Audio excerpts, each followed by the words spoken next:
involving the City of New York and civilian motorists. Station house defects, ricochet injuries from the range, private premises slip and falls, sidewalk slip and falls, construction defects, snow and ice cases, and injuries emanating from defective RMPs. In any LOD accident, it is important for the officer to take photographs of any defects, injuries, or damage. It is also essential to draft the line of duty report and detail the cause of the accident in the paperwork. Remember, there's a 90-day time limitation to file a claim against a municipality. If any law enforcement member has a question regarding a potential lawsuit, contact Decolator Cohen and DePrisco LLP at policeofficersrighttosue.com or call 1-800-901-1529. Wesley Financial Group is not a law firm, and Chuck McDowell definitely not an attorney. This is Chuck. If someone talked you into buying something really silly and you want to get out of that silly little thing, my advice, get the facts. Call me and I'll send you our Timeshare Exit Kit absolutely free. Inside, you'll learn how Timeshare works and all your options for cancellation. Call Wesley now for your free Exit Information Kit. 800-948-7878. That's 800-948-7878. Get connected with WFAN to talk about your favorite teams. The Fan on the Odyssey, iHeart, and TuneIn apps.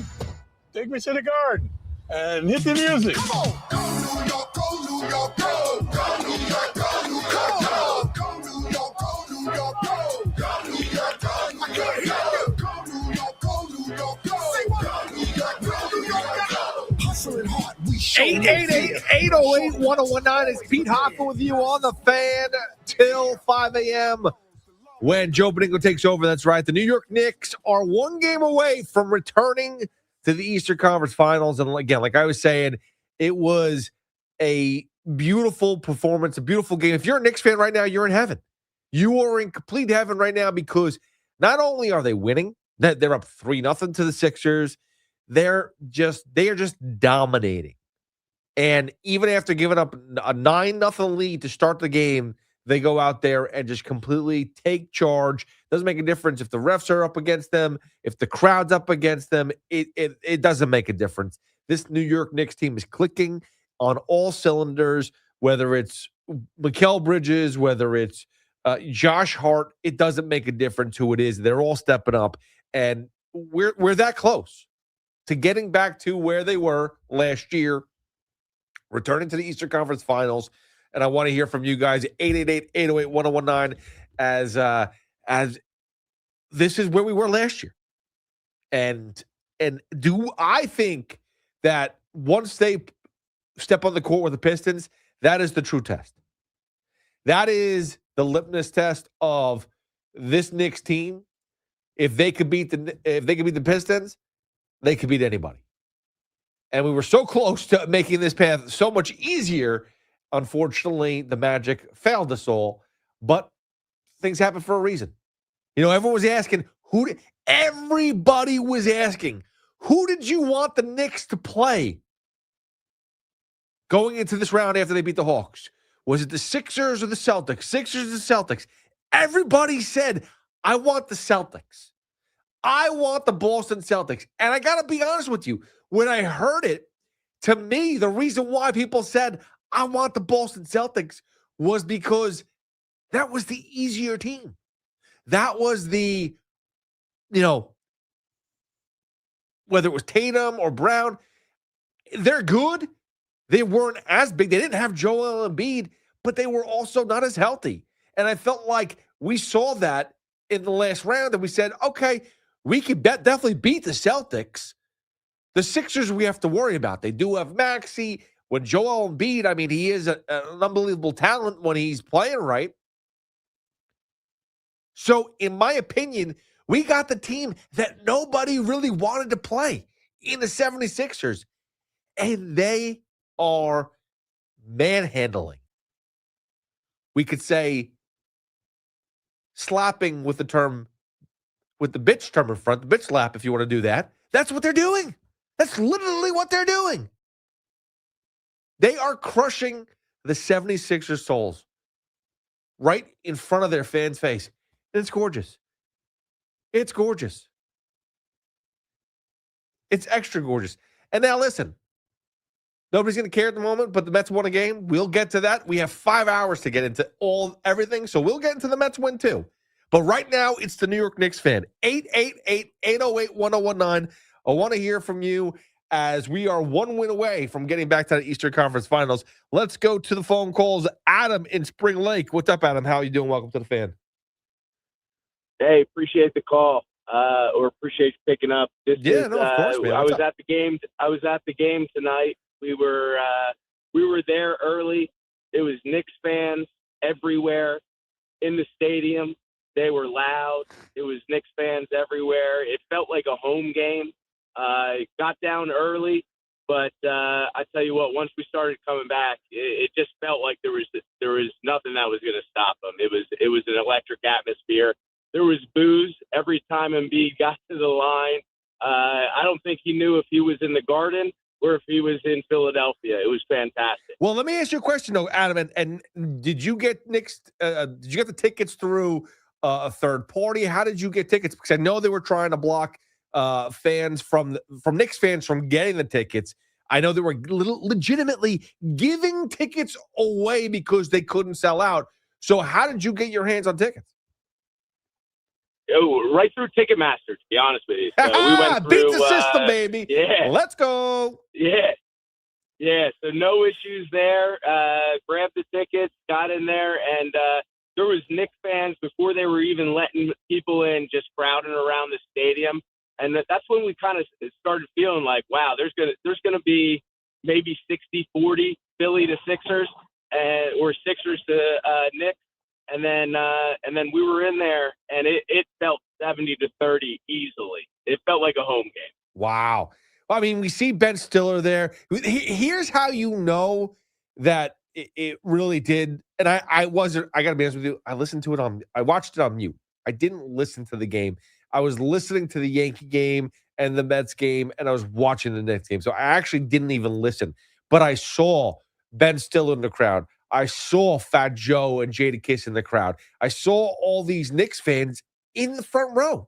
Like, that's our celebrity row just legitimately went from, 33rd Street all the way to Philly. Like, it just drove down together. We watched Spike walk up, and he was getting cheers in the parking lot. I mean, it was electric. Dude, not for nothing. Adam, and I appreciate the phone call, and congratulations for being there. Are you going to go there for Game 4 now? I will not be there for Game 4. Well, it's okay. Don't worry about it. You'll be there you'll be there in New York for Game 3. How about that? That's it. Let's go, baby. Love it. Adam, thanks so much for the phone call. I appreciate it. But think about that. Like, that's what the conversation was. Joel Embiid said it before the series started. He said, we need fans to show up. We need fans to take over because this turns into MSG 2.0, and we can't have that. And the Knicks, and again, like everybody says, just because the home team wins the first 2 games doesn't mean that the Sixers have to then lose the next 2 games or however many games at home. Like, they could go out there and win. And it actually makes it better if the fans show up. And they disappeared. These tough 76ers, Phillies fans, they disappeared. Philadelphia, nowhere on the map. It's New York City 2.0. It's MSG 2.0. I love it. 888-808-1019. Kyle is in Whitestone. What's up, Kyle? Hi, how you doing, man? I'm good, brother. What's up? Oh, good. I love you. I love your enthusiasm. I appreciate all the energy here. And look, first and foremost, I'll go ahead and qualify this and say that Bradley Cooper can't act. Kevin Hart isn't funny. And Jackson Dart will win 2 Super Bowls before Saquon Barkley will ever touch the field again, okay? All right. Well, he does have a ring, but okay. I got it. I don't know where you're going with this. Let's go. I don't remember that. You remember that? I don't remember that. I don't recall this. This is blocked out of my memory. But, all right, I love the enthusiasm, but, man, let's get real. Let's get real.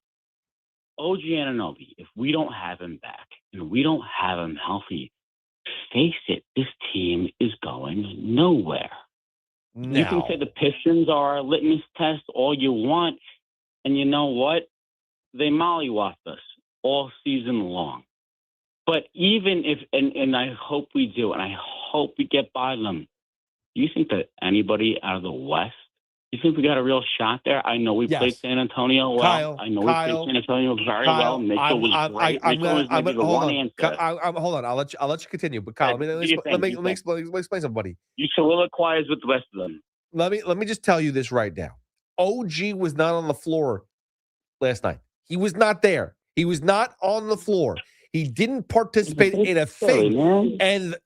But that's my point. You're sitting there saying that, oh, you think they're going to beat other teams? You think they're going to be able to handle the Pistons? First of all, let OG sit. It's not that bad. He wants to play. He doesn't need to play. Let him relax. Let him get ready and healthy for the Pistons. Totally fine.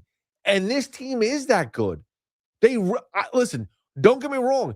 I think that OG Anunoby, if you were to tell me that the New York Knicks were going to blow it up, this team, after this year because they didn't get to the conference finals or something bad happened, whatever the case is, and it was a failure, and they had to blow up this team, the one piece I would tell you can't trade is OG Anunoby. That guy is the key. So I'm on your side. I get it. Integral. But I'm telling you right now, this team is that good. And once OG comes back, they're going to be that much better. And yeah, you think that this team couldn't handle the Pistons? I think they could, but OG makes them that much better. And I am not concerned. But we don't know what his status is, man. They're saying it's a very low. It's not even a grade. It's not even a grade. They don't even have a grade for it. You go to Ian Begley or whoever else on X, and they say there's not even a grade for it. They're not grading his hamstring. It's not a grade 1. It's not a grade 2. Right, that's how little or mild of a hamstring it is. So that to me, you're right, man. Me too. I'm praying for a lot of things. That though, it seems to be the reality, and that's not for me. And Kyle, I appreciate the phone call. This team is going to be that good. They are that good. What are we talking about? They just won 3 in a row versus the 76ers. They went into their home and put a beat down on them after giving up a 9-0 lead. They went and completely destroyed and basically went on a plus 20 run the rest of the game after giving them a 9 spot. Okay? That's how good the Knicks are. They're just at a different level right now. And I'm not scared of anybody. Bring on the Pistons. Bring on the Thunder. Bring on the, whether it's the Timberwolves, whether it's the Spurs, whether it's the Lakers. Bring on anybody. There's nobody that you should be scared of if you're a Knicks fan right now. 888-808-1019. Tony in Deer Park. What's up, Tony? My brother. Good to hear you again. Listen, this ain't the same old Knicks, bro. No, it's not. Listen, any other time, we would have lost tonight. Maybe we win the series, whatever, but we would have lost tonight. We started out the way we started out, 10-0. I'm telling you, I'm with you, brother. I'm not afraid of no one.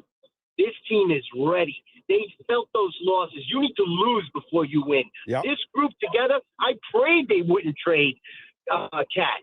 I want this team together. This team, man, they're built different right now, man. And I'd be afraid to play the Knicks.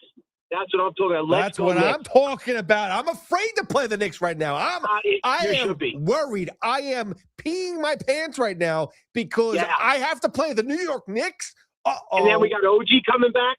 I mean, come on, dude. Did you see that dunk by Mitch? We haven't talked about the poster yet, but Mitchell Robinson over, the one, the only, the greatest player of all time, Joel Embiid. I mean, that guy is such a flop. It's not even funny. You got. He's the worst. That guy is trash. He is trash. That guy. Tony, I got to be honest with you. And thanks so much for the phone call. I'm not the biggest poster fan. I'd run out and buy that poster. I'd buy that. And Jack knows what I'm talking about. I mean, it's the long frame shot. It's the perfect. You could put that up on any wall. 7-foot poster. I'll take it. It's going to have to be maybe bigger than 7 foot, but whatever it is just a beautiful shot of Mitchell Robinson, who was sick coming into this game, who was able to play, was dominant. I mean, you talk about how you knew this game was different and how the Sixers were scared midway through this game? They started to pull the Hack-a-Mitch game. Okay? Yeah, we don't know what else to do. Let's just start fouling Mitchell Robinson, and hopefully he misses enough free throws that we can catch up to this team. That's what they were trying to do. That whether that stops or not, I don't care. Didn't bother. Didn't get under the skin of the New York Knicks. It was an amazing game, an amazing win. One more game, and we move on to the Eastern Conference Finals. 888-808-1019. Andrew, Sean, James, I'll get to you guys. Knicks all morning long. Let's go. We will touch a little bit of Mets. We will touch a little Yankees. There is a UFC fight tonight at Newark, and I'm going to go, and I'm very excited about that too. So we'll get into some UFC talk a little bit later on as well. A lot to get to, but right now the New York Knicks are one win away from getting back to where they were last year, where they belong, and where the season ended, but where it's really beginning right now. 888-808-1019. It's Pete Hoffman with you on the Fan. Hit me up at Hoff WFAN. It's Evan and Tiki middays on the Fan. 1019 FM. Feels like Aaron Judge really hasn't hit his stride yet. I know. Look, he hits a home run every day, or every other day, it feels like. But I was just looking at his batting average for so many weeks. It's felt like it's just hovering around 230 and just not becoming the Aaron Judge who hit 320 and 50-plus home run. All of a sudden, it's 370. Get Evan and Tiki on demand. Available on Apple, Spotify, wherever you get your podcast, and the free Odyssey app. Hey, let me ask you something. Would you seat your 3-year-old child on a windowsill? Would you seat them beside a lit fireplace or by the deep end of a pool? One last question. Would you seat your child in a car seat that's not correct for them? Car crashes are a leading killer of children ages 1 to 13. Secure their future. Seat them in the correct car seat. For more information, visit safercar.gov/the-right-seat. Sponsored by the New York State Governor's Traffic Safety Committee. Looking for the lowest price on name brand tires? Get to Town Fair Tire and get the guaranteed lowest price on any name brand tire. Nobody beats a Town Fair Tire deal. Nobody. Name brands at discount prices. Town Fair Tire. Imagine a gentleman's club with over 200 gorgeous exotic dancers every week. Hey, big boy. From the people who make fantasies come true, Gallagher's 2000 in Long Island City is the place to be. Gallagher's 2000, a gentleman's club for today, gentlemen. Gallagher's 2000 features 2 floors, 3 stages, discounted drinks, VIP, champagne rooms, and dinner specials every night. Gallagher's 2000 offers complimentary lunch Thursdays and Fridays with any drink purchase. Come on down, big boy. Gallagher's 2000 is New York's largest upscale gentleman's club, and Gallagher's 2000's bachelor parties will blow you away. For their bachelor party specials, call 718-361-1348. Gallagher's 2000 is located at 4319 37th Street in Long Island City, Queens, just a half a block north of Queens Boulevard. Call 718-361-1348.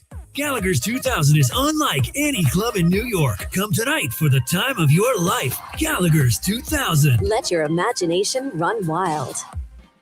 Ben Rice and Ben's Original Rice is a partnership written in the stars, a natural fit that was too good not to celebrate. All season long, Ben Rice and Ben's Original, in partnership with No Kid Hungry, are helping combat childhood hunger across the country by providing meals and support to kids in need. Ben's Original will be contributing 22,000 meals for kids facing food insecurity. The number reflects Rice's number 22 jersey each time Rice makes a big play this season. You've probably heard all those ads for life insurance. Just a few dollars a day, apply online in minutes, no medical exam. Simple, easy, and cheap, right? Now you're thinking, maybe I should get a quote. Well, smart thinking. Everyone should have life insurance. But here's what they don't tell you. Those few dollars a day rates, they're for young people in perfect health.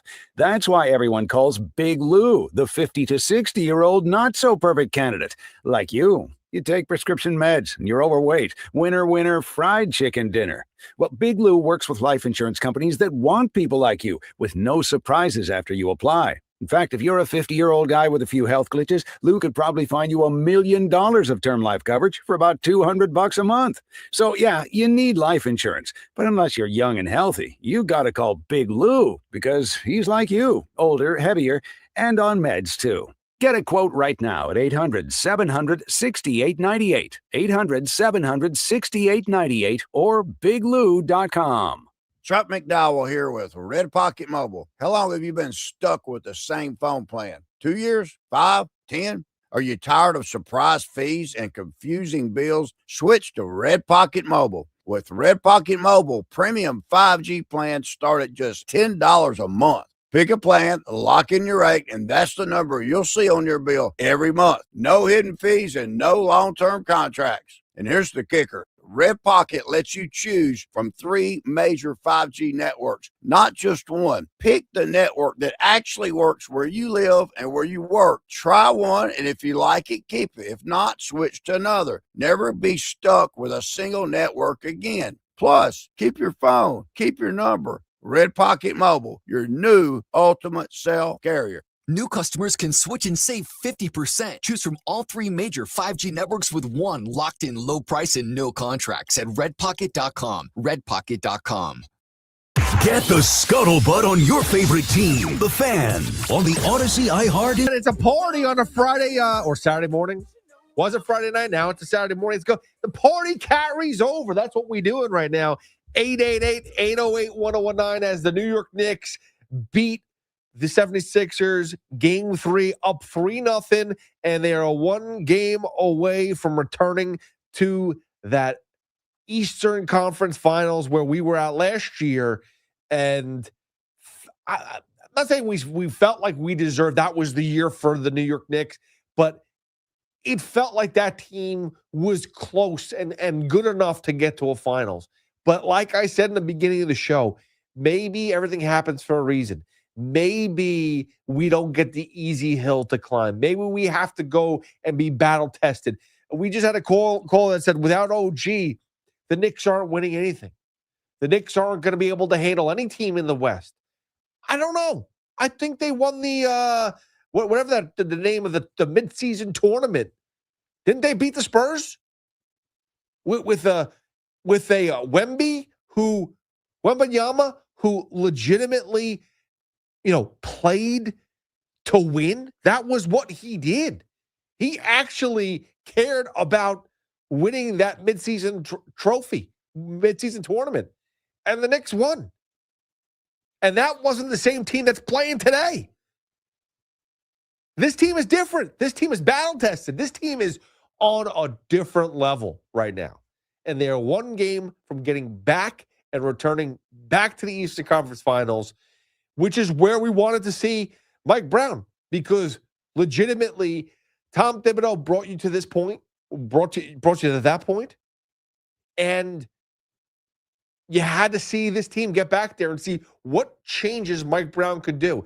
And right now, what he's done in the playoffs, even though they were down 2-1 to the Hawks, whatever changed going into game 4, it is carried over into beating the Hawks, into the first 3 games of this series against the 76ers, and should continue to carry on because this Knicks team is clicking on all cylinders. 888-808-1019 is Pete Hoffman with you on the Fan till 5 a.m. You can always follow me at Hoff WFAN. You could watch on YouTube. You can go to my social media right now and see it there at Hoff WFAN. There's a lot going on right now. But you could also call in. You could also listen. Odyssey app. It's everywhere. Sean is in Flushing. Sean, what's going on? Welcome to the Fan. Hoff, I just want to start this off by saying I'm a huge fan. I respect everything you do on the Fan. Well, thank you. And, listen, it's good that you're getting your shine. And I just want to let you know that I am going to be one of the lucky New York Knickerbocker fans to be in Philadelphia on Sunday. Let's go. Dude, let me tell you something, bro. And I take over, baby. This ain't a cheap plug at all, but I own a bar in Queens, and we're all watching a game tonight, going crazy, out of control, and I'm getting married on June 26th. Congratulations, dude. That's Thank you the very plug. much, It's not the bar, it's the marriage plug. It's hey, honey, I just shouted you over there. It is the plug, but my future wife never listens, so that's not a plug at all. Neither does my current wife. So, but a dear friend of mine lives in the Poconos, and he basically is sitting in the bar with me tonight, and as they're counting down to, for the win, he looked up prices, and he has a Pennsylvania residence. So he went online and got tickets. We're sitting in section 106. He didn't tell me the price because that would be uncouth. Yeah. But I have no idea what it's going to cost. But we are literally sitting at the corner of the rim in court section, courtside almost. But the bottom line is I am going to be so freaking psyched for this. I am a 52-year-old Knicks fan. I am absolutely You deserve ready this, Sean. for this You run. deserve this. We all deserve this. New York deserves this. We all deserve this moment and this run. Congratulations. And listen, bring the future wife. Bring whomever. Like if I gotta be, this is my message to everybody on Mother's Day. Bring your mom. Bring everybody. It's a party. It's a happy Mother's Day. We're gonna watch the Knicks sweep. Bring the brooms. Bring the flowers. I'll tell you a little tidbit, which makes it even better. I'm getting married at Camelback in the Poconos. So this is it's gonna be so bittersweet, but oh my God, not bittersweet, really sweet. Let's I go, love it, baby. dude. And listen, I really appreciate your passion, man. As a diehard fan, I feel it. And honestly, let's go Knicks, man. Everybody listening, we got this. We got this. That's what I'm Forget talking the about. West Coast. Forget everything else. We are built right now, the way we're playing, to run through everybody. That's what I'm talking about, Sean. That's the way I feel. Listen, I love it, Sean. And listen, congratulations on everything. Obviously, first and foremost, enjoy Game 4. But congratulations on the wedding and everything. And God bless, my friend. All right? You be safe, Sean.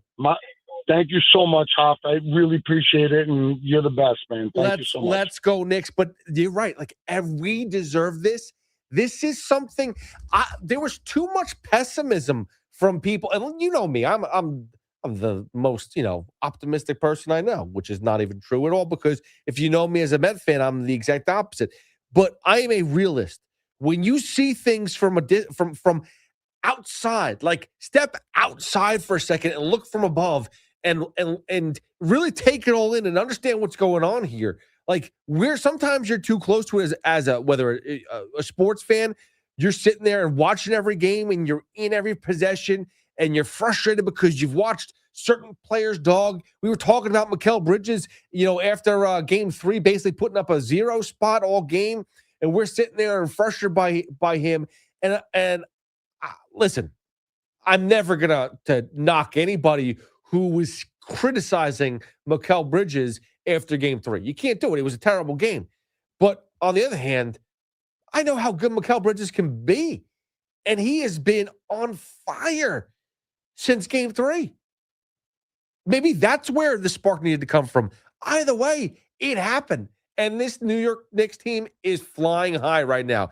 888-808-1019. Let's get to James in Staten Island. James, welcome to the fan. Hey, how you doing? I'm good, dude. What could be wrong? Everything is great. Knicks are up 3-0. Life is good. That's what I'm talking about. Life is good. So I wanted to call in and talk about the caller that was bringing up OG, and if we don't have OG, we're toast, and bringing up the Pistons. Why should I be afraid of the Pistons? We played them last year. Yeah. They got worse. To me, they got worse. They lost the majority of their bench. They lost a lot of their three shooting, and we are hot as can be right now. Why should I be afraid of the Pistons? Well, the only thing I will say is this: Cade Cunningham. That is the scary part. But it's going to be the same thing if you go to the finals and you play SGA. Like there's certain players are amazing, and that's fine. You're going to have to go through certain players. But guess what? Every single team that's in the playoffs right now has a player. Maybe it's not on the level of Cade Cunningham. Maybe it's not on the level of an SGA. But like Joel Embiid, even though maybe he's not looking at it, maybe because he flops so much, we see him differently. But he's one of the best players in the NBA.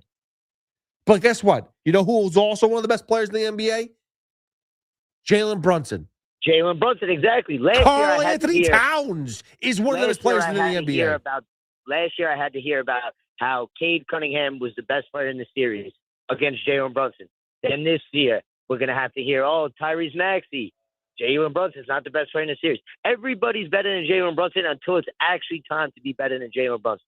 Cade Cunningham is not a better player than Jalen Brunson when it comes to playoff basketball. He's not as clutch. We've seen it before. He put the dagger in Detroit last year. He would do it again. Yeah. And listen, and James, there should not be a team right now that we're afraid of. It doesn't I'm not afraid of any of them. No. Spurs, healthy, bring in Wemby. I'm totally fine. On anybody on the West. Absolutely. Yeah. I would pay. The only team, and James, thanks so much for that phone call. The only team that would give me real satisfaction, and it is on the bottom end of things, so I get it. The only team that would give me pure pleasure to beat the rest of this, whether it was in the Eastern Conference Finals or the finals, obviously the big picture is just win a championship, so I don't care. There's only one team that I would love to just beat down, and I'd get a lot of, it'd be more a personal level than all the Knicks just won a championship and brought it back to New York. I would love to beat the Lakers and LeBron James. That's the one team where it'd be like, we beat you. You trolled New York Knicks fans more than a decade ago.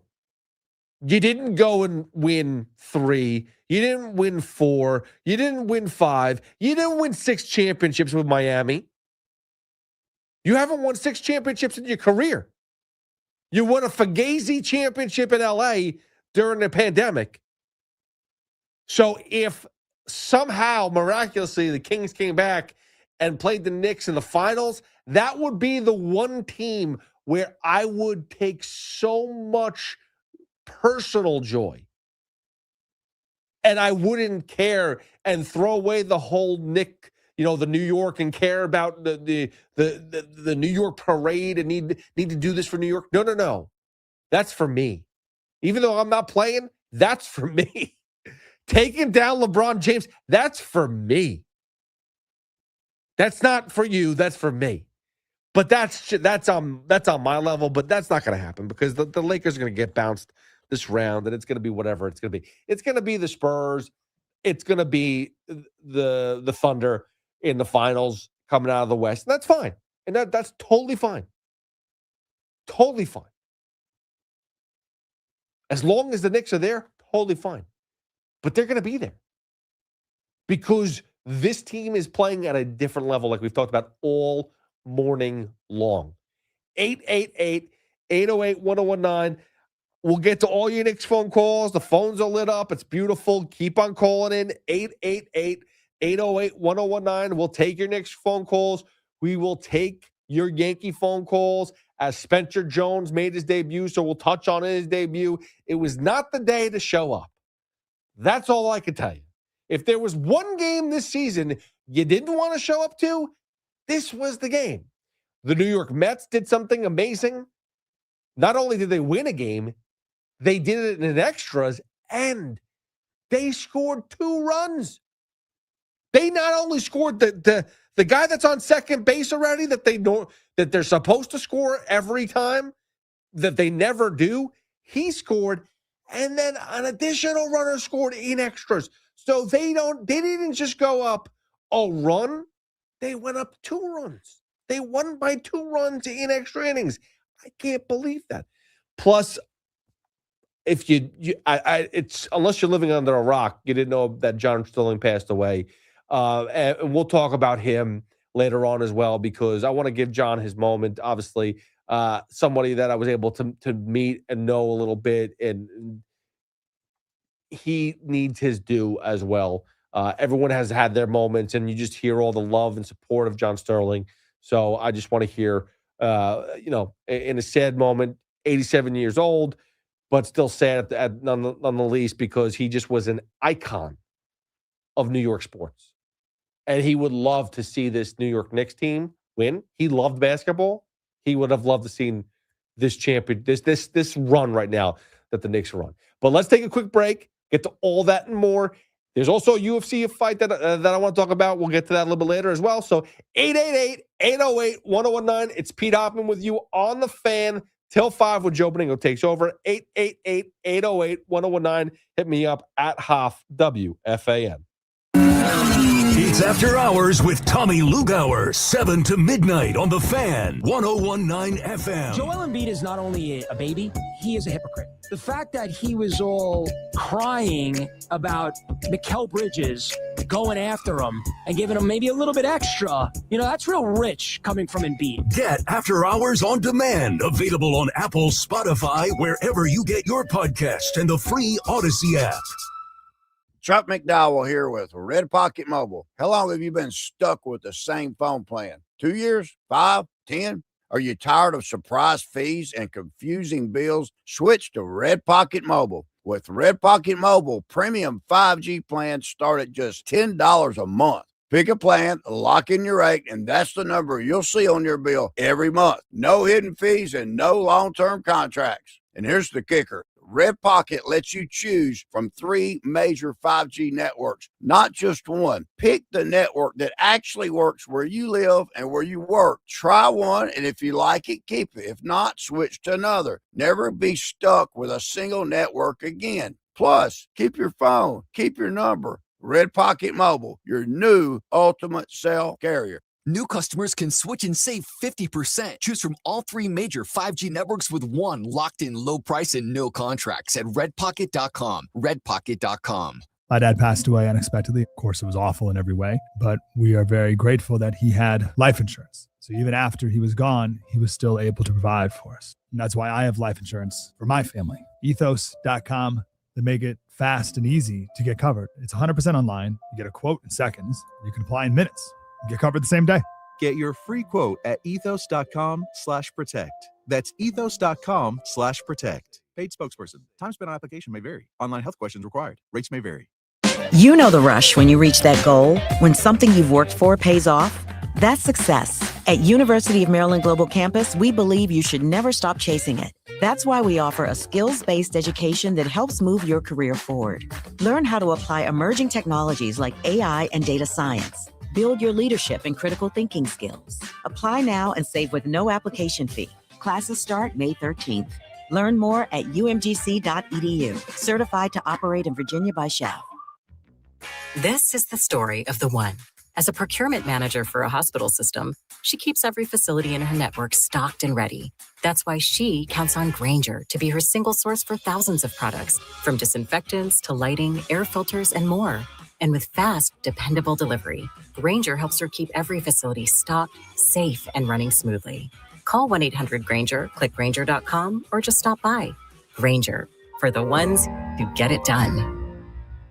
My name is Whitney Allen, and I'm a widow. My husband, Ryan, died. We never thought we'd ever have to use life insurance, but the unexpected happened. With Ethos, signing up was fast and 100% online. You can get a quote in seconds, apply in minutes, and get same-day coverage. No medical exams, and you can get up to $3 million worth of coverage. I'm grateful we were prepared. Get your free quote at ethos.com/radio. That's ethos.com/radio. Paid spokesperson. Time spent on application may vary. Online health questions required. In today's fast-moving job market, staying ahead means keeping your skills sharp. At University of Maryland Global Campus, we help keep your capabilities cutting edge with our skills-based education programs designed to move your career forward. Explore more than 135 degrees and certificates in business, cybersecurity, and more. Apply now and save with no application fee. Classes start May 13th. Learn more at umgc.edu. Certified to operate in Virginia by Shell. You've probably heard all those ads for life insurance. Just a few dollars a day, apply online in minutes, no medical exam. Simple, easy, and cheap, right? Now you're thinking, maybe I should get a quote. Well, smart thinking. Everyone should have life insurance. But here's what they don't tell you. Those few dollars a day rates, they're for young people in perfect health. That's why everyone calls Big Lou the 50 to 60-year-old not-so-perfect candidate. Like you. You take prescription meds and you're overweight. Winner, winner, fried chicken dinner. Well, Big Lou works with life insurance companies that want people like you with no surprises after you apply. In fact, if you're a 50-year-old guy with a few health glitches, Lou could probably find you $1 million of term life coverage for about $200 a month. So yeah, you need life insurance. But unless you're young and healthy, you gotta call Big Lou, because he's like you, older, heavier, and on meds too. Get a quote right now at 800-700-6898, 800-700-6898, or biglou.com. Talk sports with Evan and Tiki. Middays 10 to 2. WFAN. WFAN FM. WFAN FM HD1 New York. An Odyssey sports station. Talk New York sports here. The Fan. I feel so close to you right now. It's a force field. I wear my heart up on my sleeve like a big deal. Your love pours down on me, surround me like a waterfall. And there's no stopping us right now. I feel so close to you right now. That's right. 888-808-1019. Get on the phones, Knicks fans. We are one game away from getting back to Eastern Conference Finals. Listen, I know Mother's Day is Sunday. I know it's an important day in your family's history, in my family's history. Celebrate the mom, celebrate everybody, celebrate all the women. Let's go. What's a better Mother's Day? Bringing your mom some beautiful roses or flowers, putting her in the car, driving down to Philly, and taking out the brooms and sweeping the Philadelphia 76ers in their own house. Let's get to work and clean up. Clean up Philadelphia, right? Bring mom to Philly and clean it up. That's what we do. No. But the point is, let's go. Why not? Maybe your mom's a big Knicks fan. Let's go. She'll love it. Because listen, the one thing I know about my mother, she just wants me to be happy. Whenever one of my teams goes on a run, she'll always call me up. She's like, I didn't watch, honey. I'm sorry. I just was really praying that they'd win for you. I wanted them to do. Thanks, Mom. I appreciate it. But you know the teams that I root for usually suck. So it was a waste of time. And you should have saved those prayers for other things, like maybe win the lottery. But that being said, I appreciate the prayers. I'll never say no. No, thank you to the prayers. Thank you so much for trying to have my back. But know the time and the place. This is the time. This is the place. Go to Philadelphia. Bring your mom. Bring your wife. Bring your kids. Bring whomever. Have a nice brunch in Philadelphia. Have a nice cheesesteak before you go out there and watch the Knicks sweep the 76ers. That is a gift. If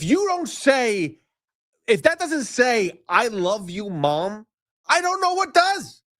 Like, this is me. Mom, I'm a Knicks fan. I'm going to see my team sweep, and I want you by my side to do it. I want you to see me happy at my Mecca. And then I'll give you a barbecue on Monday or Tuesday. We'll celebrate. We'll go to a bar. We'll have a couple shots. How about that? 888-808-1019. But in all seriousness, though, listen, I know that it may be tougher for certain people to go down to Philadelphia, but I'm telling you right now, it was a Friday night. People went down there. It was packed. We had one of our first callers call and say he was driving back from Philly, and it was a packed house. It felt like a home game. That's not going to change, especially after the Knicks are now up 3-0. You telling me the Knicks fan isn't going to show up? The Knicks fan who is desperate. I mean, and let's just be fair here. The Knicks fans we know travel well and have traveled well recently over these past few years of this playoff runs that we've had, because before that there were no playoff runs, right? There was nothing to really talk about and compare it to. We could say that the Knicks fan was hungry. We could say that the Knicks fan would, follows their team and celebrates and all. But there was nothing to celebrate. Now we see that we take ownership. We used to see that with the Rangers all the time. The Rangers would go down to Carolina, and, like legitimately, they were one of the first teams to do it. Was the Carolina Hurricanes being like, we won't allow opposition, the opposing team to buy tickets here. Like, you got to be in this zip code. You got to be in this area because we don't want anybody from outside coming to the stadium. We want our people. We want our fans. But they forget that New York will find a way. That's what we do. And we found a way in game 3 to show up. And I guarantee you, Mother's Day, it doesn't make a difference if it's Father's Day. It doesn't make a difference if it was New Year's. It doesn't make a difference Christmas. It doesn't make a difference what the day is. Game 4, the sweep in Philadelphia, the New York Knicks fan is going to show up. 888-808-1019. And we should. We should celebrate together. We should bring out the brooms together. Let's go. And I'm sure there's plenty of brooms in that arena anyway to begin with, because after every game they do sweep up. From what I'm told, you could probably borrow a broom from them. 888-808-1019. Chris in Massapequa. What's up, Chris? How you doing, Pete? Good to hear from you. I was talking to Craig off the air 2 weeks ago, and we had this conversation about the Knicks, and I explained to him, which I'm going to talk to you about right now. The Knicks can sweep this series. They can sweep the Pistons if they come out of that side of it, but they're never going to ever get past Oklahoma City. And if you look at the matchup on that, it couldn't happen. And what are the Knicks going to get from all the Knicks fans? What are they going to get? A participation trophy? Participation trophy. There you go. That's the word, participation. Not what people want. Well, I think you're wrong. And I think that I think the Knicks are proving right now that they are a team that has gone through the gauntlet before. They have been battle tested. They went through whatever they went through in the Atlanta Hawks series. And I'm not going to sit there and say that the Hawks, I'm not going to compare them to the Thunder. I'm not going to do that at all. But I'm not going to sit here and say that this Knicks team hasn't been battle tested, that this Knicks team wasn't in the playoffs last year, that this Knicks team isn't good enough to go deep in the playoffs and get to the finals and beat West Coast teams. I'm not going to sit there and say that at all, because you can't tell me right now that in your heart, and with all these Knicks fans, because all my friends are all Knicks fans. I'm no longer a Knicks fan. I'm indifferent now. No, but I watch every Knicks game. It's all every coming Knicks together. Game. I watch. Oh, it comes together. But if you really think about it, you look at it. Holmgren, Hartenstein, SGA. Who are the Knicks going to have to cover those three guys? There's not even a shot. First of all, let me just start here. Between Mikal Bridges, between Josh Hart, and between Mitchell Robinson, and they all those have three. Hart. What's that? They all have Hart. They do. They're very good players. Right. Yes. But those three in particular, you throw in OG once he comes back. Like, OG's very underrated on his defense too. Like, I mean, he's not underrated, but good. No, I know, but we don't talk about him enough. I'm telling you right now, like, we have enough defense. I'm telling you right now. I'm not concerned about the Thunder. Look at Oklahoma City all year. They kill everybody. That's They're good. like they stomp on your throat at the end of a game. But they haven't seen this. But let me ask you a question. Hold on. Chris, Participation trophies don't exist. I'm not asking for one. What I'm asking for is maybe for my kids for their soccer when they were 4. Yeah, I get that, but I'm not asking for that. I'm asking for a trophy. I'm asking for the real thing, and I'm not nervous about it at all, and I'm not looking for participation trophy. I'm telling you right now, this New York Knicks team is that good. When in the regular season did you see them go on a run like they've gone on right now, where they were demolishing It's amazing, teams and I love it. I love watching They're them. almost 40, 50 points every single game. Never happened. This never happened. So that's what I'm saying. I set my nights up around this because I love to watch it because I'm rooting for them. I am. But these Knicks fans have to be realistic that it's never going to come to a championship with a parade. But like Chris said. No, and again, I can't do that, Chris. We're not doing that.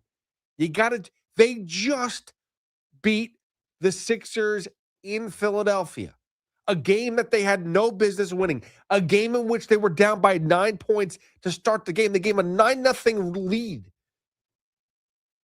The refs were trying to basically placate to the Sixers to start the game off. Every foul was called against the Knicks. Nothing was called on the Sixers. It was a lopsided way to start the game. Everything, that game last year would have gone away from the Knicks. That could have turned ugly really quick. And instead, the Knicks slowed things down. They got to where they needed to get to, and they won. And they won by 19 points. They won handily. It was easy. It was an easy win for the New York Knicks. Not 19. 14. Sorry. 14 points. Either way.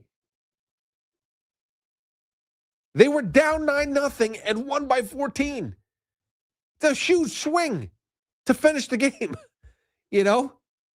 And it was never really, it was close when the 76ers realized, wow, we are in trouble. The only thing we can do right now to slow down their scoring and to close the gap is foul Mitch Robinson as much as possible to put him on the line and hope we get a rebound. Hope he doesn't make the free throws, which he didn't. I mean, obviously he was like 50% or something like that, maybe a little bit lower.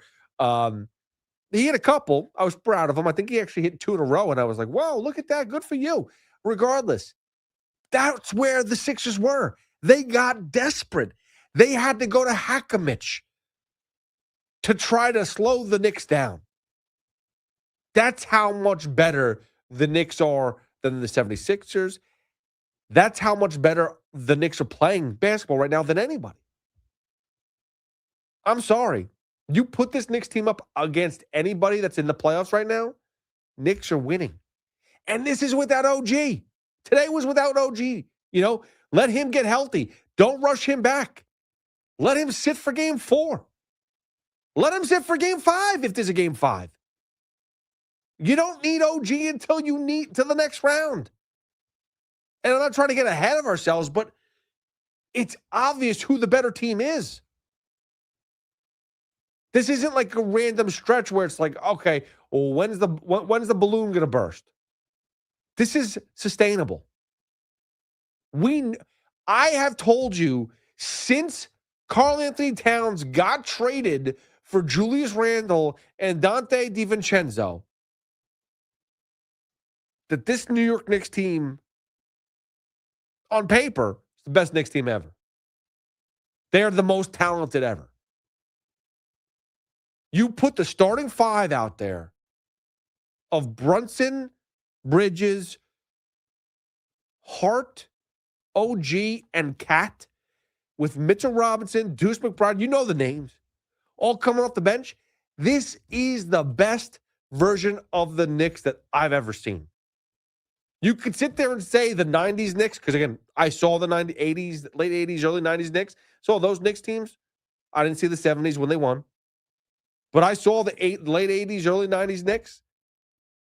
That was a gritty, grind-out team, a physical team. This team is better. This team is way better. This is a different level, okay? These are the best players in the NBA, all on the same court. You talk about a big 3. Remember when LeBron and Chris Bosh and Dwayne Wade were together? Or Kevin Garnett and Paul Pierce were together? Kevin Durant, James Harden, you name them. All the pieces that try. Every time that people try to build a super 3 or whatever they were, a juggernaut of a team, the Knicks did it without doing it. Like you didn't know it. Mikal Bridges on that level of SGA, on that level of a Giannis, Cat is Giannis. Mikal Bridges, I'm not going to say he's SGA, but Mikal Bridges is one of the better players in the NBA. He's one of the better players in the NBA, and we treated him like garbage all season long. Jalen Brunson, there is no other Jalen Brunson. He is the one. This team is at an elite level. I think people miss out on that. I think people don't realize how good this team is. Yes, other teams are good. Yes, other teams have special players. Yes, the Pistons have Cunningham. Thunder have SGA. Timberwolves have Anthony Edwards. I get it. But we have a super team. We have the big three without saying it was a big three. We just are who we are. Good job by the Knicks management to put together a lethal top team, juggernaut team in the NBA. Without the hoopla, without the fanfare, without having this huge, hey, guess who we signed? We signed LeBron James. Let's roll out the red carpet. How many titles are we getting? No. They're not doing that. They're going out and playing ball. They're going out and figuring it out. They know the destiny. They know the destination. They know what the job at hand is. They know the end goal. But they don't need to celebrate it until it happens. They don't need to tell you that our goal is to win a trophy and to celebrate it before it happens. No, they're going to go do the work. And that's what they're doing right now. 888-808-1019. Chris is in New Rochelle. Chris, what's going on? Porno P, what's going on? How are you? What's up, Chris? How we doing? I haven't been called that in so long. What's up?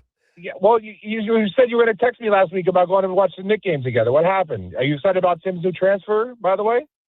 Did he get it? I didn't know that. Yeah, he's starting on Monday. Let's go. I did not know that. Congratulations, Tim. My baby So we're going to watch Eastern Conference Finals together? Yeah, let's do it. I'm down. I just came from a watch party today, man. It was insane. You got to check one of these things out, man. Where were you? Down in the city. I was at the OmniFans thing. They had Walker back pages. Have you ever seen them with the shirts? One of the shirts I was showing you? Yes. That's awesome. So it's really cool if you want to head out one of these days. But I'm very excited about my Knicks, as you know. I am down, so we'll do it. Chris, dude, I mean, you guys got to be flying out. I was with Chris for game 2. Was it? No, game 4 against the Hawks, right?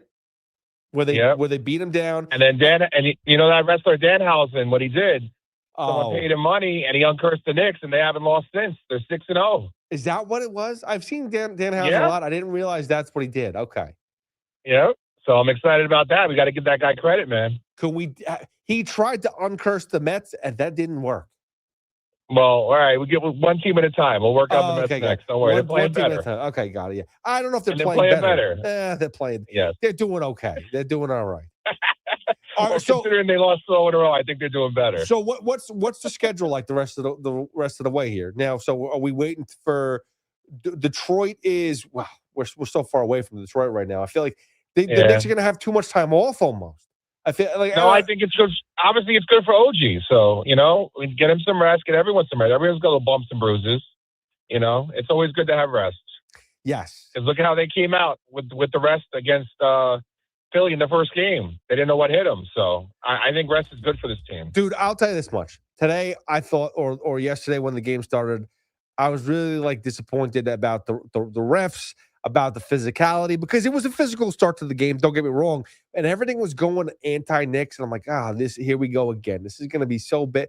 The refs are going to screw us over. We're going to have to deal with this crap. Mm-hmm. And the Knicks took a timeout. Mike Brown took a timeout, and they kind of just weathered the storm and went back to work. And that's what I want to see. And we said this, and when we were hanging at Mickey's, I was like, dude, I just want to see a blowout. That's all I want to see. And people are like, why do you want to see a blowout? I want to see a tight game. No, I want the real Knicks to show up. I want to see a dominant team, and we've been getting it now. Yeah, because they always had those slow starts. and they're not doing it now. For whatever reason, they snapped out of it. Yeah. You No, know? Are you going to try to get the Philly on Sunday? No, I'm working on Sunday, but I saw the tickets were under $200, and I'm sure they're going even lower now because no one in Philly wants them. So. Listen, this is the cheapest it's going to get here. If it comes back to New York, Yeah. you know that the price is going to go through the roof. And then next series, forget absolutely. about it. The Eastern Conference Finals, the prices are ridiculous. So I recommend if you're a Knicks fan right now and you have an opportunity, and maybe your mother doesn't want to go, fine, but just ask her, hey, Mom, can I miss? Can I go by myself? Whatever it is, take a friend. If your mom wants to go, that's even better. But I would recommend this is the game to go to if you're looking for a cheap ticket and want to maybe bring a broom with you. That would be Just the like, best. What was that? The 80s Knicks? Let's go. Yep. Dude, I'm telling you right now, Chris, and I said this before, just before picking the phone call. Dude, this team is better than that late 80s, early 90s Knicks. This team is better. Absolutely. Absolutely. Without a doubt. Championship. Let's go, baby. That's what I'm talking about. Yeah. Let's and listen. Let me know. Just hit me up and let me know, and I'll definitely try to get to whether it's this series. All right. or You next never series. answer, but all right. I'll try. Well, I never answer, but I answer in spirit. Just know that. I'm always thinking about you, Chris. I'll catch you. Thank you. I'll catch you later, brother. I'll talk to you later. Bye. 888-808-1019. Andy, Ben, Carlos, more Knicks talk. We got a lot more show to go. We'll do a lot more Knicks. Don't get me wrong. We will touch on some other things. The debut of Spencer Jones. We'll talk about the Mets winning a game for a change and extra innings. Amazing. There was also a big signing yesterday in football, in the local world, if you missed it. So we got a lot to get to. And I'm also going to hit a little UFC as well, as I had Khalil Roundtree on my podcast. I want you guys to hear a little bit from him, as we had a good conversation about sports, about life, about a lot of good things, and a big fight happening this weekend later on today at Prudential Center. So we'll get into all that and more. UFC 328. Holy crap. And then next month is the White House card. If you guys are, I never thought in my wildest dreams, like of all sporting events, that they'd actually do like a fight card or an event at the White House, but that's what they're doing. That's pretty crazy. Everyone knows I'm a super fan. We had Dana White in this week, so everyone knows I'm a super fan of the UFC. So the fact that he was in the studio was great, but to think about the level of events, like that's like, you know, the NFL traveling to Europe or wherever, you know, that's like, you know, when the MLB plays a game at, like, you know, Pennsylvania for the Little League World Series or whatever, they play at that little ballpark. It's one of those things where it's like destinations. Where's a cool spot to play? And the UFC, they did an event at the Sphere last year or 2 years ago, and now they're doing one on the White House lawn, which is crazy. So 888-808-1019. Again, I'll get to your phone calls. We'll get to everything and more on the Fan. Hit me up at Hoff WFAN. The bats from the Boogie Down will be swinging for the fences in Queens as the first stop of the Subway Series is set for Citi Field. But before we get you the game, WFAN takes the train to Midtown for an all-day broadcast extravaganza. Friday, May 15th from the MLB NYC flagship store. The warm-up show, Boomer and Gio, Evan, Tiki and Morash, Carton and McMonagle will get you ready for Rivalry Weekend live from inside the MLB NYC flagship store on 6th Avenue. It's all brought to you by Major League Baseball and your home for New York sports, WFAN. Major League Baseball trademarks used with permission. D'Agostino, Law, Bite Back. Did you know that Social Security disability takes a bite out of every one of your paychecks? So when they deny your claim, bite back. I'm John D'Agostino from D'Agostino & Associates, and I'm proud to announce our first ever Social Security disability webinar. It's happening on June 3rd at 1 o'clock. In just 1 hour, you'll learn your rights, understand the appeals process, and find out how our experienced SSD attorneys can help you get the benefits you've earned. Spots are limited, so don't wait. Register now by calling 1-800-BITE-BACK. 1-800-248 3222 or go online to daglawteam.com/SSD webinar. That's daglawteam.com/SSD webinar. D'Agostino Law is here to bite back, to fight back, to get you the SSD benefits you've earned. Register today, 1-800-248-3222. At Town Fair Tire, New England's largest name brand discount tire dealer, you get it all. The guaranteed lowest price, the most free services, and we accept all valid rebates from any manufacturer and from our competition. Yes, we accept them all, even competitor rebates. Town Fair Tire, New England's largest discount tire dealer, now with over 120 stores from Connecticut to Maine. Nobody beats Town Fair Tire. Nobody.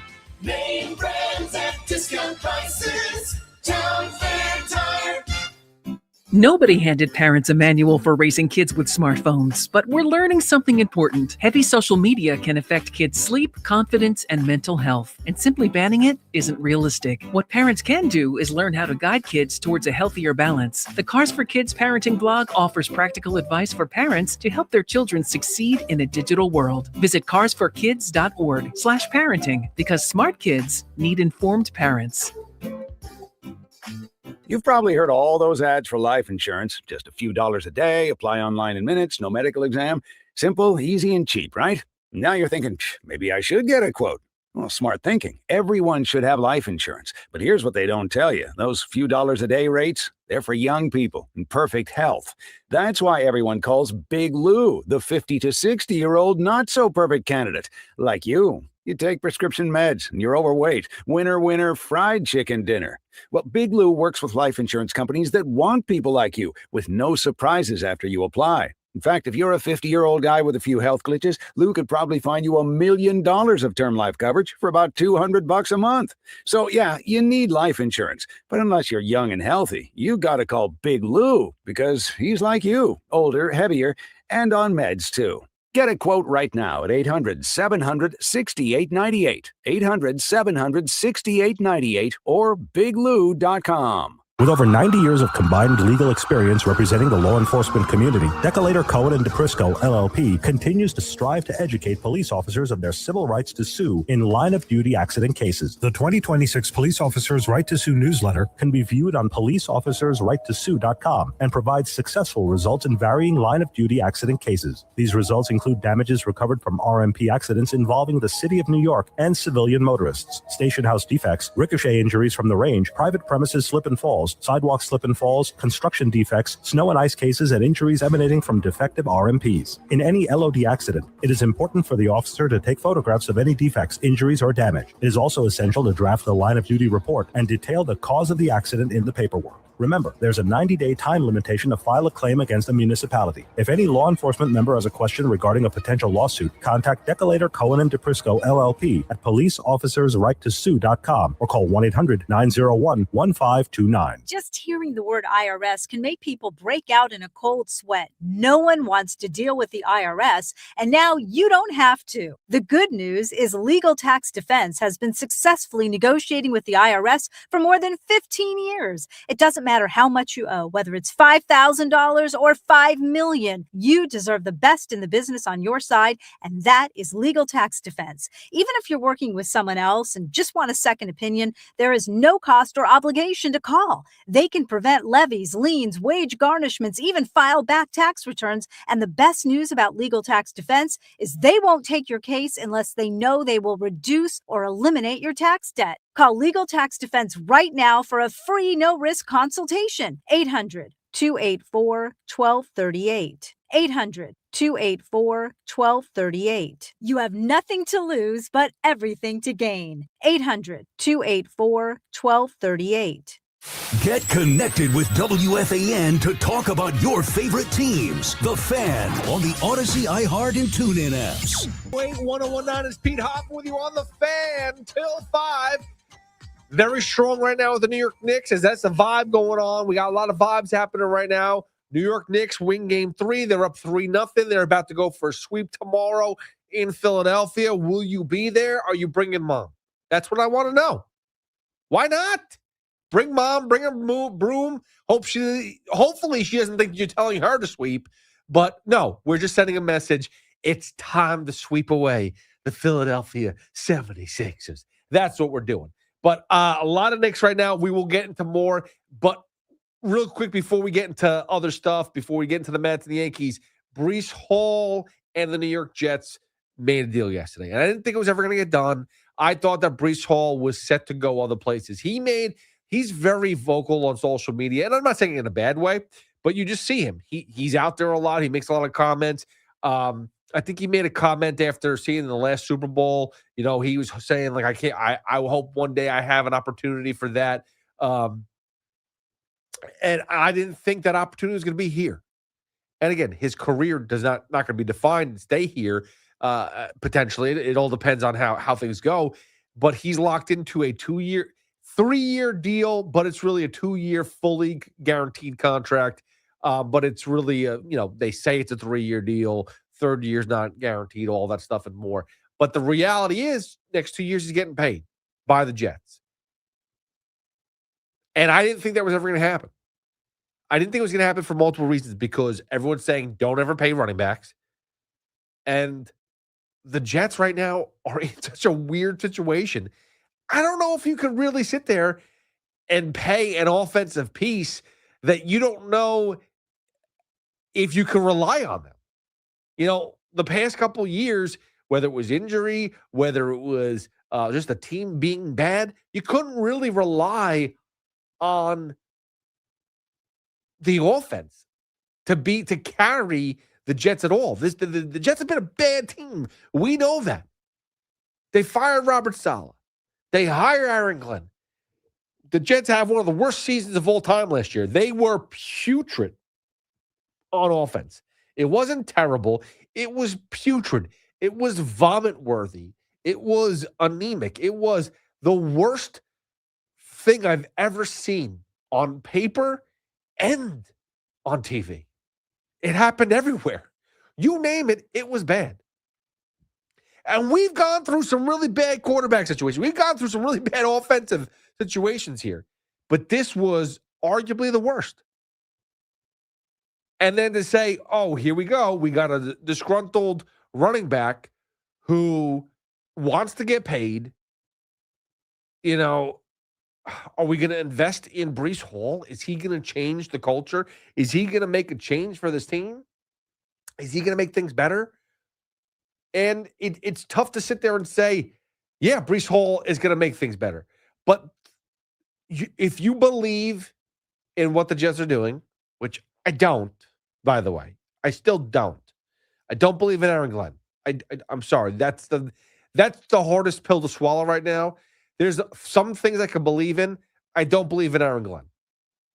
I don't believe in Geno Smith either, but Aaron Glenn is the head coach. Geno Smith is a quarterback that you can cut any day. Okay? I don't believe in Aaron Glenn. That being said, you do have Geno Smith who's going to be here. He's going to win you games by accident. Maybe not a ton of them, but he's going to win you a couple games by accident. He's going to keep you in games. Potentially, Russ Wilson is going to be his backup quarterback. Okay, fine. Plus, you got the rookie that they drafted or whatever, late round. No big deal. It's not something that you're going to rely upon, but you never know. All that being said, if you're trying to make an organization stabilizing the organization, and you keep and the only offensive piece that they really had was Garrett Wilson, and obviously last year was not a good year for Garrett Wilson, even though I believe he led the team with yards, receiving yards. I think he had 400, something like that. That's how bad the Jets were. It was a bad number, and he led the team with yards. I don't remember the final number, but that's how bad the Jets were offensively. That Garrett Wilson, though he only played a very short number of games, believe he led the team with you got the number there, Jack? Yeah, so it is Garrett Wilson. He led the New York Jets in receiving yards, recording 395 yards on 36 receptions. Yeah, that's not good. No, that is really bad. That's terrible. Like, and the fact that he was hurt for like a lot of the time too. Yeah. Like, the Jets, when Garrett Wilson was on the field, were not throwing the football. Right. So the fact that he led the team in receptions with 395 yards, like, just tells me right there, like, yeah, they couldn't, like, moving the football was impossible. Yes. And It that's didn't the happen. and that's the point. So like you're sitting here and talking about a team that is now committing money to an offensive piece that you don't even know what type of offense you have. No. Geno Smith is maybe obviously a little bit better than Justin Fields, but again, the fact that they're committing to him, it feels like they're growing up a little bit. I'm not saying it's the best move. Listen, we sat there and watched Saquon Barkley, go through the trials and tribulations with them and the Giants, move on, go to Philadelphia, win a Super Bowl. Like that was a possibility for Breece Hall. Like maybe this year you just get into a point where you say, trade me, give me to somebody else, and I can go win a championship and I can go play in the playoffs. I can get that experience. So he's not going anywhere. He signs a deal. He's getting paid. And they need offense. They need help. And I was shocked by it. Came out of nowhere. But they're growing up. I still don't trust this organization completely. But maybe they're headed in the right direction. I know it's more of a question because I don't feel comfortable saying they are. But it does feel like they're going somewhere. They have their eyes set on something. Muji has done very well with, I can't tell you if he's done a great job drafting. That will play out on the field. We know he did a great job trading picks, trading to bring in picks to this team, trading players to bring in picks. We think he had a good draft. We're going to have to see how it sits on paper. But that's on that might be on Glenn too, though. We sit there and say, oh, Darren Muji got all of these pieces, laid it out for Aaron Glenn. If they're not performing for Aaron Glenn, then that's an issue. And do we look at Muji and go, dude, you got players that were bust, or your coach is just not very good? So we're going to have to sit through that mess for a little bit. But guess what's coming out next Thursday? Or this Thursday, I should say, the NFL schedule. And I finally get to know whether or not I am going to Europe this year or going, I'm guessing Europe. I have no idea. All I know is I got a text message that we were 50-50 on traveling outside the country. So I had to get my passport ready. And I haven't done that yet. So I got to do that. But I guess Thursday I'll know for sure whether or not I need to do it. 888-808-1019 as the schedule comes out. The NFL. Listen. Right. I it's so weird. Now, Jack, it's not different situations for everybody, but my wife is a school teacher. She works with schools. Okay. So she's got 2 weeks off at the end of the summer because hers is a 12-month school. And she has 2 weeks off, and McMonagle's the same way too. We were talking about this. She gets 2 weeks off at the end of August. That's it. Wow. This doesn't help with my travel plans because I need to know about preseason games. My wife always wants to book stuff for. Well, let's try to do something maybe in sometime in November. Do you know when your buy is? Or like she's trying to plan things out well far in advance. Yeah. And I'm like, I gotta wait till May 14th. To tell you anything. Yeah. To let you know. And now, again, the summer's pretty much fine. August is where, and again, they're not even going to announce the preseason game. Preseason games get announced later on, if I'm correct. So we're still going to wait on those. Vacation is always a very rough thing with the NFL schedule. Yeah, I didn't even think about the preseason, too. Like, they don't announce that right away. I didn't even think about that. That makes sense. I mean, it kind of makes sense. But it is annoying. It is very annoying. It's very annoying. I've had to miss. I think there was 1 year that I actually missed a vacation, and then another year I missed a game. I was like, I like traded it off. I'm like, I guess I want to go on vacation with the family. Last year, that's what it was. Last year, I chose to go meet my family late on vacation, and we went to Disney. And I'll tell you this much. And I do love my family. I'll preface that. I love my family very much. I'm not the biggest fan of Disney, and my wife knows that. I think I remember you telling me this. Yes. I think you were like, I have a love-hate relationship with Disney. I love my family. I hate Disney. Yeah, That's really the love-hate relationship. Yeah. There's now, I'm very comfortable with it now. So like I've gone there so many times in the past 10 years. Right. I know at the back of my hand, so it kind of does. There is a comfort level. I won't lie, but there is this also level of it is very toxic after like 3 days of being there, walking around, going to different parks, hearing the kids complain about this, that, the other thing. Like it's not all like bubble gum and cough drops and whatever the lines are. Is that what it is? Cough drops? I don't know. Like sugar plums, junk. Yeah, gum drops. Gum drops. There you Gum go. drops. Yeah, that's what I meant to say. Cough drops. I don't know. That being said, it's a place where I've gone many times and my kids love it. Yeah. But I was there last year when we're already there for like 4 days, I think. And I was relaxed. I got off the plane. I felt good. I'm like, let's go. Let's enjoy ourselves. And they were already at that point where they were at each other's throats. Yeah. And I just watched from afar. Like, I wasn't upset. I was fine. They're the ones who were all like screaming and I'm like, this is great. I'm in a great place. This is awesome. This is what vacation should be. Them complaining and me not care. The problem is when you go there for 4 days and you're there for 4 days or 5 days or whatever, because we usually go for a week or whatever it is. Everyone feels that way. No matter what, you're going to feel like, all right, who wants to do something else? Who's tired of doing this? Who's tired of being around me? Who's tired of being around somebody else? So it is what it is. It's vacation. I think I'm not the only one who does that. No, absolutely not. It doesn't even have to be Disney. It can be anywhere, really. Like, I feel like no matter where you go on vacation for like 7 days, like a week, it's like, all right, like, who needs like a break from who? Yeah. Let's go somewhere else for the day. Like, I can't stand myself most of the day anyway. So I can't imagine me being around people, the same people. Like, listen, and I love my family and I, we love each other. So I'll preface that. Sure. But when you're on vacation, you have to be around me now. Yes. I don't think anybody wants to do that for 5 straight days. I don't want to do that for 5 straight days. You get tired of yourself. I do, which is why I go to sleep. Right. That's the plan. Yeah. And I don't go to sleep because it's healthy. I go to sleep because I'm just tired of being me. Yeah, I can't deal with myself anymore. I need to lie down. Yes, I'm tired. I need to take a break. That's a real life moment right there. Like, Yes. I'm so tired of myself. I gotta lie down. I'm so fed up. I just got to take a break. I'm sorry, guys. All right, let's take a phone call. 888-808-1019. Andy is in Woodside. What's up, Andy? How we doing? Welcome to the fan.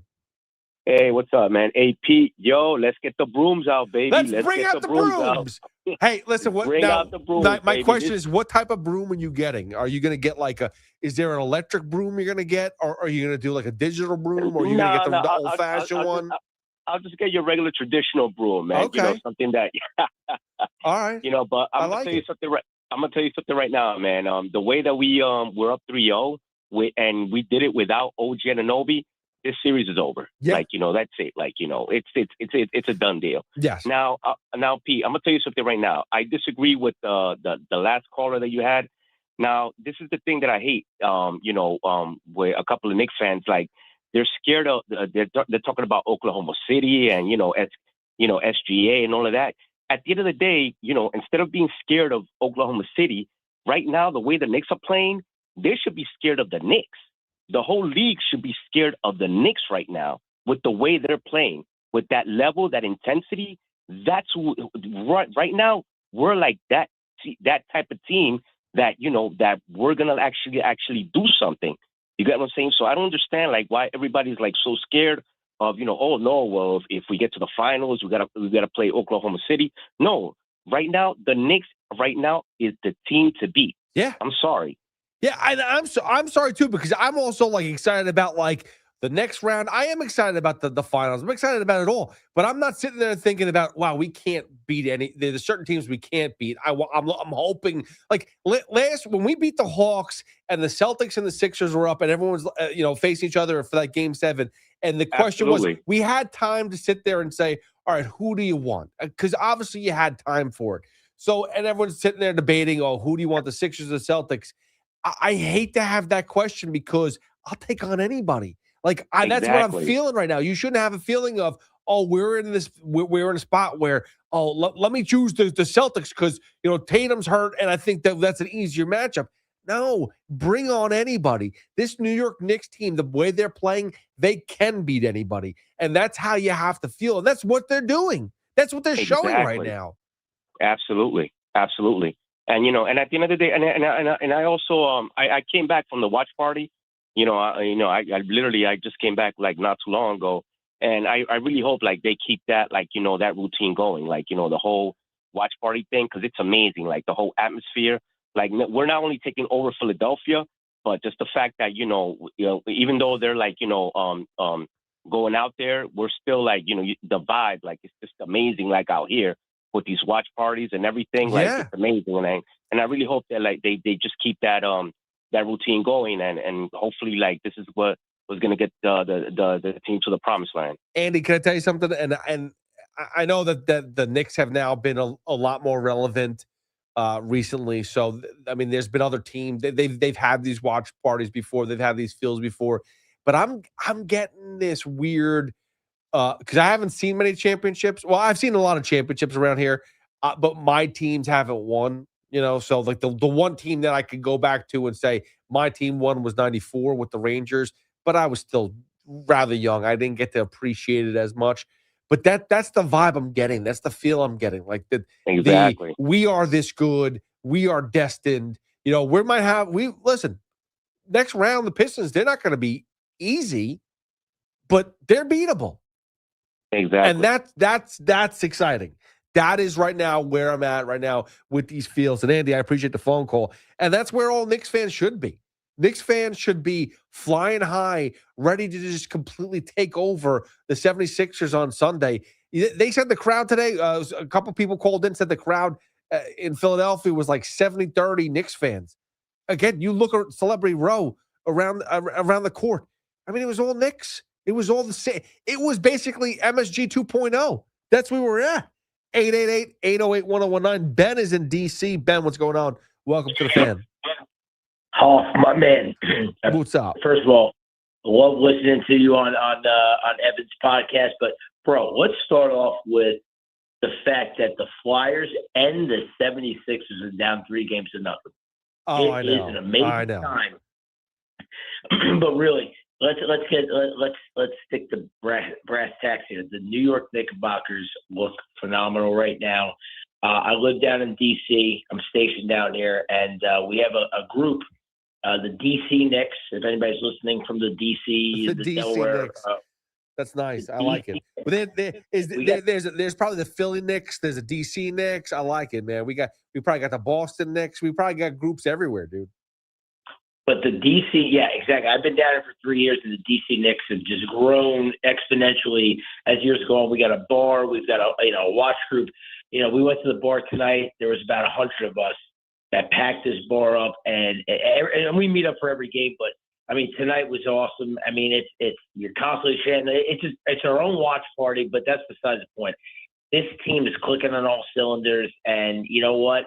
As somebody who's a displaced New Yorker, it's awesome to watch games with fellow displaced New Yorkers in the DC area. And you know what? When you're down here, bro, there's one thing that everybody can relate to is that we hate the city of Philadelphia, all their sport teams, the fans that come from that city. I'm a Jets fan, so I'm not really. The Eagles, from the outside looking in, the Eagle fans are terrible, but the Phillies, the Flyers, the Sixers. It's just amazing to see that at the right time these teams are down 3-0. And the last time I can remember us being up, as a Rangers fan. 2 years ago in D.C., first round, we got up 3-0 on the Caps, and we ended up sweeping them. So, and I was there for That's all what I'm talking about. In New York and in D.C. I'm telling you, they just need to keep this rolling. This Knicks team is good. I mean, look what they did tonight without OG Anunoby. It's awesome. I'm Ben, I know you are too, Hoff. And that's why I'm saying it. Ben, thanks so much for the phone call. That's why, the performance they had last night in Philadelphia was phenomenal, and OG wasn't on the court, and you can sit there and take it whichever way you want, and say, "Oh, the Sixers are were dead since the game one, and they complain too much."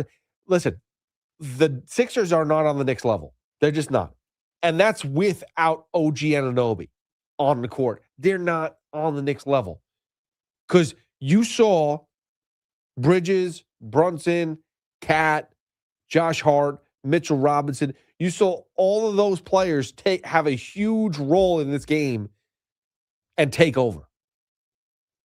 And again, I go back to it. It was not the best start. That was the exact opposite start that you wanted to see on Game 3 on Friday, was the Sixers go on a 9-0 run for them to have some major moments, some big dunks, some big alley-oops, and just be like, little mini posters going up and kind of setting the house on fire already before the game even began. Like, that's not the type of way you want a Game 3 on the road to go. Because in years past, maybe this Knicks team would have kind of just like, this isn't going to be our day. Let's quit while we're ahead. We'll take Game 4, or we'll go back to MSG, and we'll be tied to 2-2 and whatever. We'll win the series. It's no big deal. No, there is a fire lit under the New York Knicks' butt. And whether that was from losing Game 3 to Atlanta, whatever it is, wherever it came from, someone lit a fire under Mikal Bridges and the rest of this team, and they are playing different basketball since that Game 3 loss in Atlanta. They have been on a different planet. That's how they've been playing. They're not playing the same level of basketball as the 76ers. And the 76ers are good. Like, I'm not taking anything away. Maxey is a special player. He can run up and down that court. He is phenomenal. He can just wiggle around, swim, whatever term, however you want to put it, but he has the skill set to just move up and down that court and score at will. He's that good. He's a speed demon out there. He is.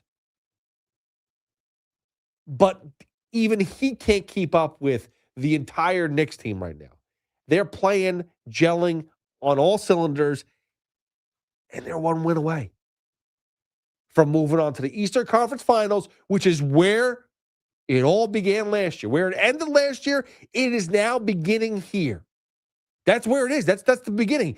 That's what we said. We got to at least get back to the Eastern Conference Finals with Mike Brown. And this is the real true test coming up. We're one win away from that. 888-808-1019. Evan, Carlos, Tony, Mike, get to your phone calls. Again, we will touch on Mets and Yankees. We haven't touched on them at all. Obviously, there was a debut of Spencer Jones. We'll get into the Mets actually winning a game, which I think nobody cares about. But there were rumors of potential trade rumors already with the Mets.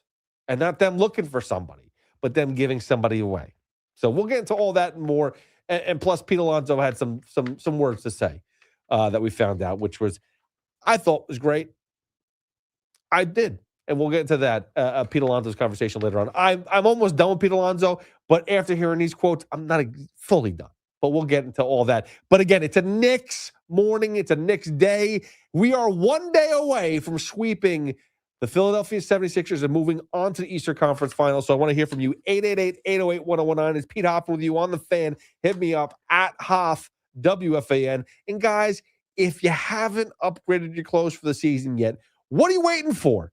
Head to Flag and Anthem and load up on your favorite tees and shorts, like the Essential Stretch Tee. It's soft and stretchy and the perfect layer. Short season is just about here, so refresh your closet with the Pivot Performance Short. Great for the golf course or weekend barbecue. Specifically, I don't golf very much or at all, so the barbecues are where it's at. And check out their red, white, and blue shop Everything you need for a patriotic summer. Head to flagandanthem.com and use promo code WFAN25 to get 25% off today. Flag and Anthem, premium clothes without the premium price tag. It's the Carton Show with Craig Carton and Chris McMonagle. Afternoons 2 to 7 on the Fan, 101.9 FM. Let's go to Matt Whitestone real quick. What's up, Matt? Hey, Big Mac. Nice to talk to you, man. I got a 2-hour commute home every night, and you and Craig are killing it. I love it. Thank you very much. I appreciate it. Get the Carton Show on demand. Available on Apple, Spotify, wherever you get your podcasts, and the free Odyssey app. Imagine a gentleman's club with over 200 gorgeous exotic dancers every week. Hey, big boy. From the people who make fantasies come true, Gallagher's 2000 in Long Island City is the place to be. Gallagher's 2000, a gentleman's club for today, gentlemen. Gallagher's 2000 features 2 floors, 3 stages, discounted drinks, VIP, champagne rooms, and dinner specials every night. Gallagher's 2000 offers complimentary lunch Thursdays and Fridays with any drink purchase. Come on down, big boy. Gallagher's 2000 is New York's largest upscale gentleman's club, and Gallagher's 2000's bachelor parties will blow you away. For their bachelor party specials, call 718-361-1348. Gallagher's 2000 is located at 4319 37th Street in Long Island City, Queens, just a half a block north of Queens Boulevard. Call 718-361-1348. Gallagher's 2000 is unlike any club in New York. Come tonight for the time of your life. Gallagher's 2000. Let your imagination run wild. Go to WFAN.com/contest to enter for a chance to win tickets to see John Oliver and Seth Meyers at the Beacon Theater this fall, courtesy of Live Nation. To purchase tickets, visit Ticketmaster.com. Hey! My dad is bringing home the best birthday cake ever! It was my 5th birthday, and my dad was bringing home the cake. Should have been here a half hour ago. The cake never made it, and neither did my dad. That was the day a drunk driver killed my dad. Daddy? Impaired drivers take lives. Think. Sponsored by the New York State Governor's Traffic Safety Committee. Aired in cooperation with the New York State Broadcasters Association. Looking for the lowest price on name brand tires? Get to Town Fair Tire and get the guaranteed lowest price on any name brand tire. Nobody beats a Town Fair Tire deal. Nobody. Town Fair Tire. This is JJ Hill of Shulman & Hill, New York's premier injury law firm. We'll always go the extra mile when you're hurt in a car accident. If you've ever wished you had a lawyer in the family, now you will. At Shulman & Hill, it's never one and done. Once you're a client, you're always part of our family. Shulman & Hill, we're not just New York's law firm, we're your law firm. Get your free consultation at hurtny.com. That's hurtny.com. Ben Rice and Ben's Original Rice is a partnership written in the stars, a natural fit that was too good not to celebrate. All season long, Ben Rice and Ben's Original, in partnership with No Kid Hungry, are helping combat childhood hunger across the country by providing meals and support to kids in need. Ben's Original will be contributing 22,000 meals for kids facing food insecurity. The number reflects Rice's number 22 jersey each time Rice makes a big play this season. Chuck McDowell here with Red Pocket Mobile. How long have you been stuck with the same phone plan? 2 years? 5? 10? Are you tired of surprise fees and confusing bills? Switch to Red Pocket Mobile. With Red Pocket Mobile, premium 5G plans start at just $10 a month. Pick a plan, lock in your rate, and that's the number you'll see on your bill every month. No hidden fees and no long-term contracts. And here's the kicker.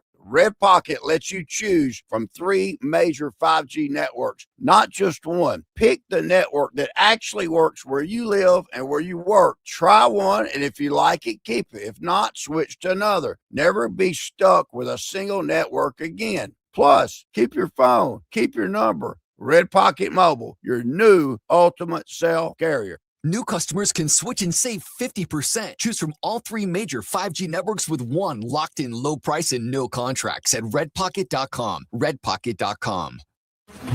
Talk sports with Craig Carton and Chris McMonagle on The Carton Show. Afternoons from 2 to 7 on WFAN, WFAN FM, WFAN FM HD1 New York, and Odyssey Sports Station.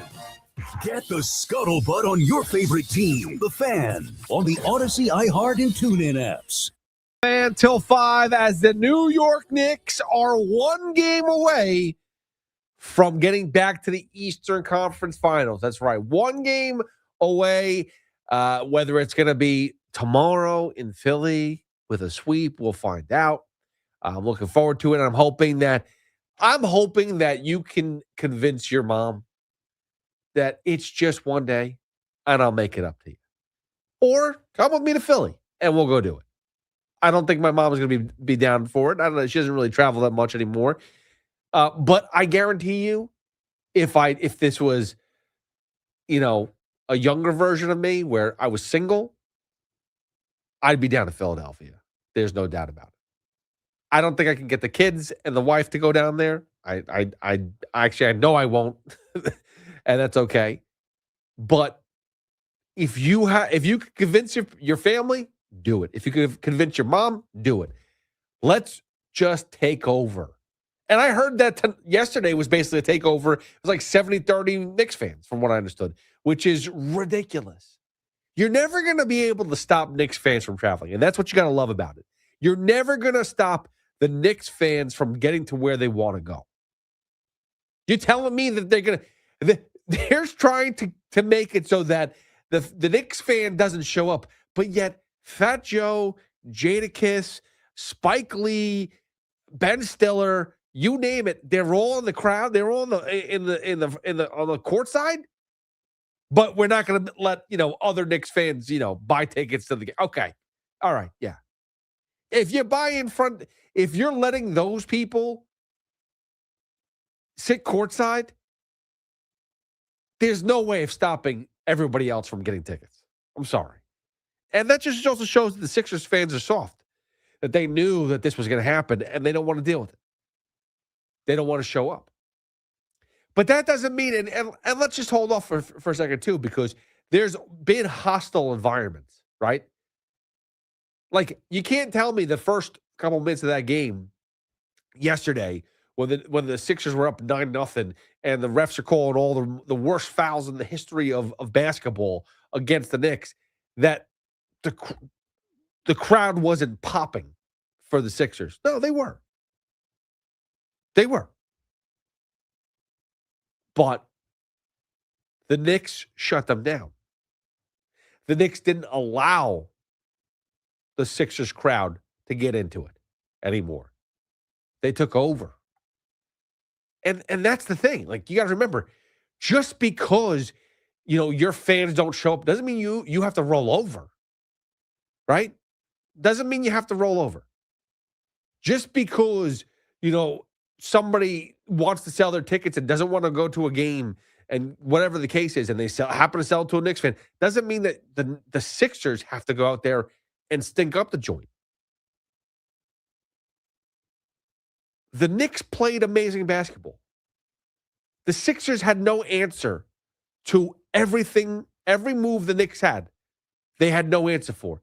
I mean, legitimately going to hack a Mitch in the third quarter to try to slow down the scoring and keep the game as tight as possible.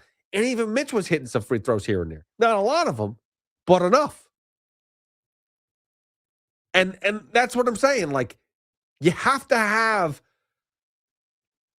the ability to counter something. What's your next move? 76ers are out of moves. They did all the flopping. They did all the complaining. They couldn't hit shots from the outside. Well, that's it. What else are the Sixers going to do? They didn't out-rebound. The Knicks the Knicks are just playing better basketball. The Knicks are a better team than the Sixers. They should not be on the same court. Not right now. And they are one win away from moving to the next round and probably playing the Pistons. And that's fine. Because right now, this Knicks team can beat anybody. And this is the perfect path. This is the best path. Battle-tested. A team they've already beat doesn't mean that they're, not going to be a tough out, but a team that they were able to beat last year in the playoffs, a team that this regular season they might have had some issues with, a team that's now the number one seed in the Eastern Conference. This is perfect for the Knicks. They're the dogs. They're the underdogs. But haven't they always been the underdogs? Were they the best team? I remember going into this playoffs, a lot of people were down on the Knicks going into the playoffs. I'm not really sure if this is the year. I'm not sure if they're really that good. Well, they've turned a different gear that we've never seen. Maybe it stunk that we didn't see it all season long, but maybe this was the gear that we've been waiting for, and now we finally have it, and they turned it on at the right time. And maybe everything's just linking up. 888-808-1019. Let's get back to Evan in West Islip. Evan, what's up, buddy? How are we doing? Welcome to the fan. What's up, my man? How are you? I'm good. What's up, man? You're good. Yo, I'm loving the Knicks bandwagon. I'm a diehard Knicks fan. But I got a couple of things that I don't want to be like negative, but I heard a call. That means you're going to be negative. That's exactly. No, when you say I don't mean to be negative, I don't want to be negative, that means you're going to be negative. Okay. No, but a negative in a positive way. Oh, okay. Just negative in a positive way. On the past, saying like this is like the best Knicks team. That Patrick Ewing missed layup was probably the best Knicks team in my observation as I was watching. No, and I get it, and I understand why you say that. I mean, I go back to the early '90s Knicks, and I go, wow, these teams were incredible. The Ewing era. What's that? You think that this Knicks team is better than that Patrick Ewing missed layup team? Yes, I think this team is more talented. Really? Yes. The '90s Knicks. I won't lie. If you ask me if they had to go battle, who was more willing to go in a war? I think the '90s Knicks were ready to go to battle. And I'm not, take this lightly for what it is, but they would kill for each other. You know what I mean? I think that with Charles Oakley, Charles Smith, John Starks, that entire team, they would legitimately kill for one another to get to the next level, to win a game. They would do what it took to win. I agree. The reason why I think this team is more talented. I do. The reason why I was asking you is because the road that team went through, the Ewing team, is so much fun. Like, believe me, I'm a Knicks fan. I just want everyone to, like, the Hawks weren't that big of a deal. The 76ers without Embiid, yes, they're a good team. I give it to them. I'm on, like, that let's go Knicks, but are they really playing, like, the best of the best? Like, I think everyone. You think so? You think that the Hawks were a good team and the 76ers without Embiid? Let me just tell you this, Evan, okay? Remember this. There were 2 games in that series against the Hawks that came down to the final shot, and the Knicks lost by a point. Yes. So, they played the Knicks really tough. The Hawks are good? Like, you think the Hawks are good compared to, like, the West side? You think, like, you know what I mean? Like, the road to I want the Knicks to, believe me, I want the Knicks to win. But I'm saying, like, but let me just stop you right there, because I hear what you're saying. You're telling me that the Western Conference is just a much more elite conference. I get that. Okay, fine. But first of all it takes is one team to get to the finals, right? Like one from the Eastern, one from the Western, right? So that's all. The best of the best, the creme de la creme. I'm sorry, but the Knicks are better than every team in the East. You're correct. They're playing better than every team in the East.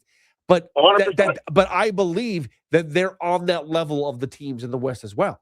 So that I think they're playing that way. You're telling me that the Lakers are a tough out? I don't think so. The Knicks will wipe the floor with them. But I think Minnesota would beat the Knicks. No. You don't? I don't. Not with this version of the T-Wolves. No. I think the two toughest. I hope I'm wrong. I just want I don't want the Knicks to take the gas off the pedal. You know what I mean? Like, yeah, they're not doing that. Stomping the teams because Evan, I don't think LA is a good team. I don't think the 76ers are a good team. And they have a lot harder road to get. Take a deep you know what breath. I mean? Evan, take a deep breath. And just remember this. Something happened after the Game 2 loss. The Game 3 loss. I don't know what it was, but remember, Mikal Bridges put up a big old fat 0. The Knicks were down 2-1 in that series against the Hawks. And Game 4, they came out and wiped the floor with the Hawks, and they never looked back. It's now been, it's been, 6 games in a row? Maybe I'm doing math wrong, but I think it's 6 games in a row where they have just completely wiped the floor with it's all the Hawks and the Sixers, but that's 6 games. That's not 1. That's not 2. That's not 3. That's not 4. That's not 5. It's 6 games in a row that they have wiped the floor with their opponents.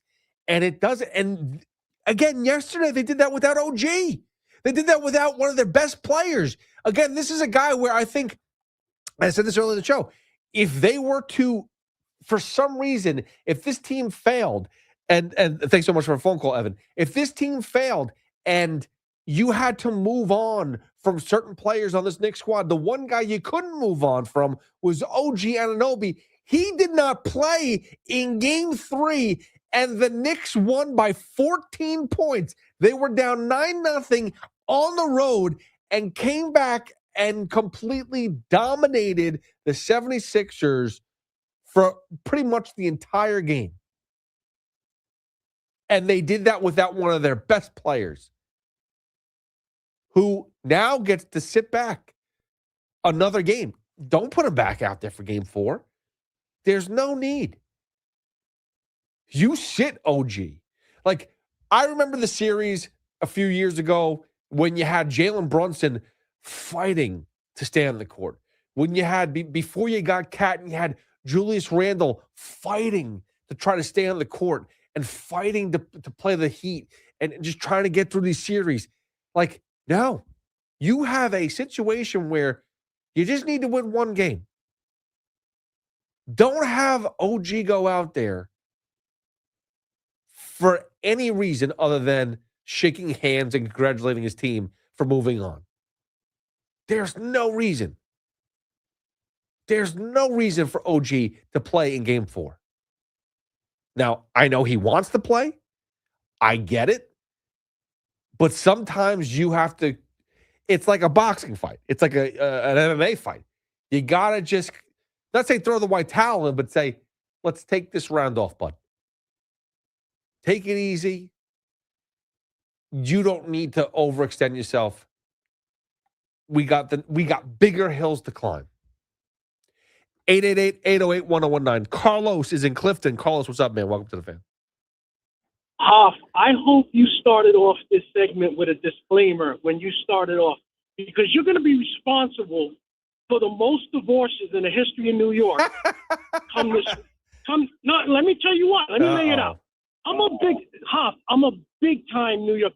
The last time I went to a playoff game, my son, he's 30 now, he was 10. We went to watch the Knicks get destroyed by the Nets. I was able to see Marbury and those guys. That's how long it's been for me. I'm a transplanted New Yorker. I migrated to the state of Pennsylvania. And this game is on Sunday, Mother's Day. Yeah. So while I got in the car listening to you, I said, wait a minute. I get on the phone with my 30-year-old that was 10 at the time. And I tell him, go on SeatGeek and check out how much the tickets are. He gave me a price. And I said, I'm going. I'm buying the tickets as soon as I get home from work. He goes, Dad, it's Mother's Day. I said, no, listen to me. I'm buying the tickets to take your mother. There you go. No. She's not going to go, Hop. I know that for a fact. Okay. So then I'm going to take my younger son.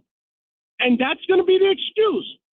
But I don't care where they sit me. We could be in a janitor's closet for all I care. We are going down there.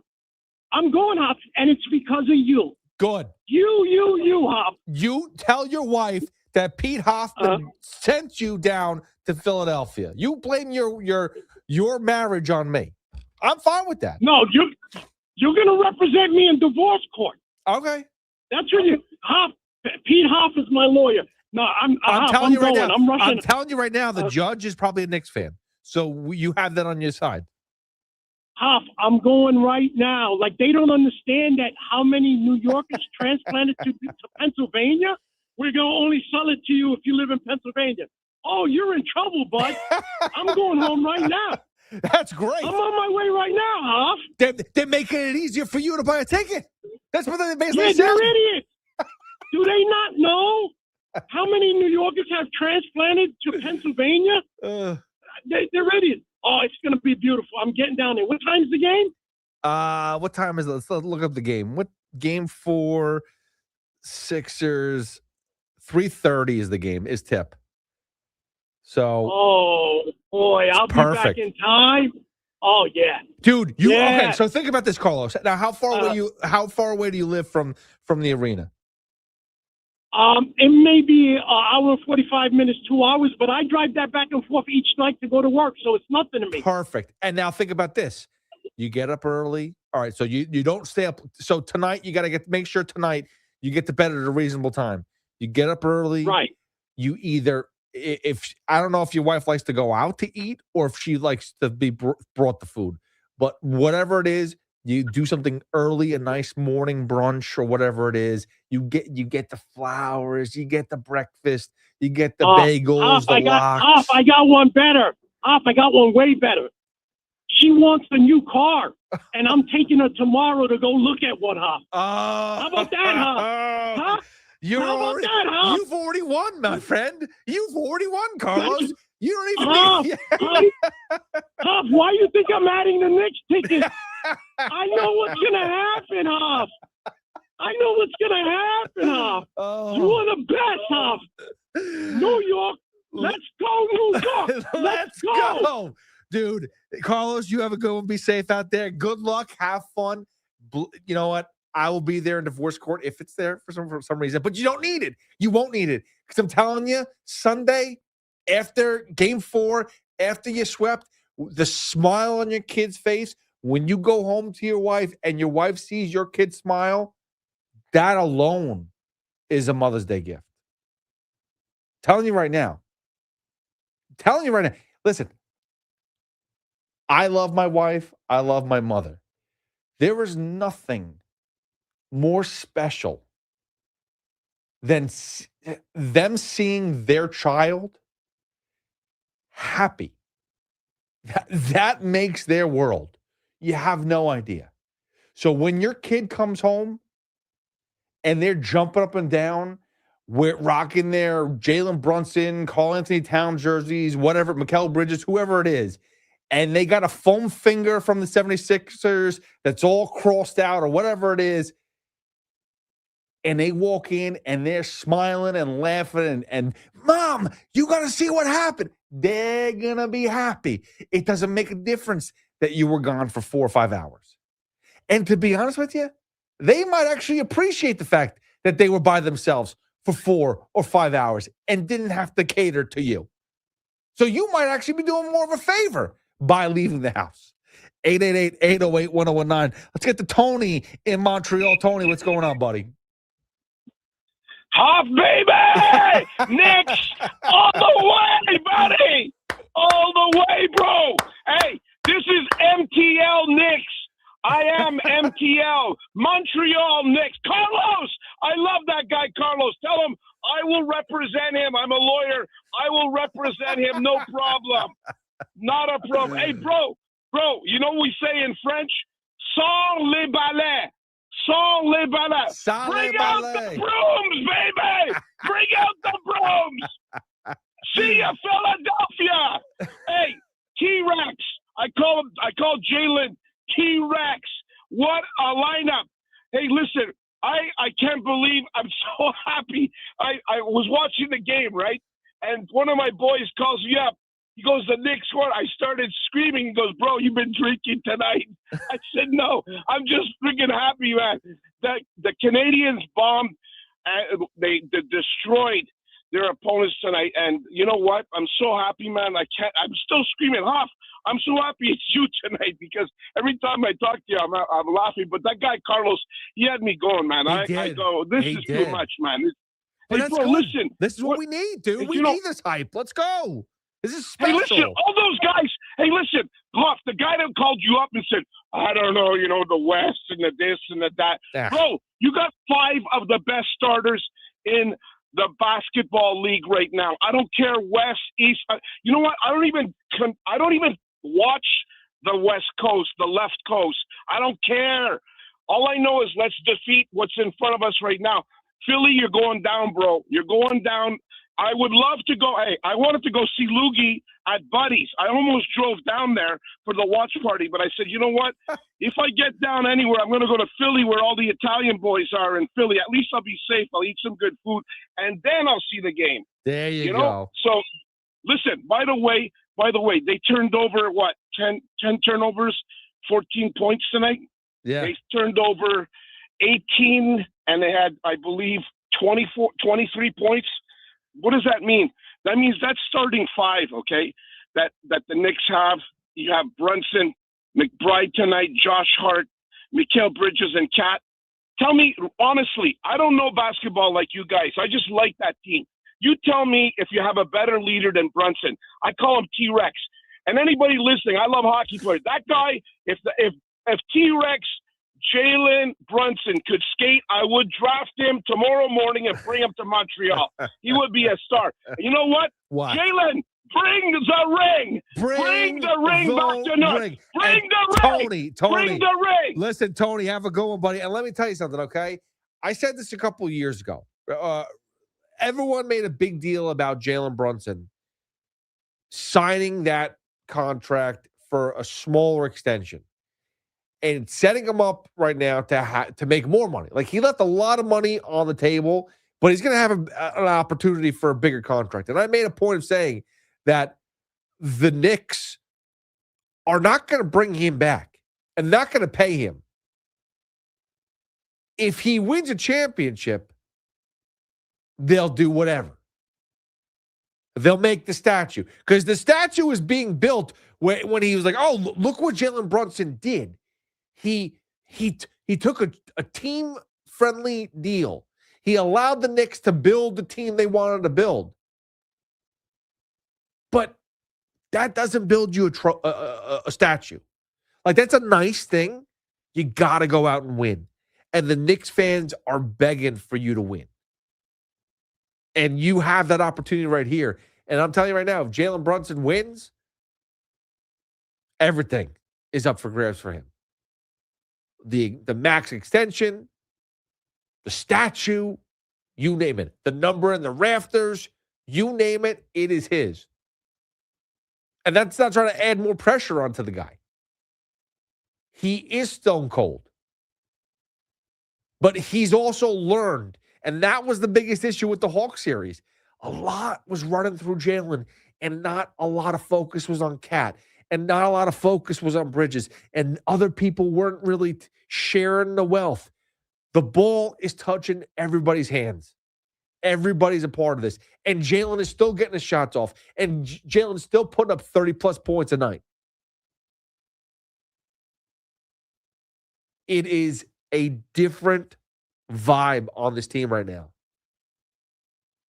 Maybe it took those 2 games for them to be like, what the hell are we doing? We are a better team than everybody. Let's go out and prove it. And they have. 888-808-1019. Mike, Jimmy, we will get back to your Knicks phone calls. Give us a little break here. Got to take a break.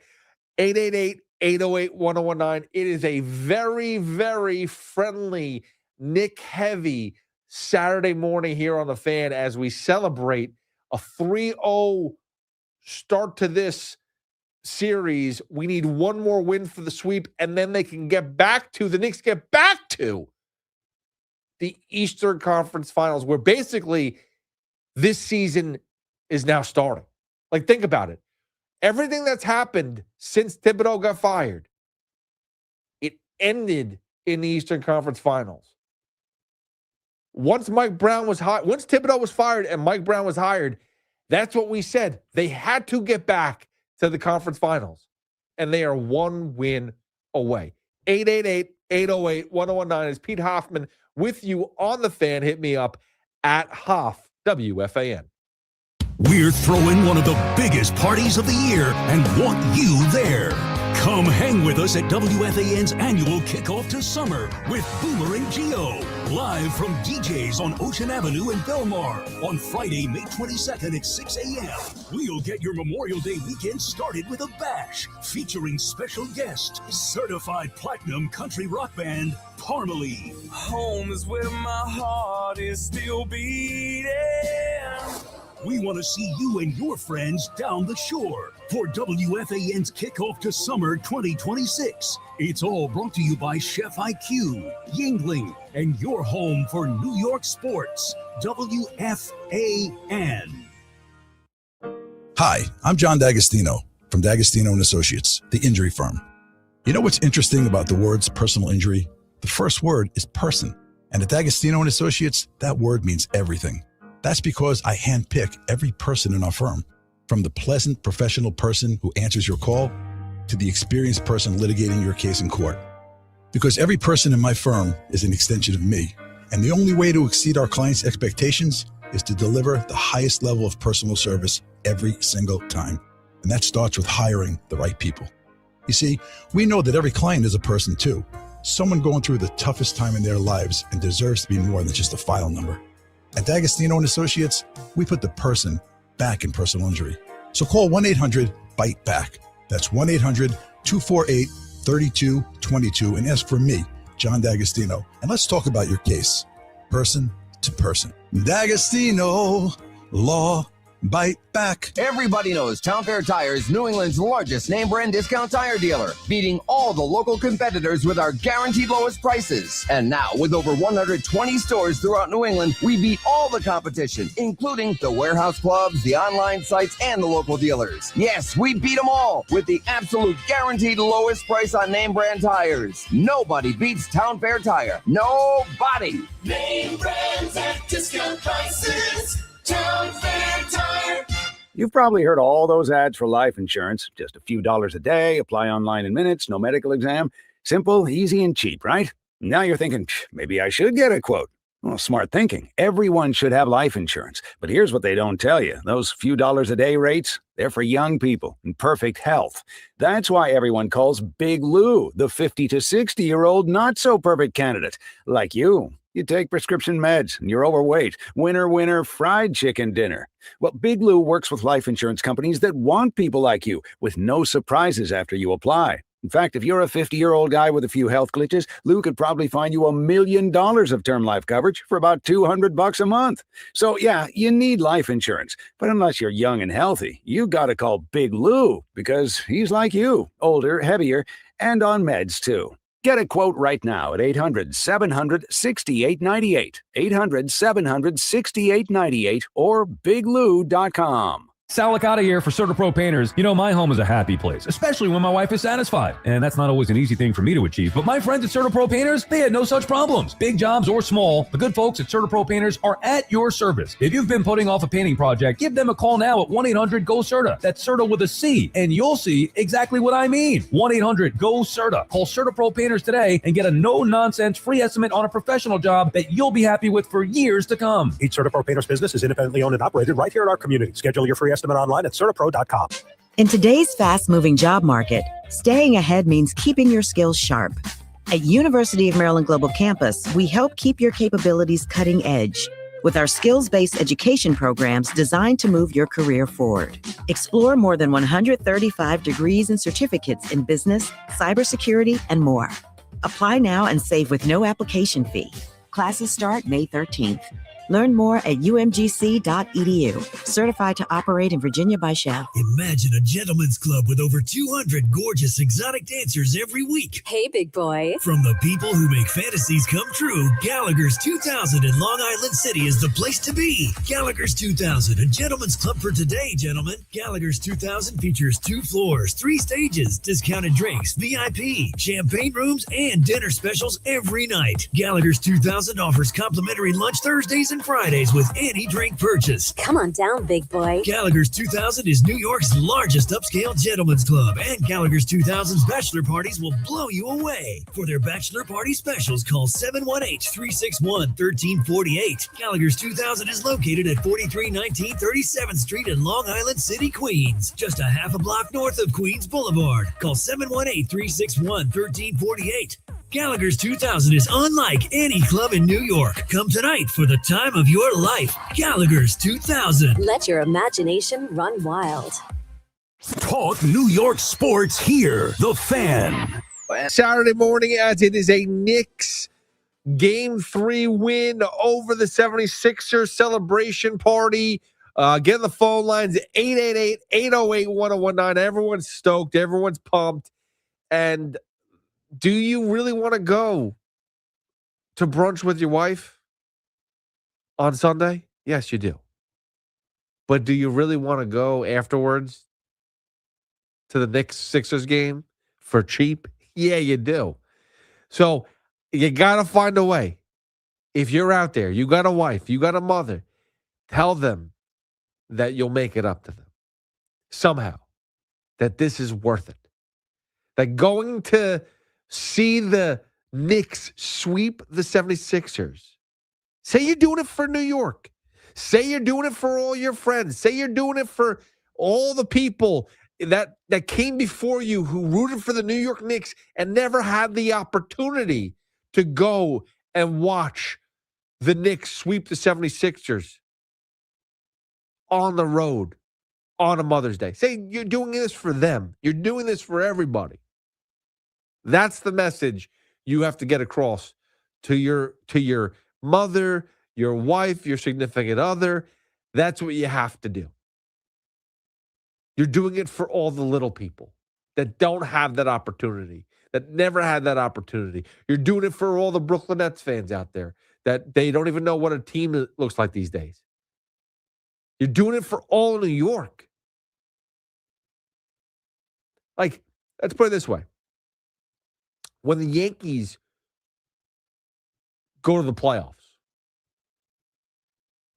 and whether they're playing Toronto, whether they're playing Tampa, listen, if they're playing Tampa, you know it's basically all Yankee fans anyway, because Tampa is basically all everyone that lives in New York, that moves down to Florida, they all go to Tampa. So that's easy. But when they go to Toronto, the Yankee fan is going to travel. The Knicks fans need to travel.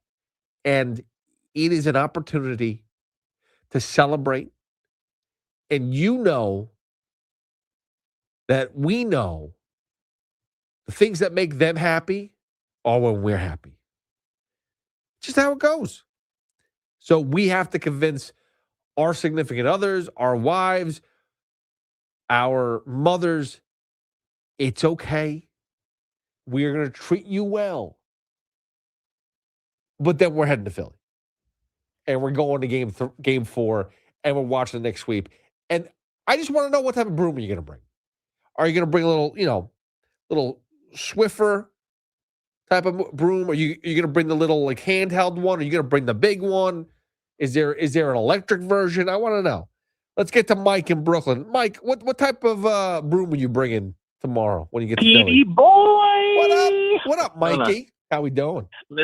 Listen, first of all, a couple things I have to say quick. Happy Mother's Day to all the beautiful mothers, wives, etc. out there early, number one. Number two, public announcement to Carlos. If you ever get a divorce, do not call Hoff and Tony from Montreal to be your legal counsel. Why not? Please. Two Mama Lukes. You don't Number two. Hold on. You don't trust me? You don't think I'm a good person to have on your side? Okay.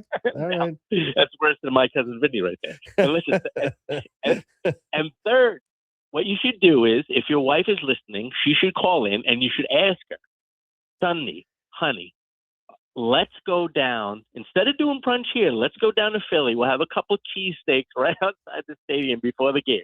And I guarantee tomorrow night, you'll be doing the Rico in Evan's basement.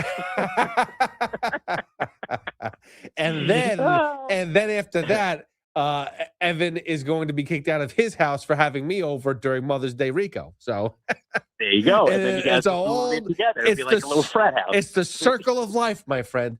Here's the thing. You and Evan living together. Here's that would be.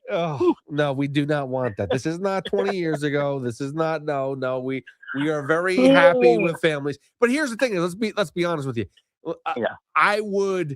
I know one of my kids has a soccer game on Sunday, so that kind of takes me out of it already anyway. And I'm already taking the kids to the UFC fights tonight. So nice. The back-to-back, I don't think I could do. But listen, I know. we had we had Carlos call up and said the tickets were cheap. I'm thinking I want to go on SeatGeek right now myself and look up tickets. I mean, let's go. I mean, they're so cheap right now. I'm down here. We stayed here tonight and went to actually a nice restaurant afterwards. This good place, Barbuzo, one of my favorite spots actually down here. But so the game, it was probably 60-40 to be realistic. It was probably 60-40 Knicks to Philadelphia fans. And you know what the problem is, and I'm not to burst your bubble, but I'm trying to be realistic with even with the Mets and everybody else, is this team just looks shot. I think they was. I was talking with Jack about it. I think they were surprised that they did it. First of all, Embiid looks like he's 90. And that's he's shot. Maxey, he didn't even look good tonight. I like Edgecombe, and he didn't look great. They literally look shot. They literally just but they started out with such fire, such a bang in the beginning, dude. So but still, like we were there. Like I said, I was there. The crowd was going a little crazy at first, but it literally was like short term. And I was actually surprised because I got a little not worried, but I've never been down there for a game like that. I went to Phillies, but I went not even when they played the Mets. I just went down and I like the stadium and stuff. So Al was like, "Oh yeah, just be careful," and stuff like that. So I'm like, especially stuff I'm going through and stuff like that. I'm like, I'm not going to fight anybody. So I told my buddies, I'm like, no Knicks here, no nothing. But we got down there, and like you said, it was 60-40. So it wasn't nobody's gotten to fight. I didn't see any fights or anything like that at least. So at least from that standpoint. But I think was J.R. Smith down there getting run over at all, or no? He's safe. No, he's safe. Thank but God. I think I think that Detroit is not. Listen, I think you're putting like Boomer always says, one game, one series at a time. Yeah. First of all, and Detroit is not easy for them, and they haven't been easy. See, last time they beat them with Durant. I'm just being honest with you. And then when if they do get through Detroit and they play OKC, that's not another easy team. And and even the Spurs, they beat the Spurs for their banner thing, whatever it was, and whatever that's Emirates, whatever garbage. But that was what do you call it? That was what's his name? Wemby just got back. He played halftime. I don't think Vassell was in there. So there are a lot of good teams. Mike, don't kill my vibe. I'm not killing your vibe. Yeah, you are. Me. I'm not. We're having a good time. We're flying high, baby. This is I'm the honest guy in our relationship. You know that. But here's the thing is, right? Like I appreciate that and I respect that because I'm the same way too. I do a lot of things like that as well. Like I have my different vantage points and whatnot. So we all have our different views. We all have our different vantage points of where we think the team is sitting. And I gotta be honest with you. Yeah, exactly. But I gotta be honest with you. I'm sitting at a different level right now too, and I'm not saying mine is right or yours is right or whatever it is. At the end of the day, the game's gonna be played, and the Knicks are gonna go out there on Sunday and play a game, and they're gonna perform. Whether your opinion or my opinion matters, that doesn't make a difference. It's just all opinion based. I gotta be honest. I'm sitting here and I look at this team right now. They haven't been playing like this all season, and you could sit there and you could sit there and say that the Sixers look shot. I got to be honest with you; they came firing out of a cannon in the first 2 minutes of the game. They looked electric. The Sixers that last year would have destroyed this Knicks team. Yeah, no, I agree. Like I said, I hope you're right. And then the funniest thing was I texted you before. So yesterday I'm in I go up to Presby for like my appointments and different doctors and stuff like that, follow-ups and stuff. So I had to go for blood work and a couple other things. So I'm sitting there, and it's like probably 2:30ish around there, 2:30 maybe 3ish, like maybe a little before. And I'm sitting there and I look over and you could tell like when there's an athlete, right? Because the guy's like just bigger, overall. So I see like back and being pushed or whatever, but big guy turns around, it's Dominguez. And I'm like, aren't the Yankees playing? And I looked it up quick. I'm like, what the hell happened? So he ran into the wall yesterday. So I guess the concussion protocol. He was sitting next to me, going to get the MRI for his shoulder. Oh wow! It was actually pretty cool. Yeah, it was actually really cool. Did you talk to him at all? Did you say that you felt bad for him? The guy next to me, he's like, "Oh, when did you get his order?" I'm like, "Dude, first of all, HIPAA and all the other crap. Not only that, the guy ran into a wall.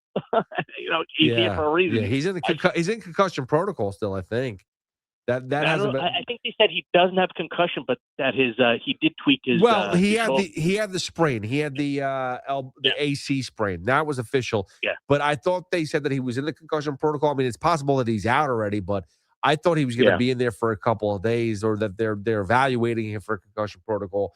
I mean, listen, the thing about, and to just hop on the Yankees for 2 seconds, we haven't really touched on them at all tonight. Yeah. Spencer Jones made his debut, but that catch by I want to say Melky Cabrera, even though it's Jason Dominguez, he kind of has a Melky Cabrera type of vibe to him, little short, stocky type of dude, switch hitter, whatever. But Jason Dominguez, he actually tracked the ball well. Like, it sucks that happened. Yeah. That he put himself in a situation that he actually did the right thing and he hit his head. It sucks. Oh no! No, believe me, I agree. But it was just so funny that I saw him there. And then just the last thing, just tell just tell everyone you're doing the Rico. Yes. He was talking about the Yankees. I was listening to him when we were driving down. He was talking about the Yankees playing sub 500 teams. First of all, the Mets have played. I think I have it written down. I wrote down 15. They played 15 games versus over 500 or above teams so far, and they've won 3 games. So believe me, their schedule has been crap as well. So they're really good. You're really going to see the Mets over the next couple of months when they start playing Atlanta and some of these other teams. And they got crushed. Wait, you're telling me, Mike, that we haven't seen the worst of the Mets already? No, is that what you're trying to tell me? That's what I'm telling you. This is why I need you. You tell me to be to be realistic and slow down and don't talk about final NBA finals. If we don't got the NBA finals, I ain't got no baseball season. Okay. Well, listen, I still got the Dolphins. So. Oh, dude. Well, where's Tua again? I forget where he's at. Atlanta. Oh, Atlanta. Listen. Love you, brother. And like I said, happy Mother's Day to your mom and to your wife. All right. Thank you very much. And Mike, you be safe and have a great weekend and enjoy your family and God bless. All right, brother. Thanks, Mike. I appreciate you too, my man. I'll talk to you later. Bye. 888-808-1019. Yeah, we haven't really touched on the Yankees at all, but I do want to talk about Spencer Jones just briefly because, he had his debut yesterday and it didn't go as planned, but that was like possibly the worst game that Spencer Jones could have been called up for. Because you talk about, the pitching matchup. It was ace versus ace, or supposed to be ace versus ace. And that wasn't the case. As, Max Fried did not pitch well. He battled through 6 innings, but giving up 5 runs, giving up an early lead to start the game, putting them down 4-0 early on. It just wasn't a good performance by Max Fried. But then you had Mizrowski from the Brewers, who was unfair, who was hitting 102, 103, 104 in consecutive pitches. I mean, I almost feel bad for Spencer Jones to come up in a game like that. Mizrowski's line, Jacob Mizrowski's line in the 6 innings he pitched, gave up 2 hits and 2 walks, 95 pitches, 11 strikeouts. Kid's nasty. I forget how tall he is. Is he 6'5"? Let's see. Do they have his bio? He is 6'7". Sorry. 6'7". 6'7". Sorry. Kids, what are you going to do? He's just nasty. And that was not the guy to bring Spencer Jones up for, to pitch, to play against, in his debut. He did. Spencer Jones did not have a hit. He did walk. So he got on base for his first game, which is good, but went hitless, 0 for 2, 2 strikeouts, and a walk. And was just a DH, so we didn't see him in the field at all. But he's a big dude, tall dude. We've seen him, if you watch any of the minor league games, he's got pop, he's got power, but you're not going to connect. Not many people connect with balls being thrown 104 miles per hour. I don't think Spencer Jones was going to do it either. I mean, Aaron Judge had his issues. He was 1 for 4, 2 strikeouts. I mean, the whole team, besides the one hit by Judge, Caballero had 2 hits. Get 3 hits the whole game. It was not the best performance by the Yankees, but that's what's going to happen. I mean, it's going to happen. I mean, and now look, the Yankees, who were on a crazy win streak that won like 15 out of 17 games, or was it whatever the numbers were? Now they've lost 2 out of 3. They lost on Wednesday, and then they lost tonight. So now they lost 2 out of 3 games. Yankees are in trouble. Obviously, they're not. They're one of the best teams in baseball. They are an amazing team. They have the luxury of bringing in a Spencer Jones right now when the team is basically at the top. And there's no – even though the Tampa Bay Rays are right behind them and are just as good this year, they really are. I mean, I think in a 10-game stretch, the Yankees went 7-3 or 8-2, and they lost the game to the Rays because the Rays went – was it like 8? I think they went 9-1 or 8-2, whatever it was. It was they lost ground in a 10-game span that they went, I think, 8-2. That's ridiculous. The Rays are playing excellent baseball right now. And it's weird because we were talking about, talking about the Knicks and how the Western Conference is so dominant compared to the Eastern Conference. Well, the American League is not dominant at all.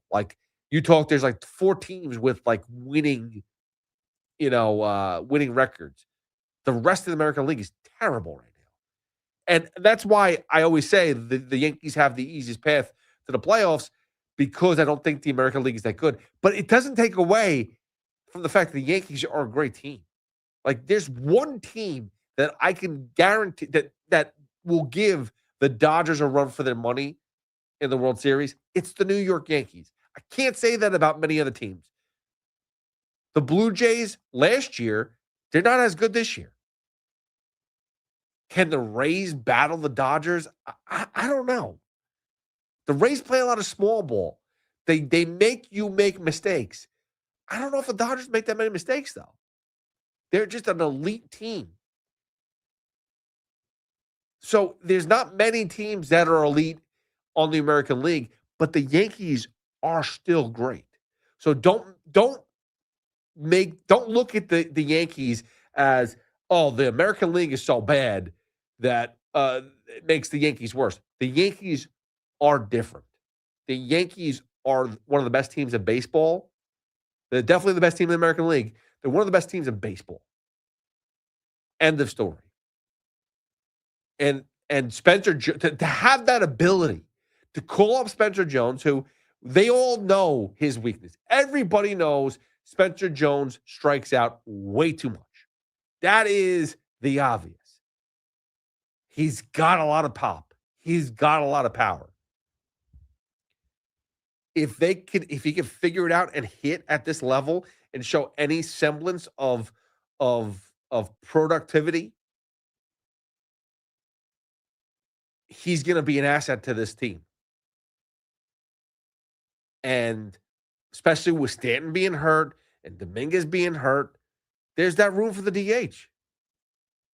So you don't have to play him every day. You give him a little experience. I mean, you basically give everyone else experience. So why not give Spencer Jones a shot? He's been sitting around in this organization for a couple of years now, and we've been waiting. So he's here, which is good. 888-808-1019. We'll get back to your we'll touch on more Mets and Yankees stuff a little bit later too. But it's still very Knicks heavy. People are still feeling it. Like Jimmy in Warren County. What's up, Jimmy? How you doing? What's good, bro? You're what's good, dude. You are nothing much. But first of all, I want to thank you. When I first started calling the station, I used to call BT and Sound all the time. You always showed me love and put me on. I appreciate you, Hop. That's why I'm hitting you up. Well, I appreciate you, Jimmy, dude. You're the man. I appreciate you. No doubt, no doubt. Yo, one thing about, with the Knicks right now, I'm a Knicks fan, and, we go into the playoffs with all my teams all the time. It's like we're scared. We're looking at matchups and stuff like that. I think the Knicks have reached a point where it doesn't matter. We're big dogs now. I don't care who we play. I don't care who's next. I think they need to fear us a little bit. I think we reached that point. Yeah. You know what I mean? I do. Like they're picking and choosing opponents. I'm not picking and choosing opponents. If it's Detroit, it's Detroit. If we get through Detroit, it doesn't matter. We're that team right now. We need to be feared. And I feel that way. I really do. I agree wholeheartedly, 100%. I feel like there used to be you used to, like, again, this is where I go back to in the Hawks series, the Knicks beat the Hawks, and everyone's sitting there going like, who do you want to face, the Sixers or the Celtics? And I know that's the question you ask, but the answer is anybody. I'll take it. Doesn't either. matter. It doesn't matter at this point. I think we got to that point where it doesn't matter. Anybody can get it, bro. Yeah. 100%. And Hop, I wanted to ask you, man, are we allowed to talk a little MMA, UFC on here? I know you like that. Jimmy, let's talk. What do you got? All right, this is what I got, right? I got Jim Miller second round, knocking Jared Gordon out. That's what I got. I'm a Jersey guy, and I'm a Jim Miller guy, and I like that, and I like the matchup. I like Joshua Van. Do you like Joshua Van? Oh, dude, he's a beast. This Taro, he's pretty good, but I think Joshua Van's got something to prove. Yeah. And Joshua Van has hands. I like Joshua Van, and believe it or not, I think that Strickland's going to gas out Chimaev. No. I think he's going to gas him out. There's no chance. Bro. You know that Chimaev is taking him down. I haven't seen he's going for it. Jimmy, I haven't seen anybody. I've heard people say that they're going to be able to stand with Kazmat. It doesn't happen. I'm telling you right now. It doesn't happen. I know. I think Strickland's going to take you down. I really do. But do you think his takedown defense is great, and he always gets to his feet? Do you think there's a chance that in the third round, if they can get there, he gasses this boy out? Because if he gasses him out, Strickland's not playing, bro. Listen, Jimmy, and I know people love Sean Strickland, and I get it. And he's that dog. He's the guy that goes into these fights, and he's throwing down, exchanging. I just don't think he's got what it takes. I've seen Strickland when I saw him lose to Pereira a couple years ago. Yeah. I remember he was like, "I'm going to go in for the kill," and he walked into he walked in with blades of glory, and he came out real bad with that boxing stance. He sticks to it. I don't know what it is, man. I know, Chimaev's no joke. That's the problem. Takedowns. He works everybody out, but I feel like if Strickland can survive 2 rounds of that, I feel like that boy can gas out. All right, listen, we will see. Listen, I'm all about Van.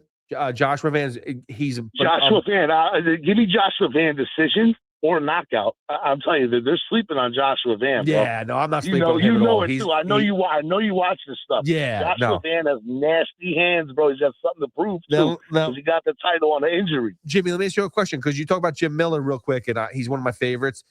Veteran of the UFC, New Jersey boy, bro. New Jersey native. Is there any talk? I didn't really listen about his fight at all. He's not talking about retirement, right? I'm scared. The last 3 fights that Jim Miller fought, I'm scared he's going to put the gloves down. Yeah. Especially when he got bloodied up by King Green. Yeah. But he hasn't put the gloves down yet. I wouldn't be surprised by it. But I really think that I really think he's going to win. I know he's a heavy underdog, but Jared Gordon doesn't have nothing for him. I think we get to the second round. I think Jim Miller hits too hard. He gets the neck. And he puts the gloves down. I mean, I wouldn't be surprised. You got to remember though. You got to remember Gordon though. Fought Patty Pimblett the best. Like he was. He gave Pimblett a fight. He did. So you got to remember that. And the one thing I don't like, Jimmy, is when they talk about retirement. When fighters are thinking about retiring, I usually go the opposite way. If I feel like a fighter's on his way out, you always hear Joe Rogan talks about this all the time too. if a fighter's going in there with like, oh, this might be my last fight, it doesn't go well because they're not fully in it. And that's the one. Most of the time, it doesn't go well. You're absolutely right.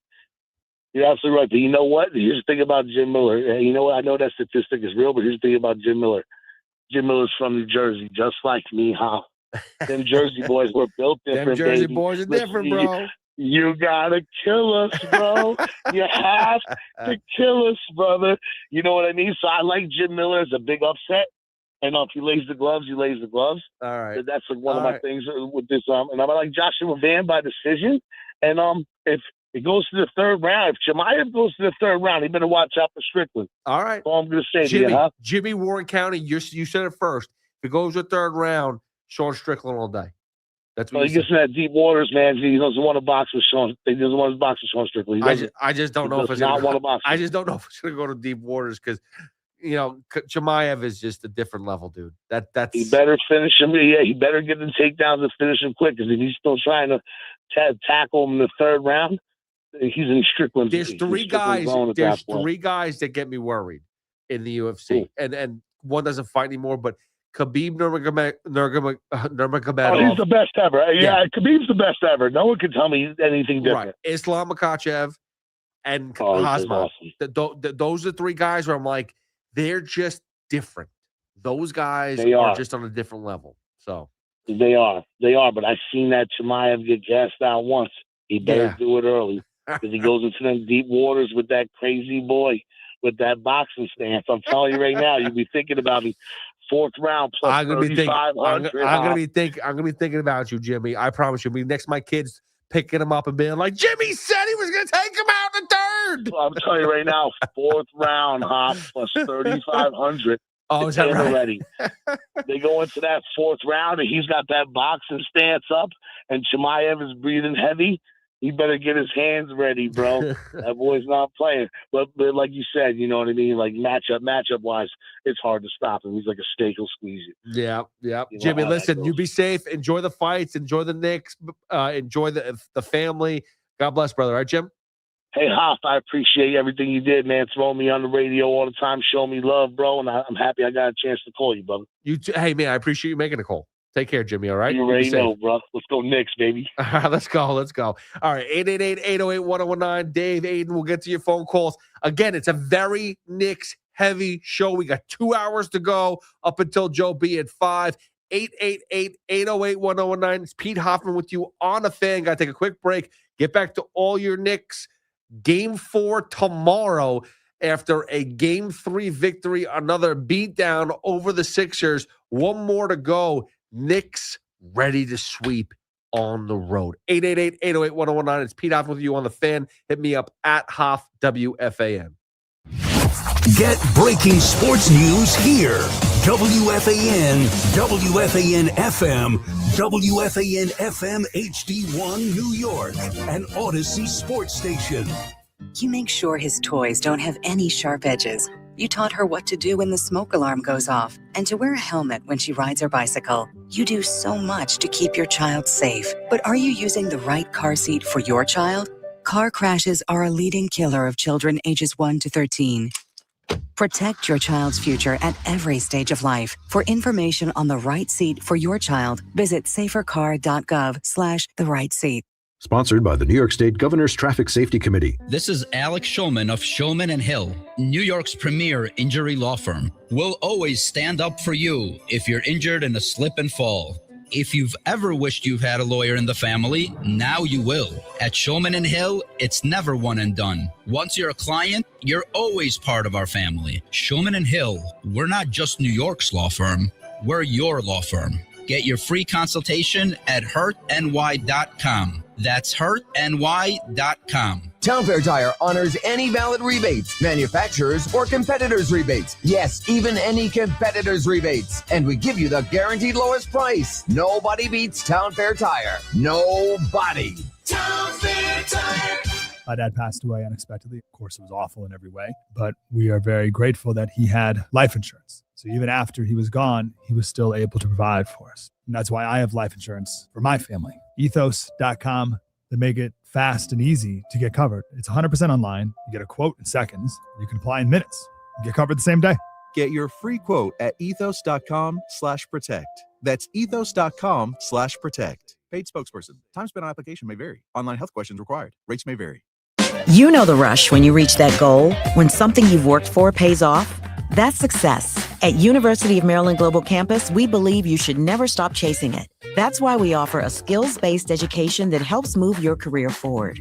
Learn how to apply emerging technologies like AI and data science. Build your leadership and critical thinking skills. Apply now and save with no application fee. Classes start May 13th. Learn more at umgc.edu. Certified to operate in Virginia by Chef.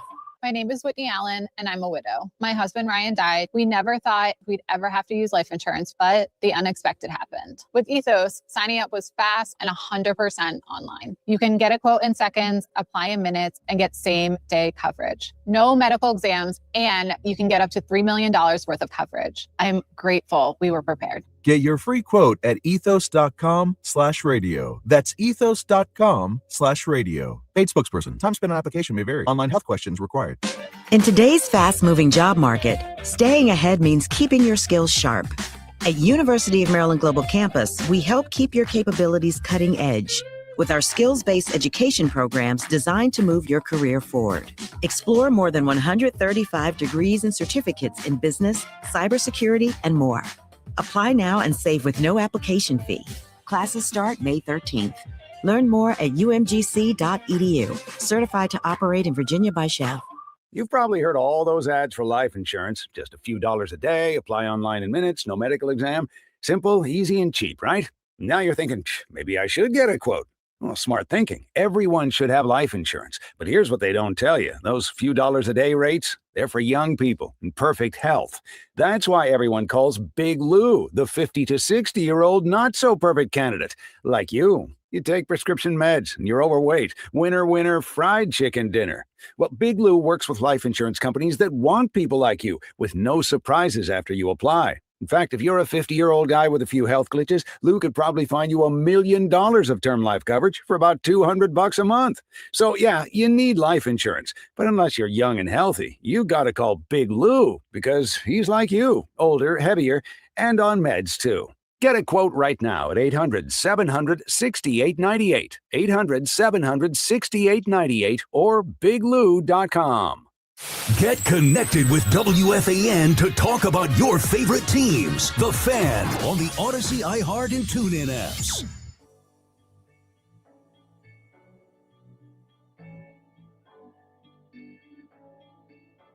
I've been reading books of old, the legends and the myths, Achilles and his gold, Hercules and his gifts, Spider-Man's control, and Batman with his fists.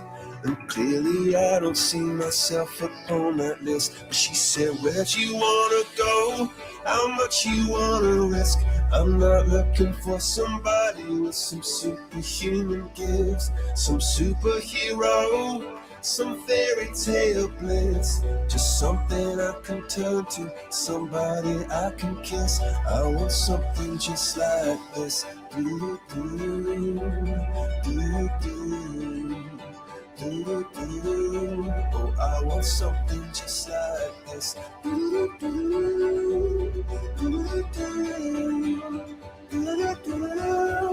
I want something just like this. 888-808-1019 is Pete Hoffman with you on the Fan. Another 2 hours until 5 when Joe Beningo takes over. And it's a very Knicks-centric show as the New York Knicks, beat the 76ers yesterday in Game 3 and take a 3-0 lead going into tomorrow for the potential sweep in Philadelphia. And they do it without OG. They do it gracefully. They do it amazingly, as they've been doing. They were down by 9 early on to start the game. And in a hostile crowd, even though it sounds like there was a ton of New York Knicks fans there in the crowd, and they shook it off. They shook off an early 9-0 deficit and came back to win 108-94. And it was another dominant performance by the New York Knicks, by Jalen Brunson, by Mikal Bridges, by everybody. Game was still physical. Very early on was physical. And a lot of cheap and bad calls by the refs that made me think that, oh boy, here we go. This is going to be set up. This is going to be one of those games that we're going to have to sit here and throw away because the refs are willing the Sixers to win this game. But with all that said and done, the way it started, the Knicks calmed down. Mike Brown calmed down the team, refocused, and they went out there. And after that 9-0 lead that they were, or 9-0 deficit, they went and crushed. And they outscored them 108-85. So it was another dominant performance by the Knicks. And they continue. Now, 6 games in a row where they make it look like the opposition shouldn't be on the same court as them. And this is not a phase. This is not just a really nice run that's going to end up, once it stops, once the streak stops, and then the real Knicks are going to show. No, this is the real Knicks. This is the team that we've been waiting to see since Cat joined last year. They should dominate weak teams. And they should fight tooth and nail against the hard ones, the difficult ones. The Pistons, who they're probably going to have to play next round.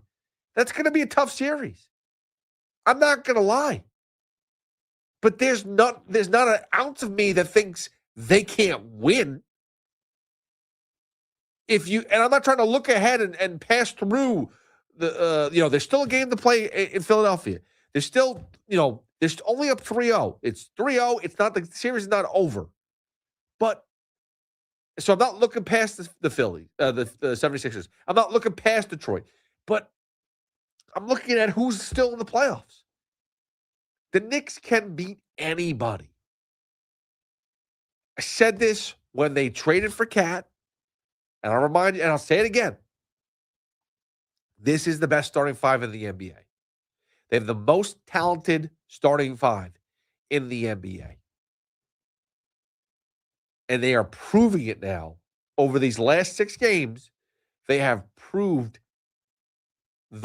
how good they are, the talent they have on this team. And this was without OG. Anunoby was not on the court, was not going to step foot on the court.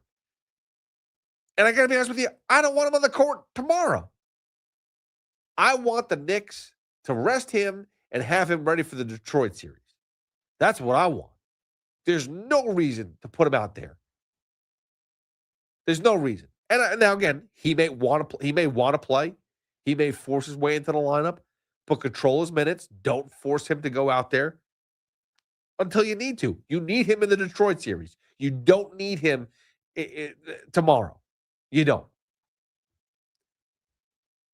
But this Knicks team is continuing to show how good they are, how dominant they could be. And this is the Knicks team I've expected for quite some time. And they didn't do this in the regular season. They didn't do this last year for Tom Thibodeau. And I don't know if it was a Mike Brown thing. We sit there and criticize Mike Brown all season long, say he's not Tom Thibodeau. He better get him back to the Eastern Conference. This and that and the other thing you criticize because last year, Tom Thibodeau did bring them to the Eastern Conference Finals. That's something that you have to put on and look at and say, Tom Thibodeau was gradually getting them to the promised land. And then they fired the coach. So at the very least, you got to get back there. And he's one win away from getting the Knicks back to the Eastern Conference Finals. And that's on his watch.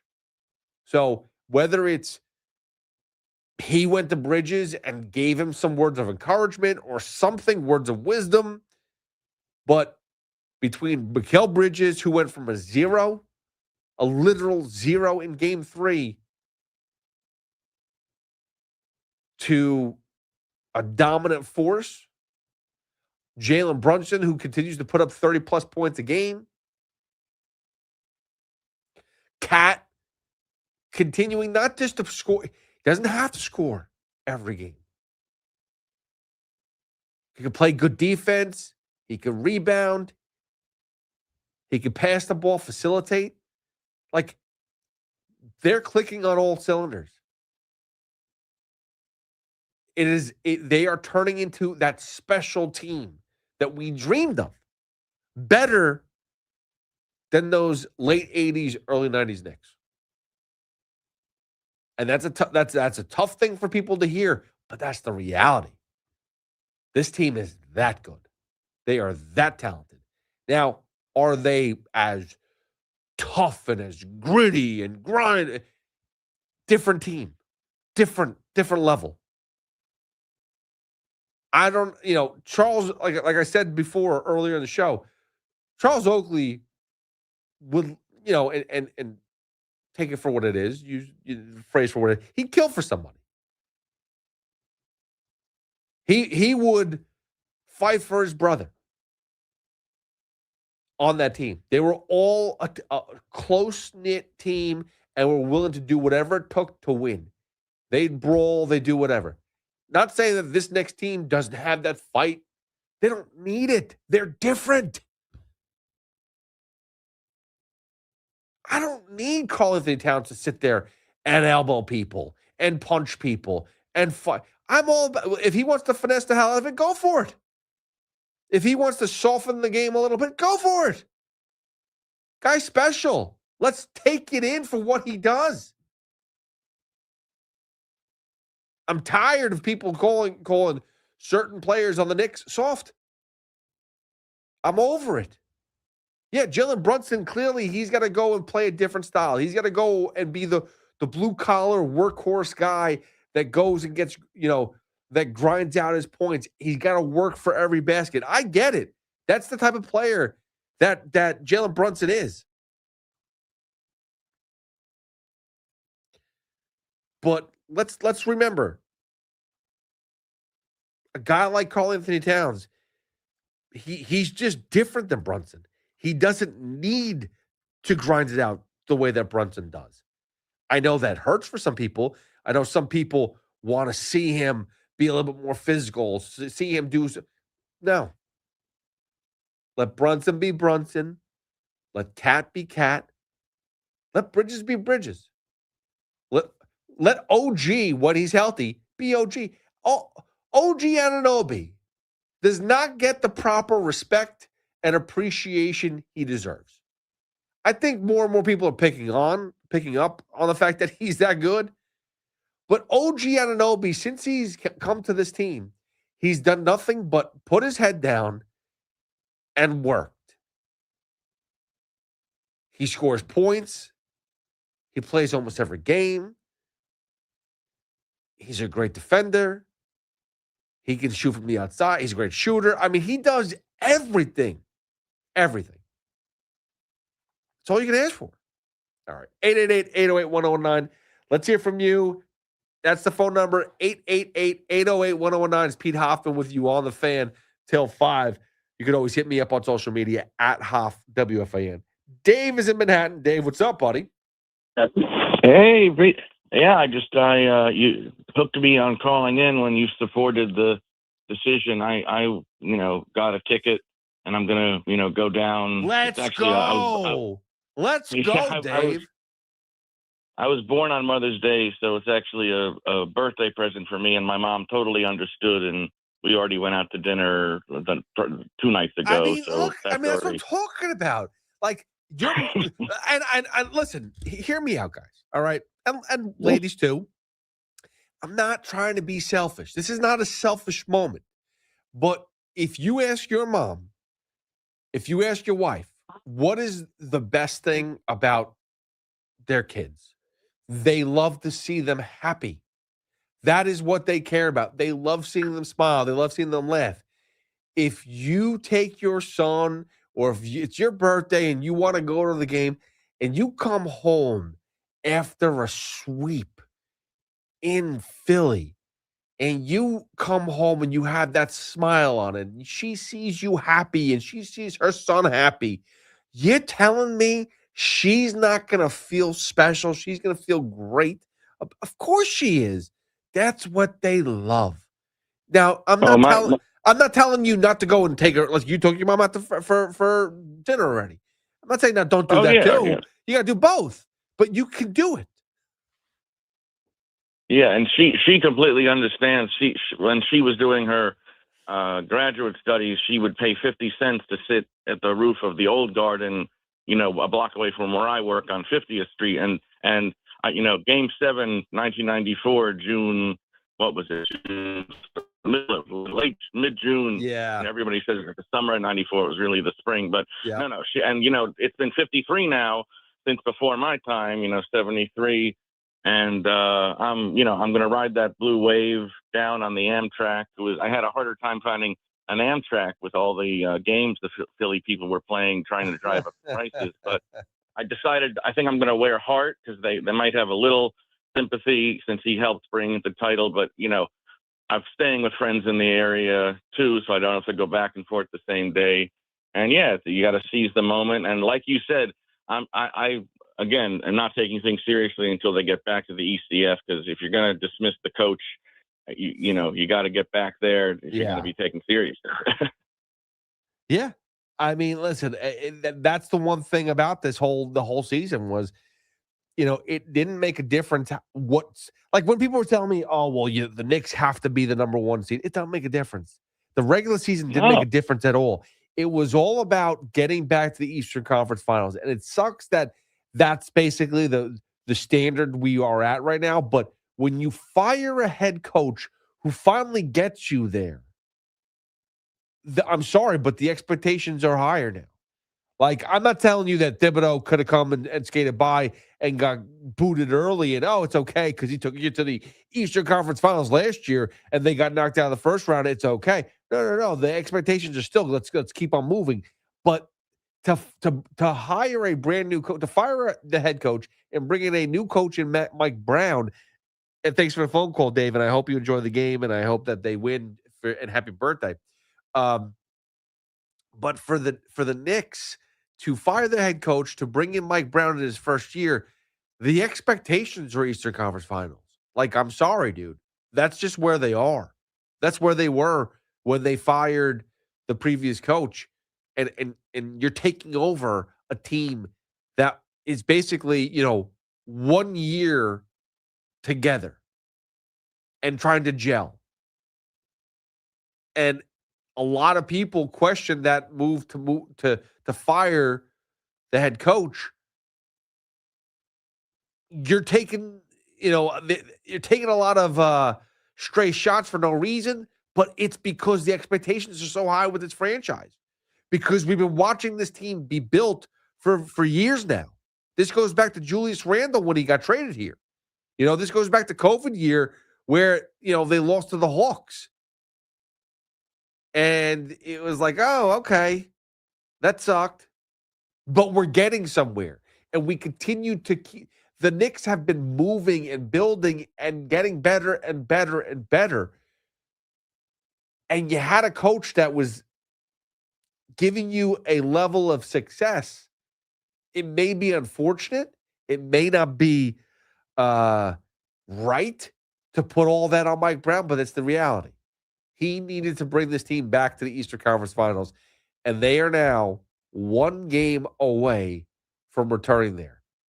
And then it's game time. And then it's, all right, your career starts now. Your season starts now. Let's go.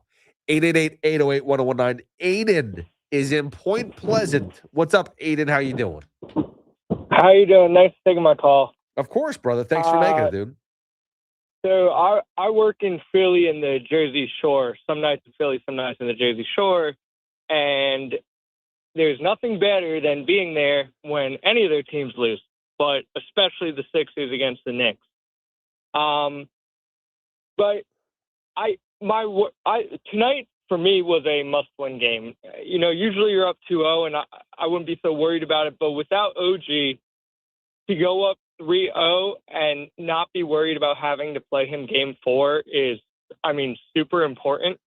I thought that was of the utmost importance. One thing, anytime I hear hamstring strain, especially with that guy, I don't see. Ian Begley was talking about, there's optimism. He could play game 3, game 4, whatever. I don't see him coming back this series, or especially being up 3-0. But I'm worried about him coming back against the Pistons. Like, I know it's they call it a very minor, but it's still hamstring. Yeah. Especially with a guy like OG. Yeah, and here's the thing is, like, we don't – it's not a – I don't want him playing because we can't use him out there. It's a just get healthy. And the Knicks should be able to finish the series. Just, again, watch yesterday's game. Watch how they were down 9-0. Watch how they battled back, and watch how once they started to put their foot on the gas, they never let up. Once that 9-0 run stopped, the Knicks outscored the Sixers 108-85. They completely destroyed, again, the Sixers this is the 6th game in a row where they've just destroyed teams. Okay? So, like, they don't need OG to do that. They just proved it. So, and listen, the Sixers are in a bad spot right now. Now, you don't really want to prolong the series that much. You'd like to, hey, if you win tomorrow, you get to put your feet up and wait for the Pistons whenever they knock off the Cavaliers, right? But yeah, and you know what? I don't know if I'm just biased, but watching Embiid fall on everything Towns earlier in the game, yeah. On everything falling on these guys, making what seemed like threats after, I guess it was game 2. Like, I don't really want the Knicks playing the Sixers anymore. I want to Aiden, let me just tell you something about the whole flopping and Joel Embiid and stuff like that. Like, what they're doing is this. Like, it is an art now. I realize it's an art. Yeah. But they're throwing themselves on each other to try to get calls. Cat's doing a little bit too. I'm not going to sit there and just say it's all Embiid. Yeah. Cat's playing the game. Brunson's playing the game a little bit. But, like, again, early on in the game, you saw, that the Knicks were putting out, screens and picks and whatnot, and they were getting called for everything. Meanwhile, the Sixers are throwing elbows and whatnot, and maybe there's a little bit more flopping going on when it comes to it, but they're all doing it. Everybody's doing it. People getting pushed into each other. They're calling fouls on the wrong guy. Like, there's a ton of issues with but I like the physicality. The problem is either you call nothing or you call everything. And that's the problem. So that's my issue there. But again, you're right. I don't want OG out there and Joel Embiid just flop and fall and elbow him while he's flanking flying through flipping or whatever to the ground. It's stupid. It's ridiculous what they do. And you saw I obviously, like, every time, like, I see him fall on Cat's knee or whatever, his ankle, and it just reminds me of Mitchell Robinson. And, like, the last thing the Knicks need is, to have to put Ariel Hukporti out there when Cat gets into foul trouble. And I think this team is, I love to see OG play, but I'm very glad that it is a 3-0 series. They have the chance to close it out. They've proven that they don't need him. Yes. To close out the Sixers, and I think that it was so important to win tonight for that exact reason, to not put the pressure on OG, who historically, obviously, is an injury-prone player when it comes to hamstrings. Especially. Yeah, and thank you so much for the phone call, and I appreciate it, and I agree.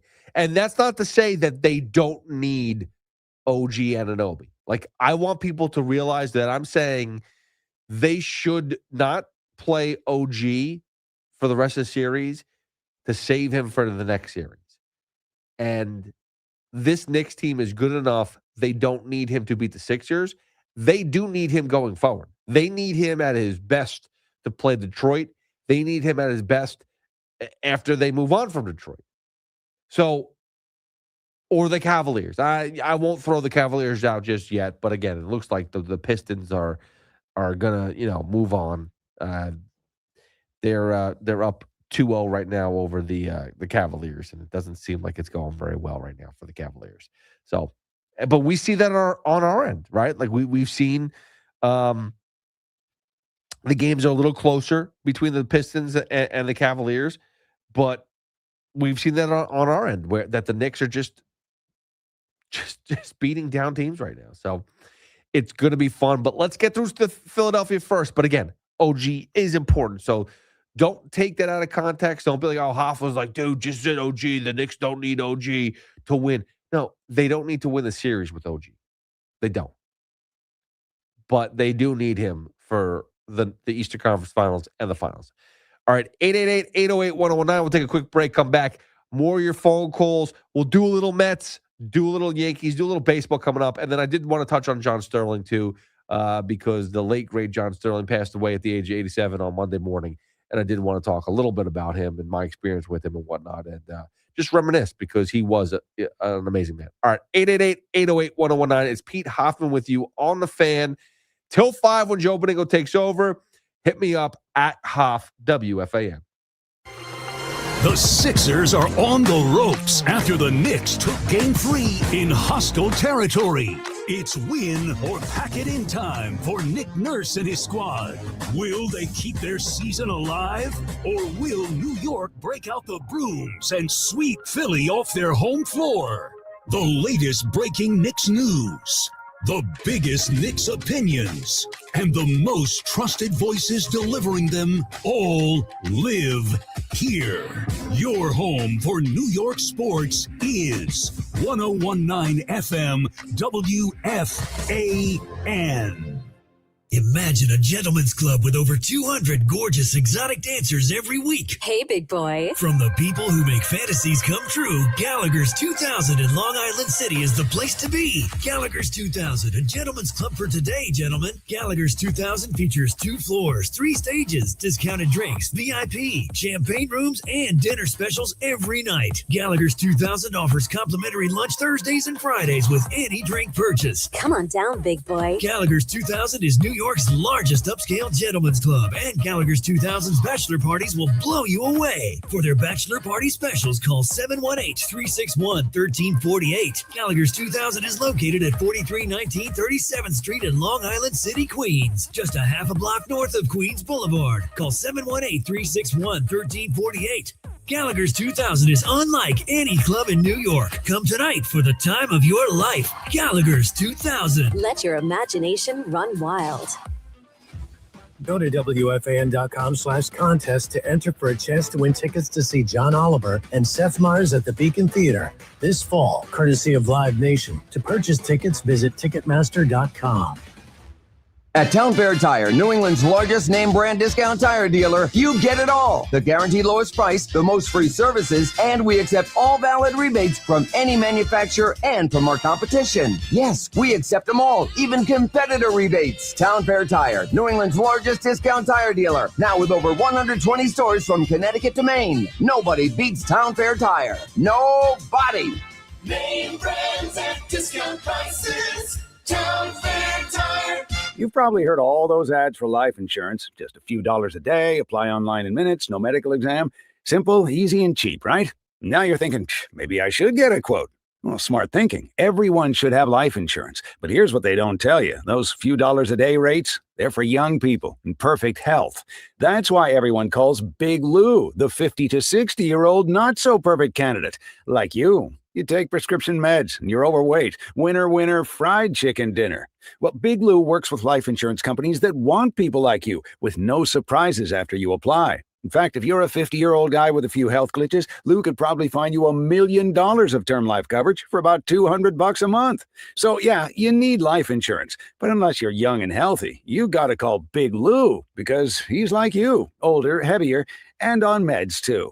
Get a quote right now at 800-700-6898, 800-700-6898, or biglou.com. With over 90 years of combined legal experience representing the law enforcement community, Decolator Cohen and DePrisco LLP continues to strive to educate police officers of their civil rights to sue in line-of-duty accident cases. The 2026 Police Officers' Right to Sue newsletter can be viewed on policeofficersrighttosue.com and provides successful results in varying line-of-duty accident cases. These results include damages recovered from RMP accidents involving the City of New York and civilian motorists, station house defects, ricochet injuries from the range, private premises slip and falls, sidewalk slip and falls, construction defects, snow and ice cases, and injuries emanating from defective RMPs. In any LOD accident, it is important for the officer to take photographs of any defects, injuries, or damage. It is also essential to draft the line-of-duty report and detail the cause of the accident in the paperwork. Remember, there's a 90-day time limitation to file a claim against a municipality. If any law enforcement member has a question regarding a potential lawsuit, contact Decolator Cohen and DePrisco LLP at policeofficersrighttosue.com or call 1-800-901-1529. Wesley Financial Group is not a law firm, and Chuck McDowell definitely not an attorney.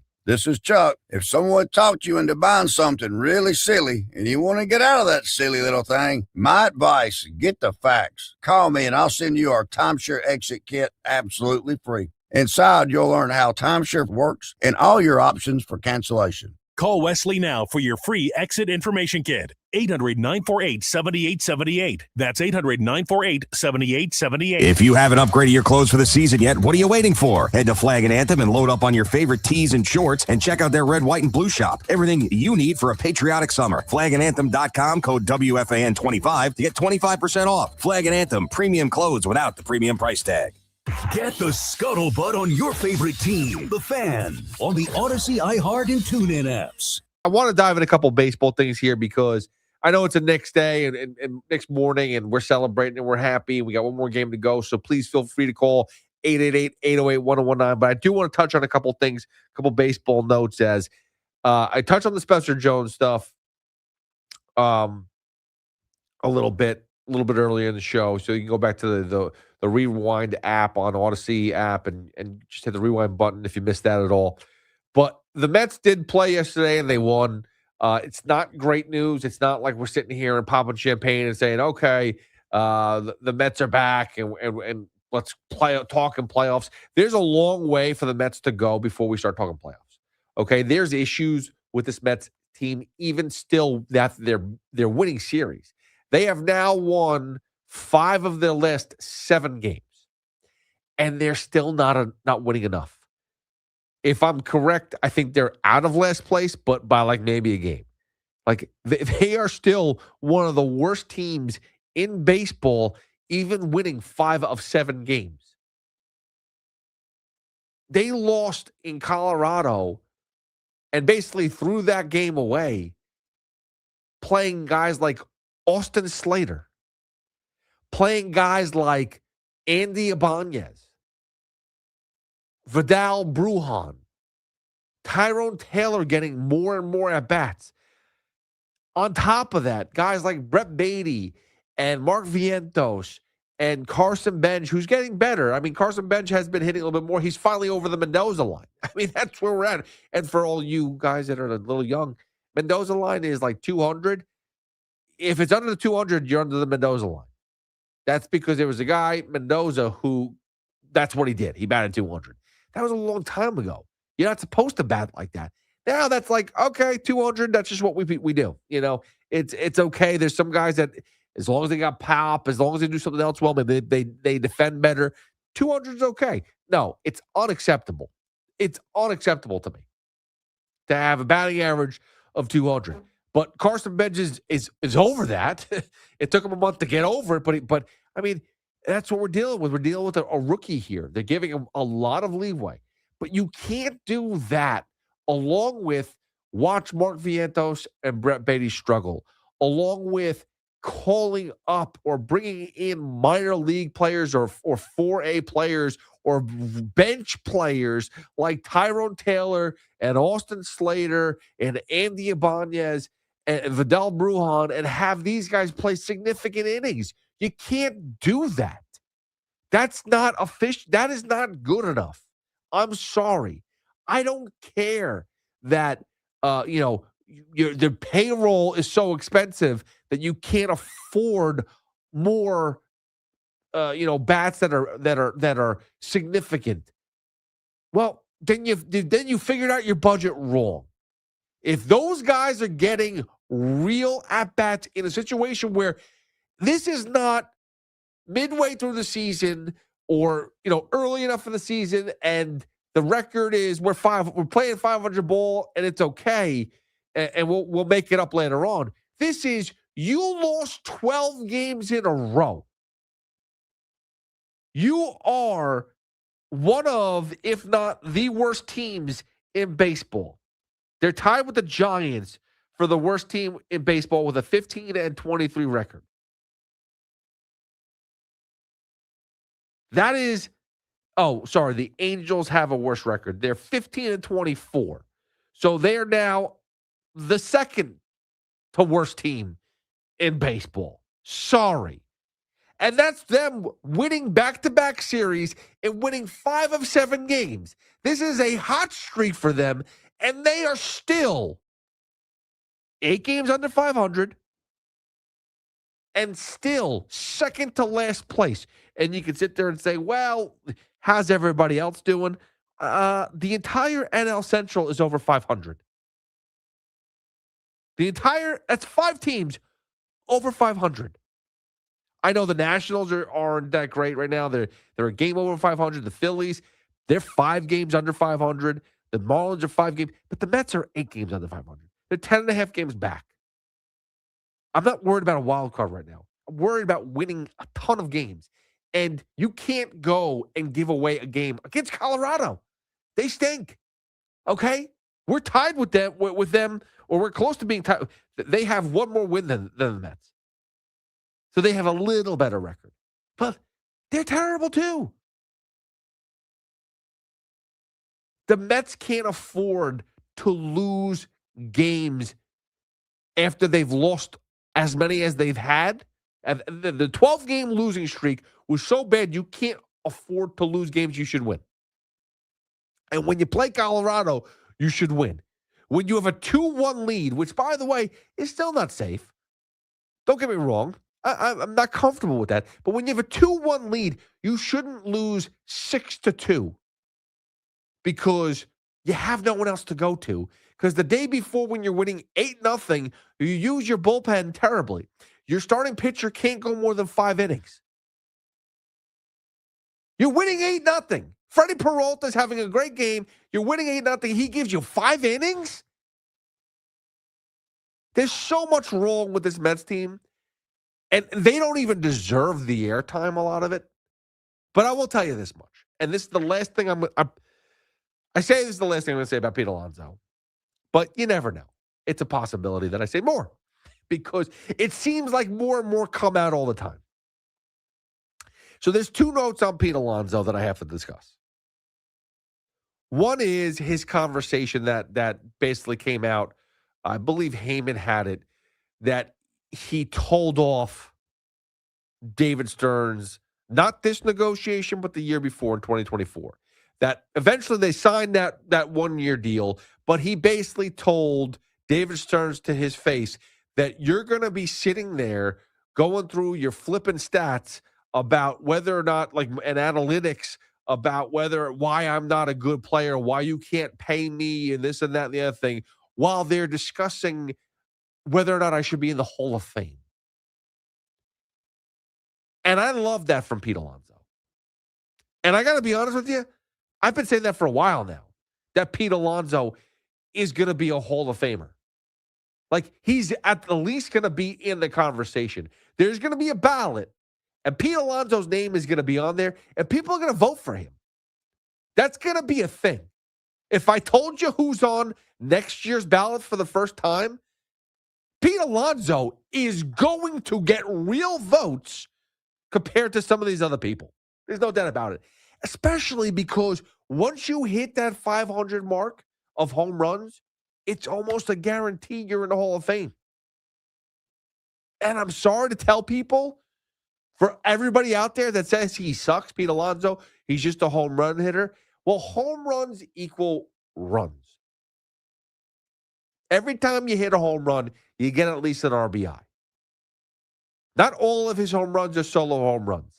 He's had 3 seasons or 4 seasons of over 120 plus RBIs in a season. He piles on the RBIs. And that's kind of the name of the game, is to score runs. I'm pretty sure that's what you're supposed to do. Have more runs than the opposition at the end of the day. Pete Alonso is good for 35 to 40 home runs a year in his sleep. On a good season, he'll put 53 up. He'll give you 100 plus RBIs. Like where we're sitting there and like crossing our fingers that Bo Bichette as a Met fan. Hopefully Bo Bichette can put up 100, give us 100 RBIs. Pete Alonso on a bad year had 88. That was a bad year. 88 RBIs. Otherwise, he's always over 100. 120, 130. He's giving you a lot of runs scored, one way or another. So people have to get off of, he's not good, he's not talented, he's a one-trick pony who drives in runs, which is the most important trick of them all. If I'm correct, that's the most important trick is please score runs so we can win games. But on that note, what else does Pete Alonso do? Ha! Funny you should ask, because I was told that the biggest need for the New York Mets was preventing runs, preventing the opposition from scoring runs. And to do that, they needed to get better defensively.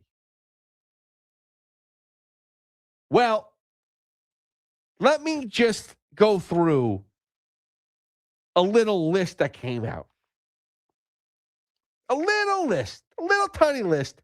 I didn't make it up. I found it, but I didn't make it up. It is from, what's the site now? TJ Stats or something. I forget where I got it from, but it's a stat page. I'll find it. Either way, MLB defensive runs saved leaders. The best and the worst. I'll give you the worst. You'll see guys, Spencer Torkelson, Matt McClain, Junior Caminero, Xander Bogaerts, Jordan Alvarez, Justin Crawford, Matt Walmer, Slade Ciccone, Troy Johnson. Terrible. Okay, great. Catcher, I didn't say that. Francisco Alvarez is on there, -5. Okay. I want Alvarez to work out. He's not doing his job. If he's the worst catcher in the league at -5, run save leaders, he's -5. That's not good. Let's go to MLB defense run save leaders, the best. Now, the leader of the entire league is Pete Crow Armstrong with +11. Okay? You got Cody Bellinger, +9. You got Jose Caballero, +8. You got Cole Young with the Mariners, +8. Caleb Durbin, former Yankee, +7. Wilbur Abreu, +7. You got Austin Wells, +5. How about that? Another Yankee. There's a pitcher, Brent Sutter, +3. Guess who the first baseman is? The best first baseman. Defensive runs save leaders. The best first baseman in the league. Who could it possibly be? Defending runs. Runs saved. Who could it possibly be? Let me just zoom in here because I want to read it right. I don't want to get it wrong. His name is Pete Alonso. Pete Alonso is +4 at defensive runs saved leaders. I don't even know what that means. But he's the top of it. It's a defensive stat. He is the top first baseman in the league. You are an absolute idiot. Your pride, David Stearns. You are an idiot. You have to get rid of your papers, your analytics, and sometimes just go with your freaking gut and your brain and your eyes and look and see, dude, Pete Alonso, he may not be the greatest or the most gracious first baseman in the world, but does he do the job? I sit there and watch Brett Beatty and Mark Vientos and Jorge Polanco, which, by the way, Jorge Polanco has already missed the amount of games that Pete Alonso has missed in his career this season. Jorge Polanco has already passed the amount of games that Pete Alonso has missed his entire career. Jorge freaking Polanco. That's what we were banking on? Come on. Aggravating, stupid, numbskull. I don't even know. There's a lot of words I want to say. I want to obviously control myself. I don't want to curse. But I also don't want to, low blow all the guys down. His job is basically on the line. They're not winning. They may miss the playoffs. How do you sell that to your owner that, hey, by the way, we have the highest payroll in baseball and the second to worst record in baseball? We've been in the dumps all season long. We had a 12-game losing streak. We're probably going to miss the playoffs. How are you going to sell that to your owner? So I don't want to beat him up while he's down. I probably will do it a little bit longer, but I don't want to totally destroy him. He's terrible. He is what you call a manipulator. He is manipulating his analytics and sabermetrics and whatever documents you want to call and come up with and stats and whatever crap you have. He's going to pull it out of his you-know-what, his tush, so that he can just tell you to your face, I don't want to pay you. I'm not going to give you money. Let somebody else pay you. We don't want you here. But to the media, to everybody else, oh, yeah, we love Pete. He's great. Love to have him back. It just didn't work out. They never even offer him anything. I mean, and that's what I told everybody. Last year, he didn't want him.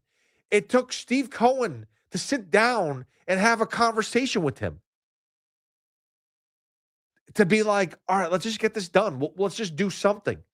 And at that conversation, Alonso basically told off David Stearns. And good for him, because guess who's wrong? David Stearns. And guess who's probably going to the Hall of Fame? Pete Alonso. And guess who's probably never going to win anything? David Stearns. And now you can sit there and say, well, Pete Alonso's playing for a Baltimore Orioles team that's not doing that great right now. They're not all that fantastic.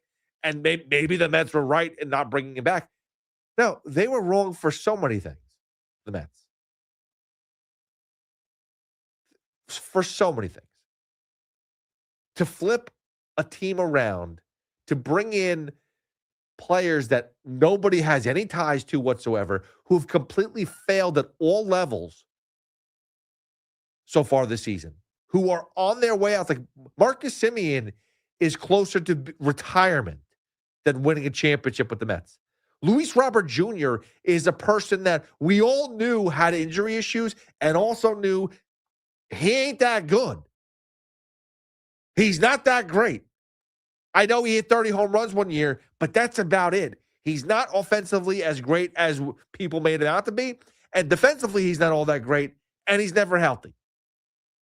And basically, they told you, the Mets told you that they had two different ways to give him days off. There's the traditional day where it's like, okay, he warms up, maybe gets gets called to start working out in the 5th or 6th inning so he can stretch a little bit. Maybe he'll take it at bat, whatever it is. Or there's just a day off where he does nothing. Like he's not used at all. So that we can save his body. Well, I'm sorry. No offense to anybody. And no offense to Luis Robert Jr. I know he's a human being. But who the hell is Luis Robert Jr. that we got to sit here and cater to this guy to make him work for the Mets?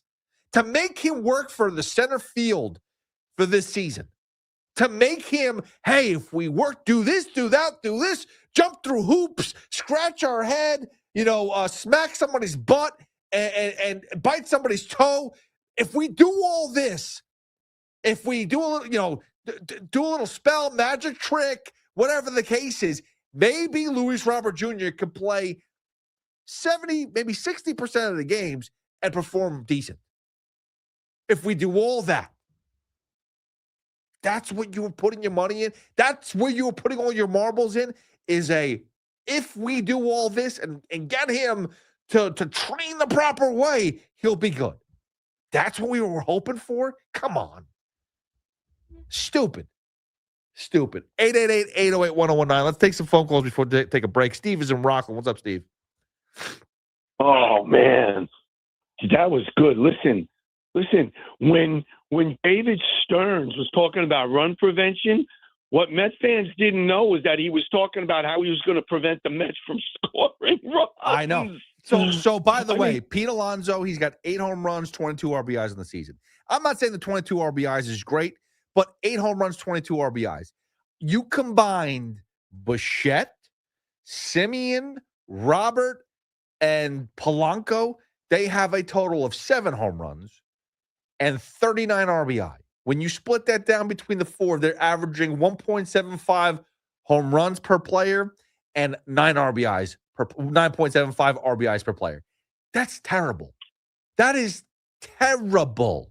Those were the acquisitions that David Stearns brought in for Pete Alonso. And it's not just that. Look, and that comment that he made about his flipping charts or whatever it is, how about this? I think we spoke about this on the air at least once, and it's my favorite thing to talk about with Pete Alonso, that David Stearns, in all his advanced analytics, when you're playing baseball, and you said it. That's why I call it's scoring runs. How about this?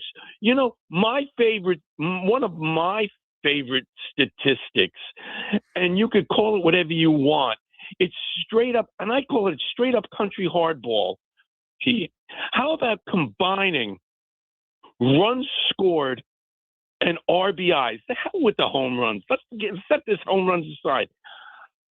Runs scored plus RBIs, and I will guarantee you, since his rookie season, Pete Alonso is in the top 3, if not number 1. Yeah. Now, I don't know. He's up there with home runs. He's up there with RBIs. He's up there with a lot of stuff. Just forget about the home runs.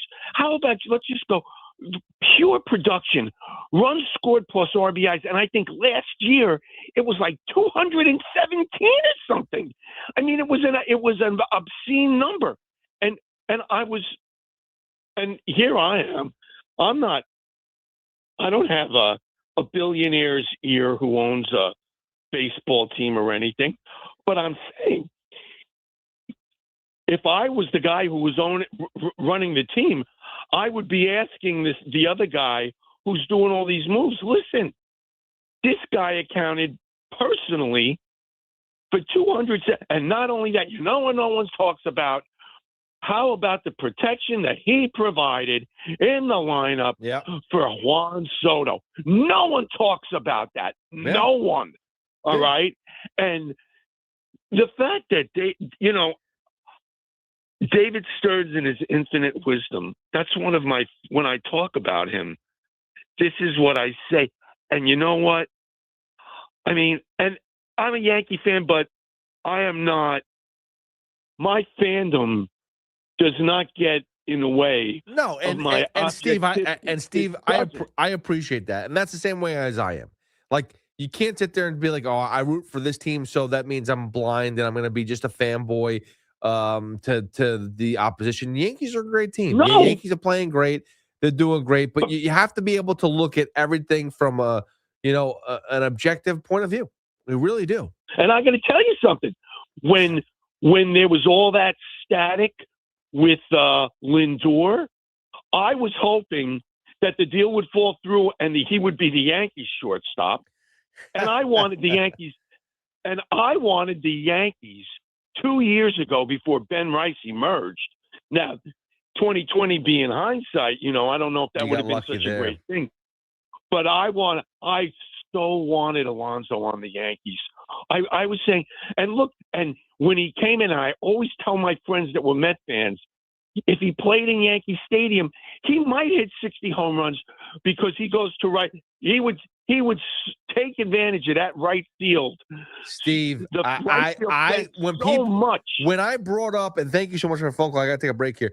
When I brought up the fact of Pete Alonso should be a Yankee, people laughed at me and like, oh no, he's terrible. I don't want him part of this team whatsoever. And I'm like, you guys are just blind, and that's totally fine. There are people that don't like his play. That's totally fine. And I understand that Ben Rice is a really good hitter. So I'm not taking that away. But, I'm not telling you to sit Ben Rice for Pete Alonso. I'm saying, Pete Alonso should be your first baseman and play that position. Ben Rice could be a DH. All right, 888-808-1019. We got one more hour to go. And then we got Joe B at 5 o'clock. 888-808-1019 is Pete Hoffman with you on the fan. We'll get back to your more Nick phone calls. Listen, one more game to go, and the Knicks are moving on to the Eastern Conference Finals. That's what the story is here. You can always hit me up at Hoff WFAN. And guys, if you haven't upgraded your clothes for the season yet, what are you waiting for? Head to Flag and Anthem and load up on your favorite tees and shorts like the Essential Stretch Tee. It's soft and stretchy and the perfect layer. Short season is just about here, so refresh your closet with the Pivot Performance Short. Great for the golf course or weekend barbecue. And check out their red, white, and blue shop. Everything you need for a patriotic summer. Head to flagandanthem.com and use promo code WFAN25 to get 25% off today. Flag and Anthem premium clothes without the premium price tag. Get the latest on the Giants and Jets on WFAN, WFAN FM, WFAN FM HD1 New York, and Odyssey Sports Station. This is JJ Hill of Shulman & Hill, New York's premier injury law firm. We'll always stand up for you if you're injured in a slip and fall. If you've ever wished you had a lawyer in the family, now you will. At Shulman & Hill, it's never one and done. Once you're a client, you're always part of our family. New Yorkers in every borough, on every block, know us by name. Shulman & Hill. Get your free consultation at hurtny.com. That's hurtny.com. Looking for the best value on new tires? Get to Town Fair Tire. We honor every valid manufacturer's and competitor rebates and give you the guaranteed lowest price. Nobody beats Town Fair Tire. Nobody. Town Fair Tire. At City Harvest, we're on the road every day rescuing millions of pounds of nutritious food for New Yorkers in need, transforming surplus food into sustenance, sustainability, and smiles. That's how we feed good. Attention, have you racked up $10,000 or more in credit card debt? Are you barely getting by making minimum payments? With credit card debt reaching all-time highs, National Debt Relief is notifying consumers about significant debt relief options currently being made available to help those with overwhelming credit card debt. These options may reduce a large portion of credit card debt for those who qualify. You don't need to declare bankruptcy or take out a consolidation loan, and you may only have to pay back a fraction of what you owe, even if you have bad credit.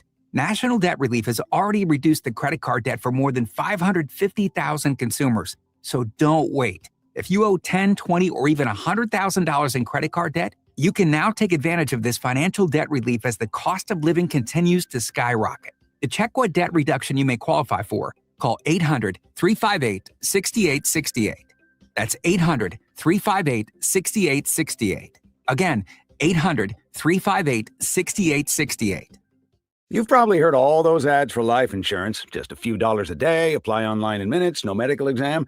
Simple, easy, and cheap, right? Now you're thinking, maybe I should get a quote.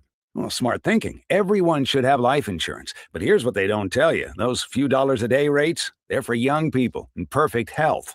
That's why everyone calls Big Lou the 50 to 60-year-old not-so-perfect candidate. Like you. You take prescription meds and you're overweight. Winner, winner, fried chicken dinner. Well, Big Lou works with life insurance companies that want people like you with no surprises after you apply. In fact, if you're a 50-year-old guy with a few health glitches, Lou could probably find you $1 million of term life coverage for about $200 a month. So yeah, you need life insurance. But unless you're young and healthy, you gotta call Big Lou because he's like you, older, heavier, and on meds too. Get a quote right now at 800-700-6898, 800-700-6898, or biglou.com. Did you know about 1 in 3 people with plaque psoriasis may also develop psoriatic arthritis, which causes joint pain, stiffness, and swelling?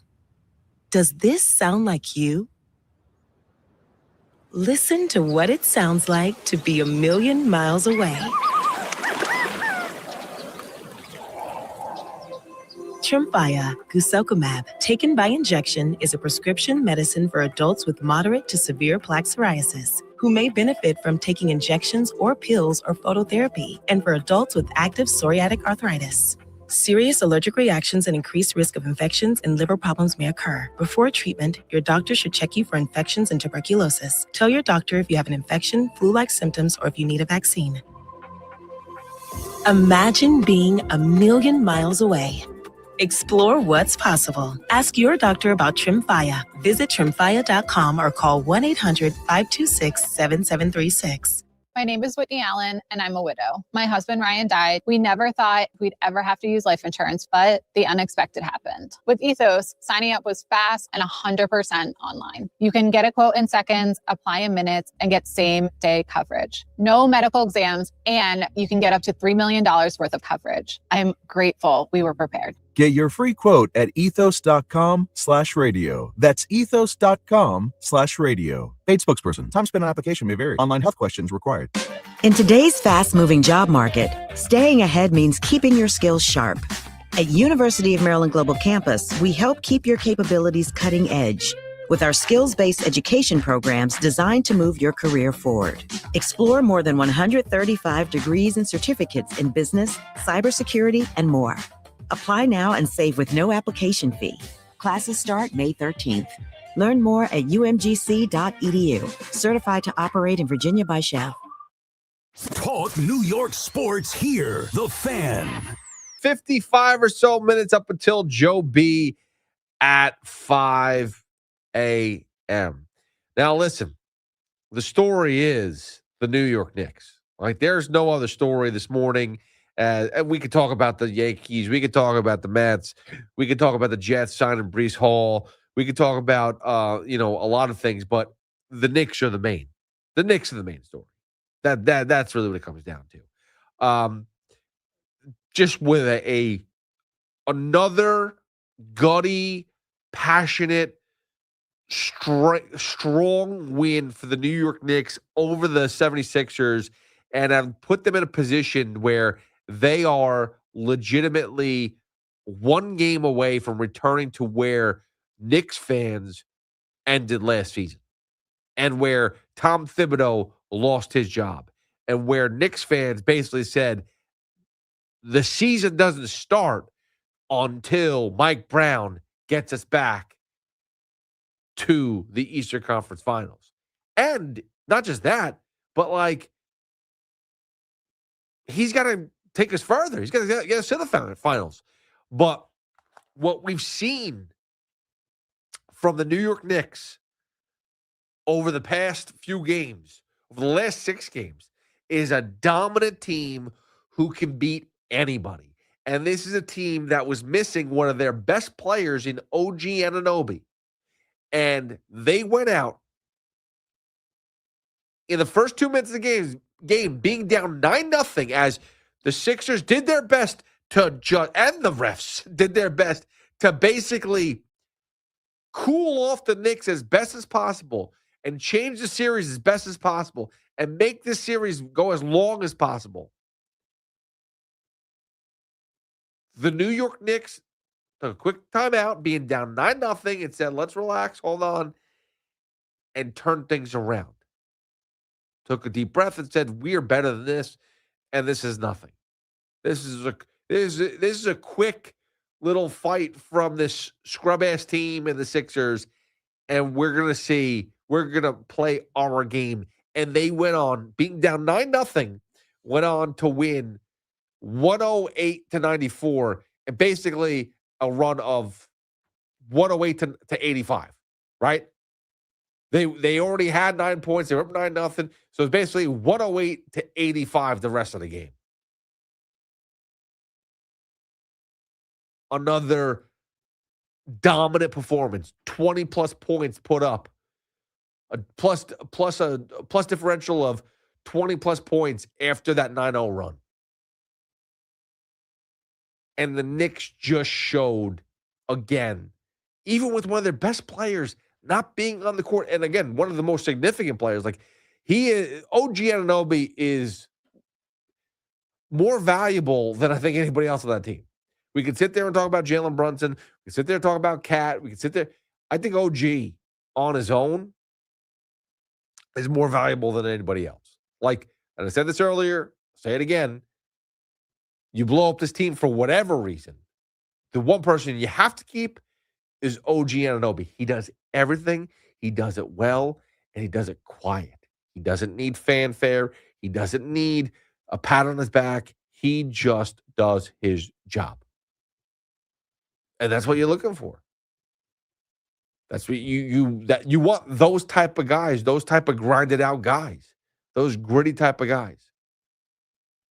So that is a huge part to the story right now. They're one game away from taking it back to the Eastern Conference Finals. Most likely playing Detroit Pistons. Again, that's still a series. It's only 2-0 right now.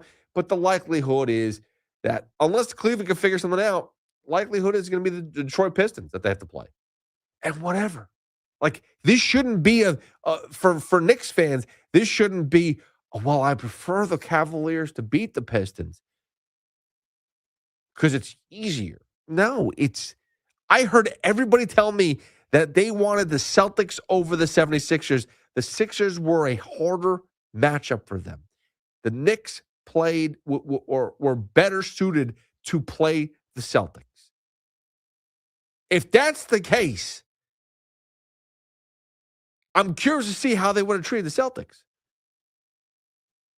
Because this has been a bloodbath. The Knicks have destroyed the Sixers. What would they have done to the Celtics? This Knicks team makes you feel confident they can beat anybody. And that's important. That's important. And they're playing basketball in a way that we never saw throughout the season. Maybe it just needed to take 2 years for them to gel. Whatever the case is, they are the best team remaining right now in the NBA. And they can beat anybody. Whether it's the Pistons, whether it's the Cavaliers, whether it's the Timberwolves, the Thunder, the Spurs, the Lakers, any of those teams. But first up, let's get the sweep on Sunday in Philly against the 76ers. 888-808-1019. That's the number to call. You can always hit me up at Hoff WFAN. Maury is in Belmore. Maury, what's up, buddy? What's up, Pete? You know I love your work during the week, buddy. You're I appreciate that. Thank you. Always working hard, and at least he says your name now, for God's sake. Anyway.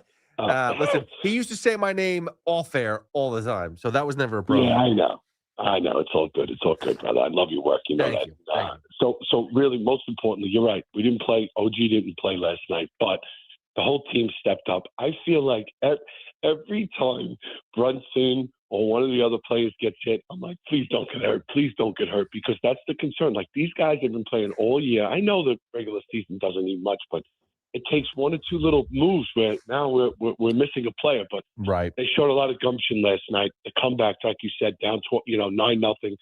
It's just a matter of I felt like we were going to win this game, and we kept it close enough. And then toward the end, we locked down. You see the defense with Shamit in the game. Yeah, I mean, no, he played. really He had played nothing. really. I didn't really want to see him, to be fair. But when he was playing, he was hitting some shots. He played really well yesterday. So I really can't complain with how he did. Yeah, I think the defense is something that we haven't seen before. And even with Brunson not being a great defender, Cat was out most of the game, but the defense really locked it down. So, I mean, I'm excited. And I think it shows you that using the bench during the year has helped them because these guys are coming off, they're confident, and they're coming out. So I do think the different coach this year has made a difference. So I'm excited, dude. I don't want to get too excited, but I feel like if we could sweep them, and get some rest and get OG up, back to snuff, and then whoever wins out of Detroit and Cleveland, which I think is Detroit, will be rested and ready to rock and roll. So that's all I got for today, Pete. I'll be calling you, sure, during the week to say hello to the boys, but keep up the great work, and I love the music, my man. Maury, I appreciate you, brother. You be safe, and thank you so much. And let's go Knicks, man. Right? Like that's what this is about. Let's go Knicks.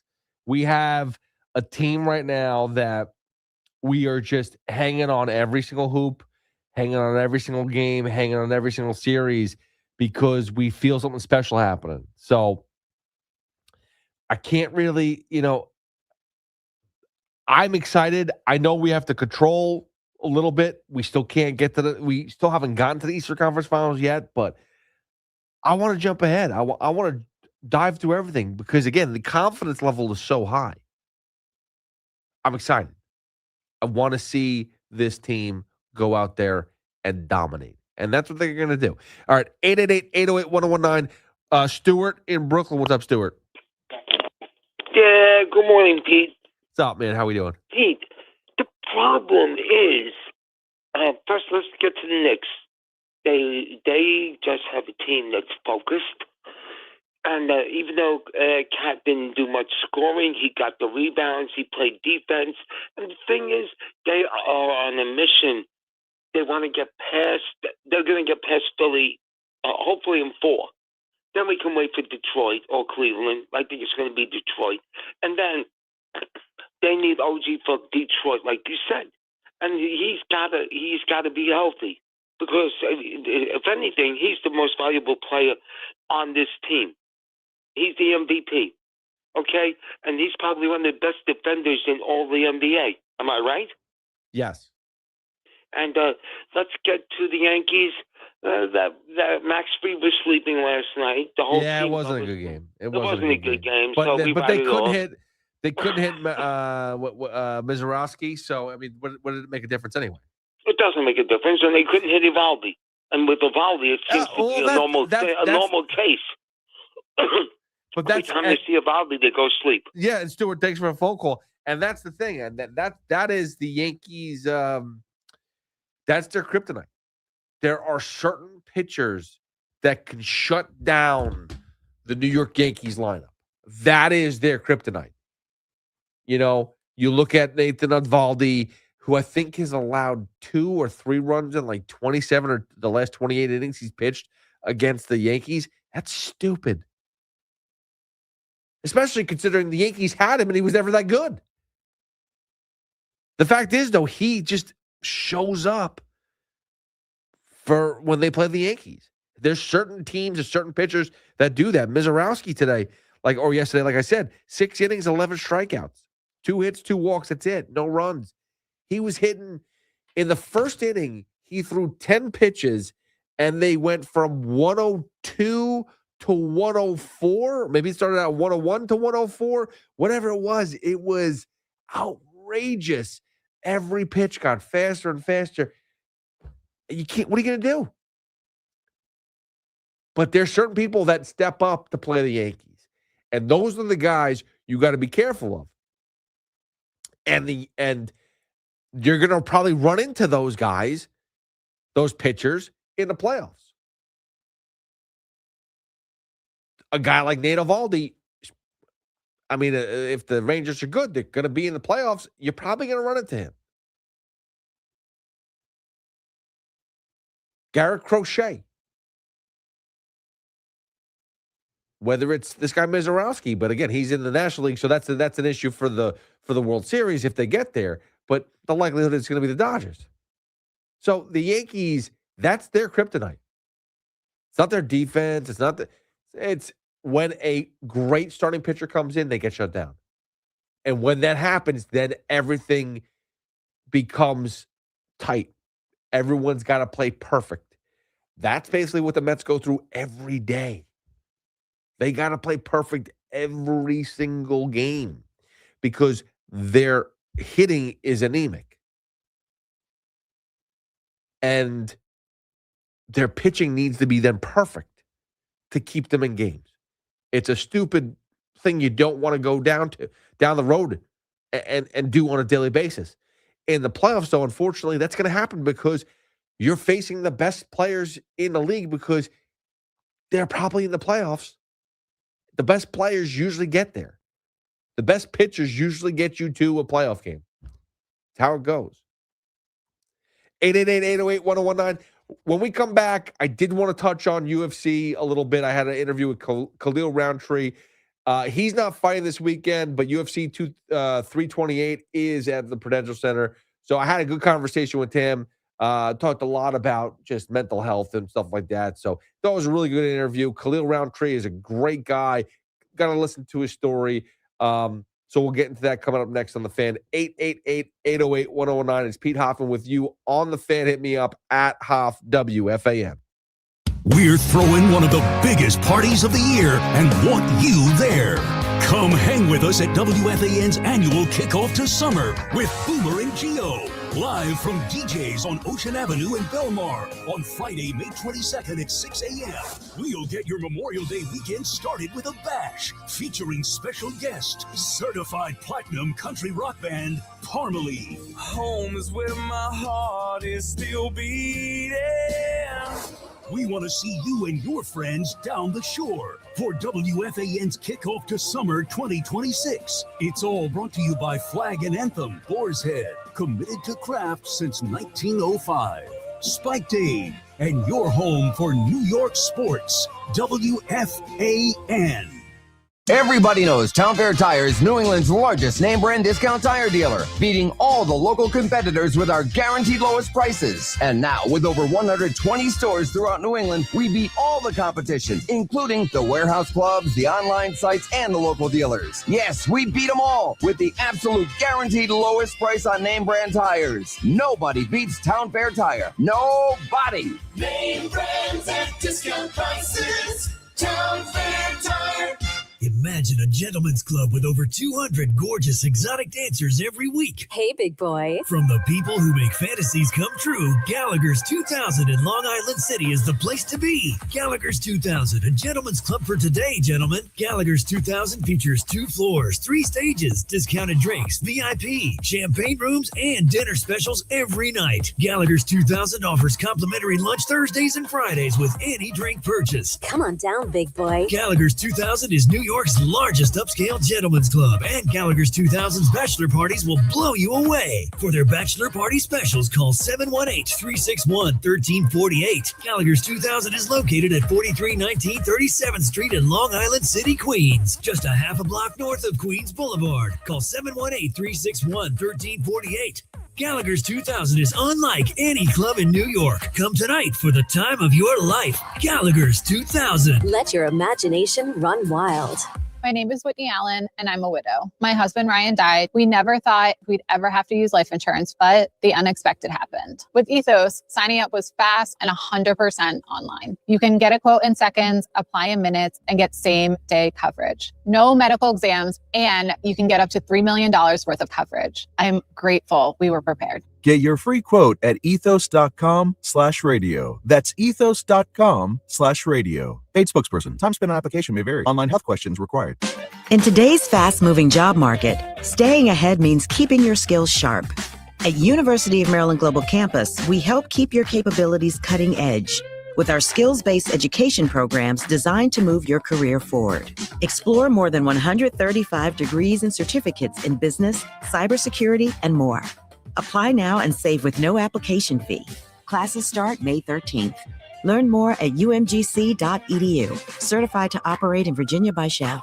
Sal Licata here for CertaPro Painters. You know, my home is a happy place, especially when my wife is satisfied. And that's not always an easy thing for me to achieve. But my friends at CertaPro Painters, they had no such problems. Big jobs or small, the good folks at CertaPro Painters are at your service. If you've been putting off a painting project, give them a call now at 1-800-GO-CERTA. That's CERTA with a C, and you'll see exactly what I mean. 1-800-GO-CERTA. Call CertaPro Painters today and get a no-nonsense free estimate on a professional job that you'll be happy with for years to come. Each CertaPro Painters business is independently owned and operated right here in our community. Schedule your free estimate online at CertaPro.com. Do you owe $10,000 or more to the IRS like Mark? I've been doing home remodeling for 30 plus years, but the economy crashed. I wound up losing my home, losing my job, and on top of that, owing the IRS a ton of money.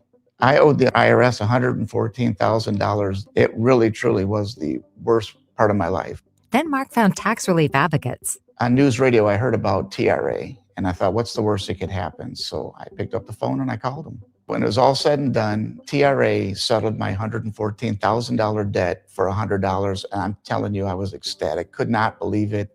Would recommend TRA to anyone. If you owe 10 or even hundreds of thousands of dollars to the IRS, don't lose hope. Do what Mark did and call TRA for a consultation. But TRA did. They gave me a second chance, and I'm forever grateful. Visit TRA.com or call 800-491-9914. 800-491-9914. That's 800-491-9914. Hey!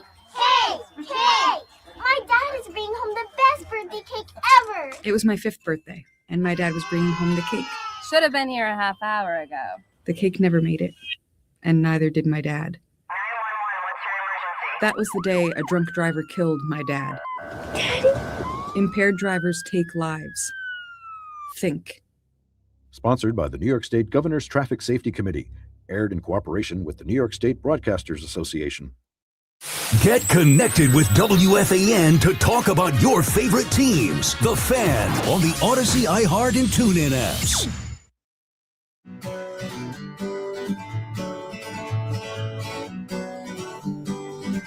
Eight 808-1019. Pete Hoffman with you on The Fan for another 35 minutes or so up until Joe Beningo at 5. Now, I had a special guest on my WFAN Daily podcast, Khalil Roundtree. He is a light heavyweight fighter in the UFC. UFC's going to be at Prudential this weekend, or tonight, actually. Episode UFC 328. They don't go by episodes. They go by number, pay-per-views, or whatever the case is. But it's UFC 328 at Newark in Prudential Center. So I'm excited about that. We had Dana White in earlier this week with the Carton Show. That was a great, fun interview. He's the man. But I did have a chance to speak to Khalil, who's not fighting, but is hopefully going to fight soon, talking about some stuff. So here is, again, I did it on my podcast, WFAN Daily, and we kind of walked in, and he was showing off a scar that he had that he just received. So that's where we're going to pick it up from. Again, Khalil Roundtree, a UFC fighter. Here we go. Oh, no. They see the lump, it's dented. They see the lump, it's dented. Where'd you get that from? By the way, we're being joined right now by Khalil Roundtree, who's showing me. So what happened to your head, dude? Oh, man, I hit it on a pull-up bar and cut me open, 25 stitches, lots of blood. So wow. I'm healing from it now.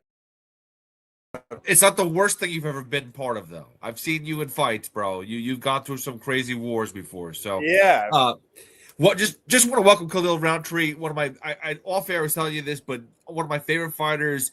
To see the path you took to get to where you are right now, one of the best light heavyweights in the world in the UFC. Been excited about your career. You were a fan. I was a favorite of yours, just rooting for you to get onto the Ultimate Fighter, just to get to to win that championship, to win that part of your career. But then to see you flourish in the UFC has been amazing. So I just want to say, I mean, congratulations on everything, bro. Thanks, Pete. I appreciate that, man. It's nice to hear, especially the guys that have been around for a long time, because it's been a long road. Yeah, and now take us through the journey. Obviously, right now we'll get to the fight stuff in a little bit, but like tell people that didn't know about your path to the UFC and the Ultimate Fighter. Like, you're a ripped up, yoked dude. But before that, that was not who you were before you got into the Ultimate Fighter. Tell people about your life. Yeah, I was a 305-pound, 19-year-old kid, it felt like, super unhealthy lifestyle, bad choices. All of the just depression and insecurities kind of led me to finding out about MMA. My brother showed it to me, encouraged me to join and sign up, give it a shot. I ended up loving it, and my coaches encouraged me to take an amateur fight. I took an amateur fight. About 3-4 years later, I was fighting professionally. And then with only 3 or 4 professional fights, the Ultimate Fighter came around. I got encouraged to try out for that, made it on. Had kind of an up and down road in the early UFC career. But yeah, it all just kind of unraveled slowly. I didn't really have plans to become a fighter. It was more just I found MMA to kind of help me get out of my depression. And with the encouragement in the community, the MMA world, I was just surrounded by a lot of good guys in my journey to just, to push me forward. And still to this day, I keep great people around me that, that just give me these mental affirmations, like, keep going, man, keep going. And so here I am still going and work my way up to number 5. Yeah. And it's funny because I hear you speak and about the mental awareness and whatnot, which is great. And then we had Dana White in yesterday, and I've seen some reports from Dana White talking about mental health for men.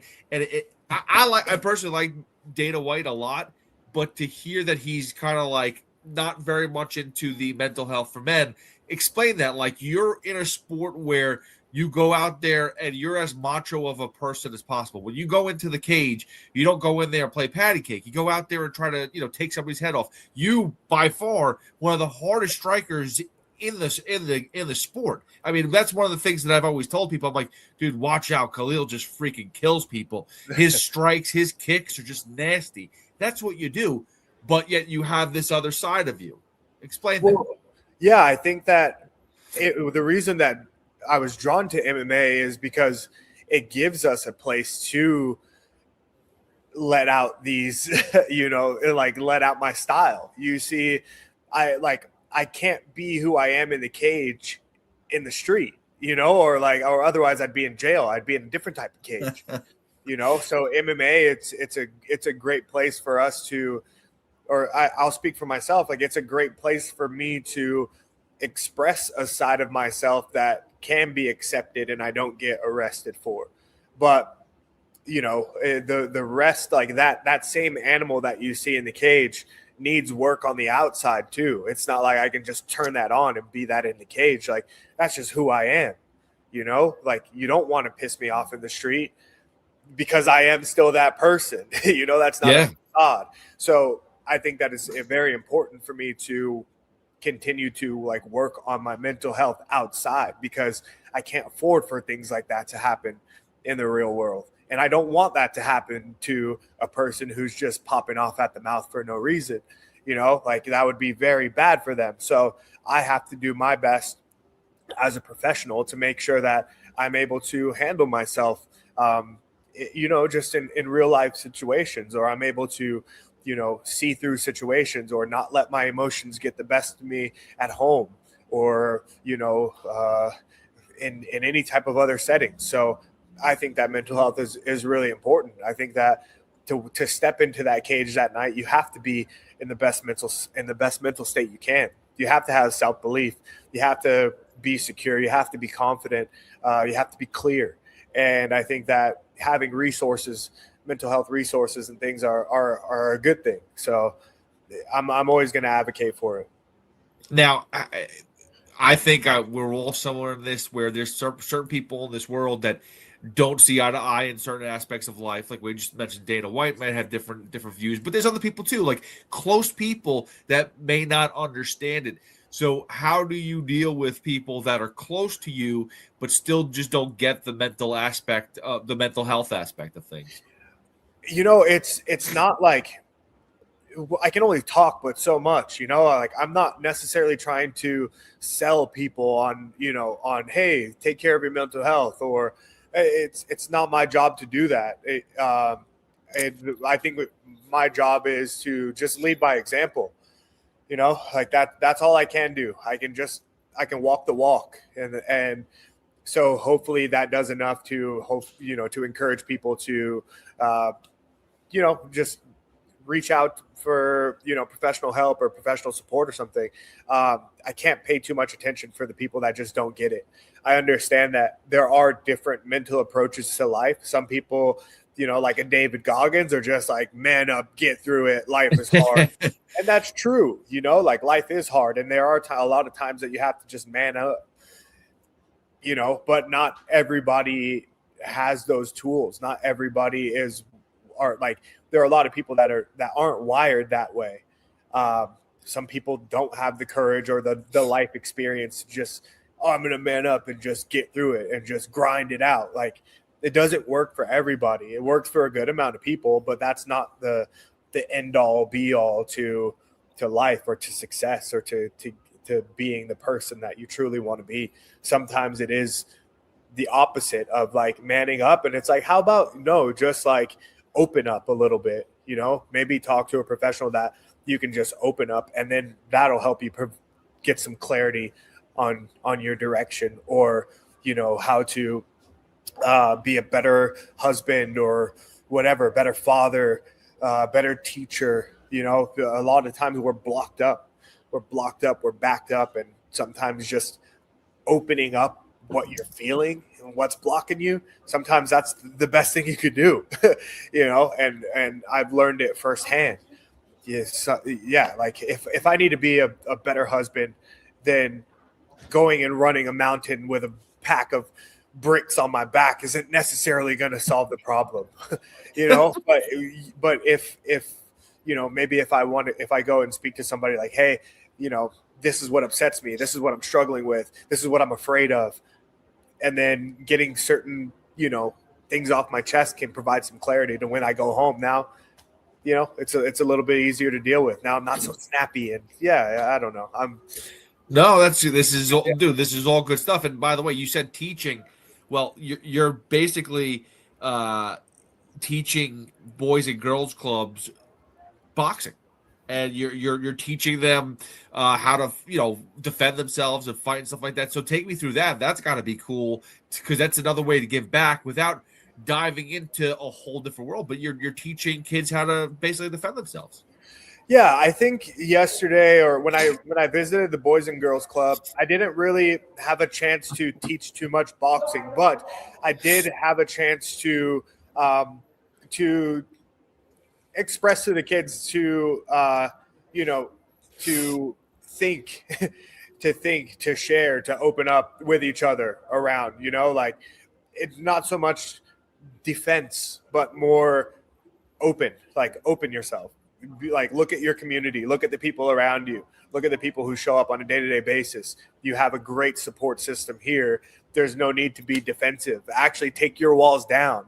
Like, this is a safe space.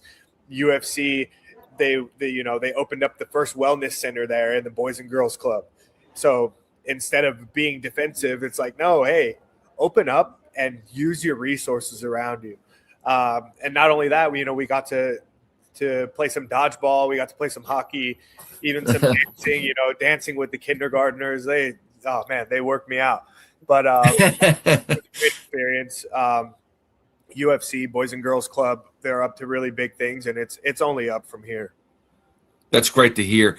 Now, again, all this stuff is great, but we like to know about your path right now, what you're up to, what's going on, when your next fight is. Obviously, you have a little scar on your head, but that's from just training. But what's the next fight? Is there anything lined up right now? Nothing's lined up, but I did get I got a call out from Uncle Ayev, so I'm interested in that. And now it's just it's just a timing thing, but I'd like for that fight to happen. So it's just about talking to the bosses and making sure, dates and times align. But if he called me out, then okay, let's do it. Now, Yuri was your last fight. That was for a championship. Yeah. And didn't go your way. How do you recover from that, and how do you feel to get to, because you climbed so far to get back to this belt level status, to fight for a belt? And I'm not sure if that's your main goal, is to get a belt. I mean, just to have a successful career in UFC is amazing in itself.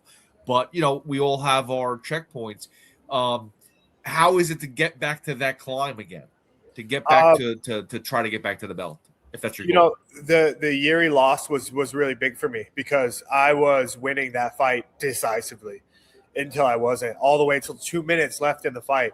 That was my fight to take.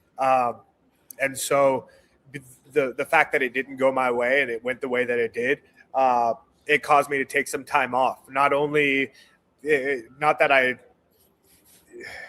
that I was so damaged in that fight, but it was just it was a time for me to step back and really take care of my mental health. To get back into the spot of coming in there and competing at a higher level next time.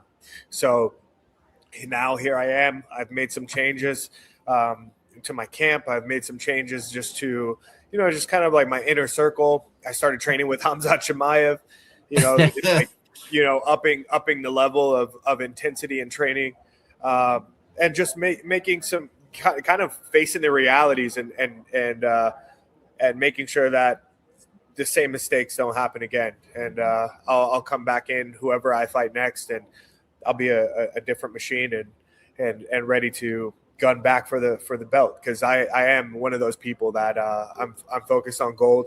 I do want to be a champion, and I want to reach the pinnacle of this sport. I want to see what it feels like for Dana White to put that belt around my waist, and I don't think I'll stop until I get there. Now, when you do get there and your career finally wraps up, what is there after UFC? Because that's the one thing that I always talk to fighters about. Like, a fighter's a fighter. You're gonna go. You're always fighting for something, but that competitive edge, is always going to be there, or that level of, to get your, emotions out or whatever it is, it's always going to be there. And training only goes so far. After the fight world is done, like what is there for Khalil Roundtree? What do you want to do? I have really high hopes and dreams of being a father. And so that would be priority, is just raising a great family and creating good family memories, for whatever that looks like. That would be my main priority, is just being a great father. But as far as professionally, I would love to just continue to travel and be involved in martial arts. I would love to just be able to do seminars, and not only martial arts seminars, but where I'm able to really just spend time with people who want to spend time with me, and whether pick my brain or give life lessons that I've learned and share with these people to help them elevate into the next level of their life, by using the tools that helped me. That's just like professionally martial arts world, whether it's speaking or teaching classes. That would be cool, because I just want to be able to continue to connect with people when the fight's done. I won't be when fighting's done, I won't be in an arena of 70,000 people anymore, but hopefully I can still be in groups of people, and able to share experiences and help people move forward. So you're saying you're not going to be a model? You're not going to take after your partner? No. Time waits for no man. And I think most models are done by I'm 36, so I think that my modeling days are slowly coming to an end. But that's got to be cool, though. Like, the fact is, listen, you have so many different aspects to Khalil Roundtree, right? Like, I know you as the fighter, but you're also the teacher because if I'm correct, you go around like it's not just in the U.S. You're in Thailand a lot. You're travel around the world and to train and to teach and stuff like that. So you have a lot of different levels to you. You have your Instagram page where it's not just you showing your fighting. You do a lot of different things. So that's got to be cool that you have so many levels to Khalil Roundtree. It's not just the fighter. Yeah, I mean, I've always been this way.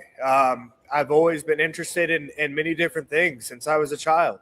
I grew up watching skateboarding, watching moto, listening to a lot of different types of music, going to concerts, drawing, painting, creating, collecting clothes, collecting things. So that's always been me. And just because I'm fighting, that's just another part of me that's been added, into this whole mix. And I think once fighting's over, I'm still going to be myself. I'm still going to be involved in a lot of different things. But like I was saying, for the people who know me through fighting, I think professionally, I'll like to continue to go and do seminars and stuff like that. But on the side, yeah, I think with our brand in California, Santo Studio, where we're in the world of moto, surf, skate, baseball, football. And we've got athletes from around the world, and so I'll always be involved with these guys. I'll always be in fashion. I'll always be in music. I'll always be in anything within the like pop culture space. So yeah, it's only up from here, man.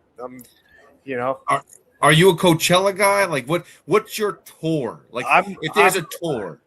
If there's a tour, I mean, right now, if there's a tour, I'm probably more along the lines of like, I don't know, like a Radiohead or like a Coldplay, something like that. Like guys that aren't really gonna tour so much anymore, but they will like maybe sell out a stadium, and it'll be like a multi-million-dollar investment in this experience.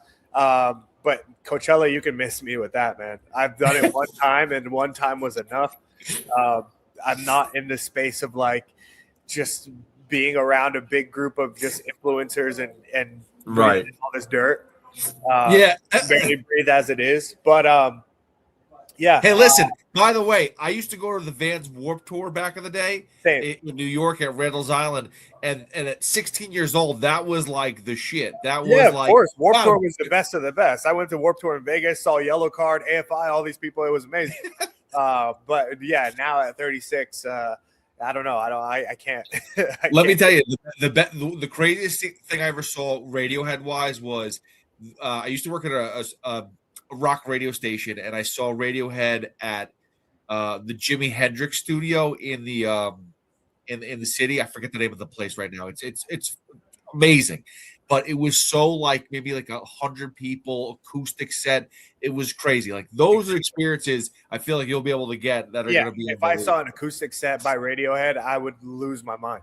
Like I'm putting my phone on do not disturb. I'm probably going 100% alone because I don't want anybody to distract me from that. Yeah. What's your album by them, out of curiosity? Ooh, you know what? I can listen to In Rainbows on repeat. Really? Yeah. In Rainbows. I'm an OK Computer guy, so. Okay, yeah. I mean, OK Computer is great, but when In Rainbows came out, I feel like that's one of the albums that really just they really just expanded on that. Like there were just sounds and timing and all the type of stuff that I'd never heard before, and that's the album that just locked me in. Like Radiohead's one of the greatest bands. I love it. Well, I don't want to take up more of your time because I know you're busy. It's almost 12, so we want to get you out of here. But Khalil Roundtree, I appreciate you, everything you do. Congratulations on your career. There's still a lot more to go. I'm looking forward to see your climb in the cage, out of the cage, everywhere. But thank you so much, Khalil. I appreciate you, man. Thank you, man. Shout out WFAN Daily. Thanks for having me. This was a fun interview, and hope to do another one soon. I appreciate it, brother. You be safe. And are you going to be there this weekend in Newark? Oh,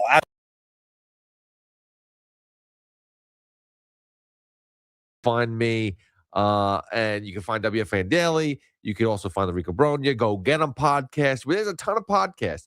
Or, by the way, you could also look up our shows, on the Odyssey app.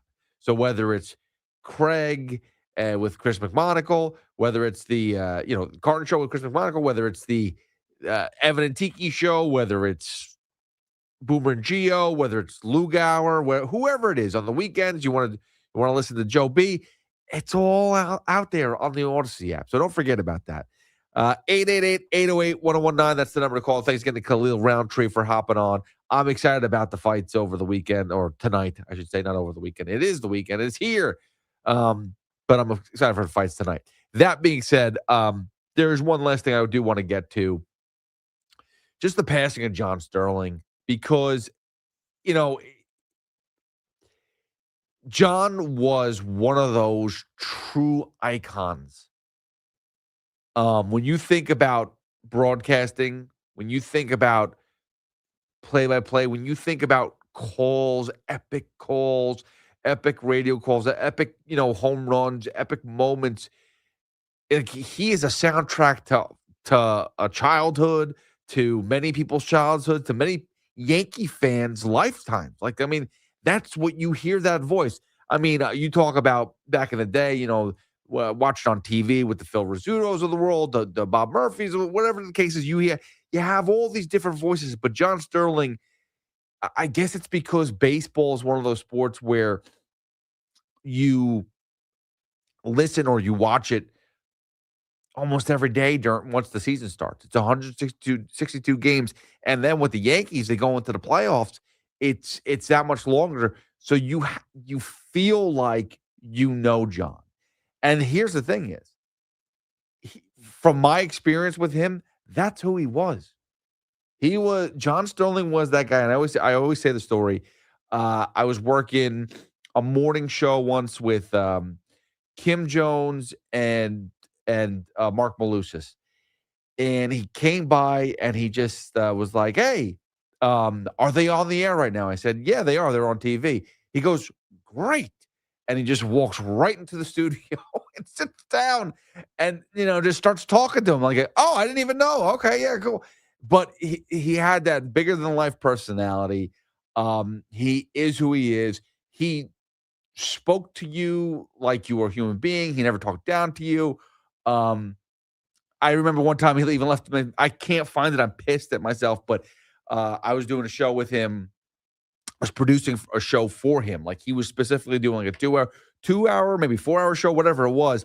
But and I was producing it, and I called him, and I don't remember if I left him a long message. I think I just said, hey, do me a favor, call me back. And he left this message, and I don't know where it is today, but I wish I saved it. I thought I did. But he called up. He's like, hey, this is John Sterling. That message was entirely too long. And then he goes into like hey, call him back here, whatever the case is. But the first thing was just like too much information. Let's just get right to the point. And he was awesome. Obviously we had him on with Moose and Maggie years ago, after Ricky Ricardo saved his freaking life, when he was in the car and there was a flood. You think about all these experiences. John was just who he was, man. And again, I didn't really get to know him so well like other people, but I got to know him enough, and he was always friendly whenever I spoke to him. And he just, it's one of those things where you feel he made everyone feel like you were a part of his family or someone that he knew. And it's one of those things where you'll never forget it. It was just one of those experiences. And not for nothing, and she's healthy and she's wonderful. Susan Waldman's the same way too. Like those two are two peas in a pod. Susan is one of those people where whenever I call her, she's so gracious. She picks up the phone. She talks to my kids. Susan Waldman is one of the biggest, nicest personalities I've ever been a part of. She also can let you know off air. She also lets me know certain things, and I'm like, wow, I never expected that to come out of your mouth. But thank you. Like, she could be just as critical as anybody else. She is unbelievable, and I don't think she gets as much credit as, for some reason, as she deserves. Obviously, her and John were a tag team for quite some time, and they were legendary. And thank goodness she's still happy and healthy, and she's still crushing it on air with Dave Sims. But she deserves a lot of credit too. She is just, those last years with John too. She helped him out a lot, because that he's an older man doing a fast game. You know, even though it's slow pace at time, you're on the radio. You're given so much detail. She was a huge part to his career, and those two were amazing. And I'm happy to still hear Susan. And again, for all the great stories about John, I just think about Susan too, because you kind of combine them together. And she's just as amazing. So, but again, rest easy to John Sterling. One of those people where, there's certain situations, certain things you tell the kids, and, they're all disappointed. They're upset. It hits people from all ages because you hear those home run calls in your head immediately. You've seen the highlights. You've heard everything. It's like Mookie Wilson. We just saw Mookie Wilson last week because he was at my Little League's opening day. And I told my 8-year-old, and I made the speech at the opening day when I was introducing Mookie Wilson. But I said, who's going to be there today? Because we always have a guest every year. A couple of years ago it was Terry Collins, Doc Gooden, Shane Spencer was there one year. But this year was Mookie Wilson, and they said, my son asked me who's going to be there. I said Mookie Wilson. He was in 1986, the World Series. He hit the ball that went under, and he stopped me. He's like, "Oh, is that the one that went under the guy's leg?" I'm like, "Yeah." And you just know those moments. So it's just iconic. You know what I mean? That moment is iconic. John Sterling was iconic. So again, like I said, rest easy. Thank you to Jack Carty being the man on the other side of the glass. Thank you to everyone that hit me up at Hoff WFAN on all social media. Awesome show. Let's go Knicks tomorrow. Happy Mother's Day to everybody, especially my mother and my wife as well. Nicole, I love you. But convince your mom, convince your wife. Go to Philadelphia. Go watch the Knicks sweep the 76ers, please. Joe Bedingo's coming up next on The Fan. I'll catch you guys next week, Monday with the Carton Show, 2 o'clock. See ya. 101.9 FM.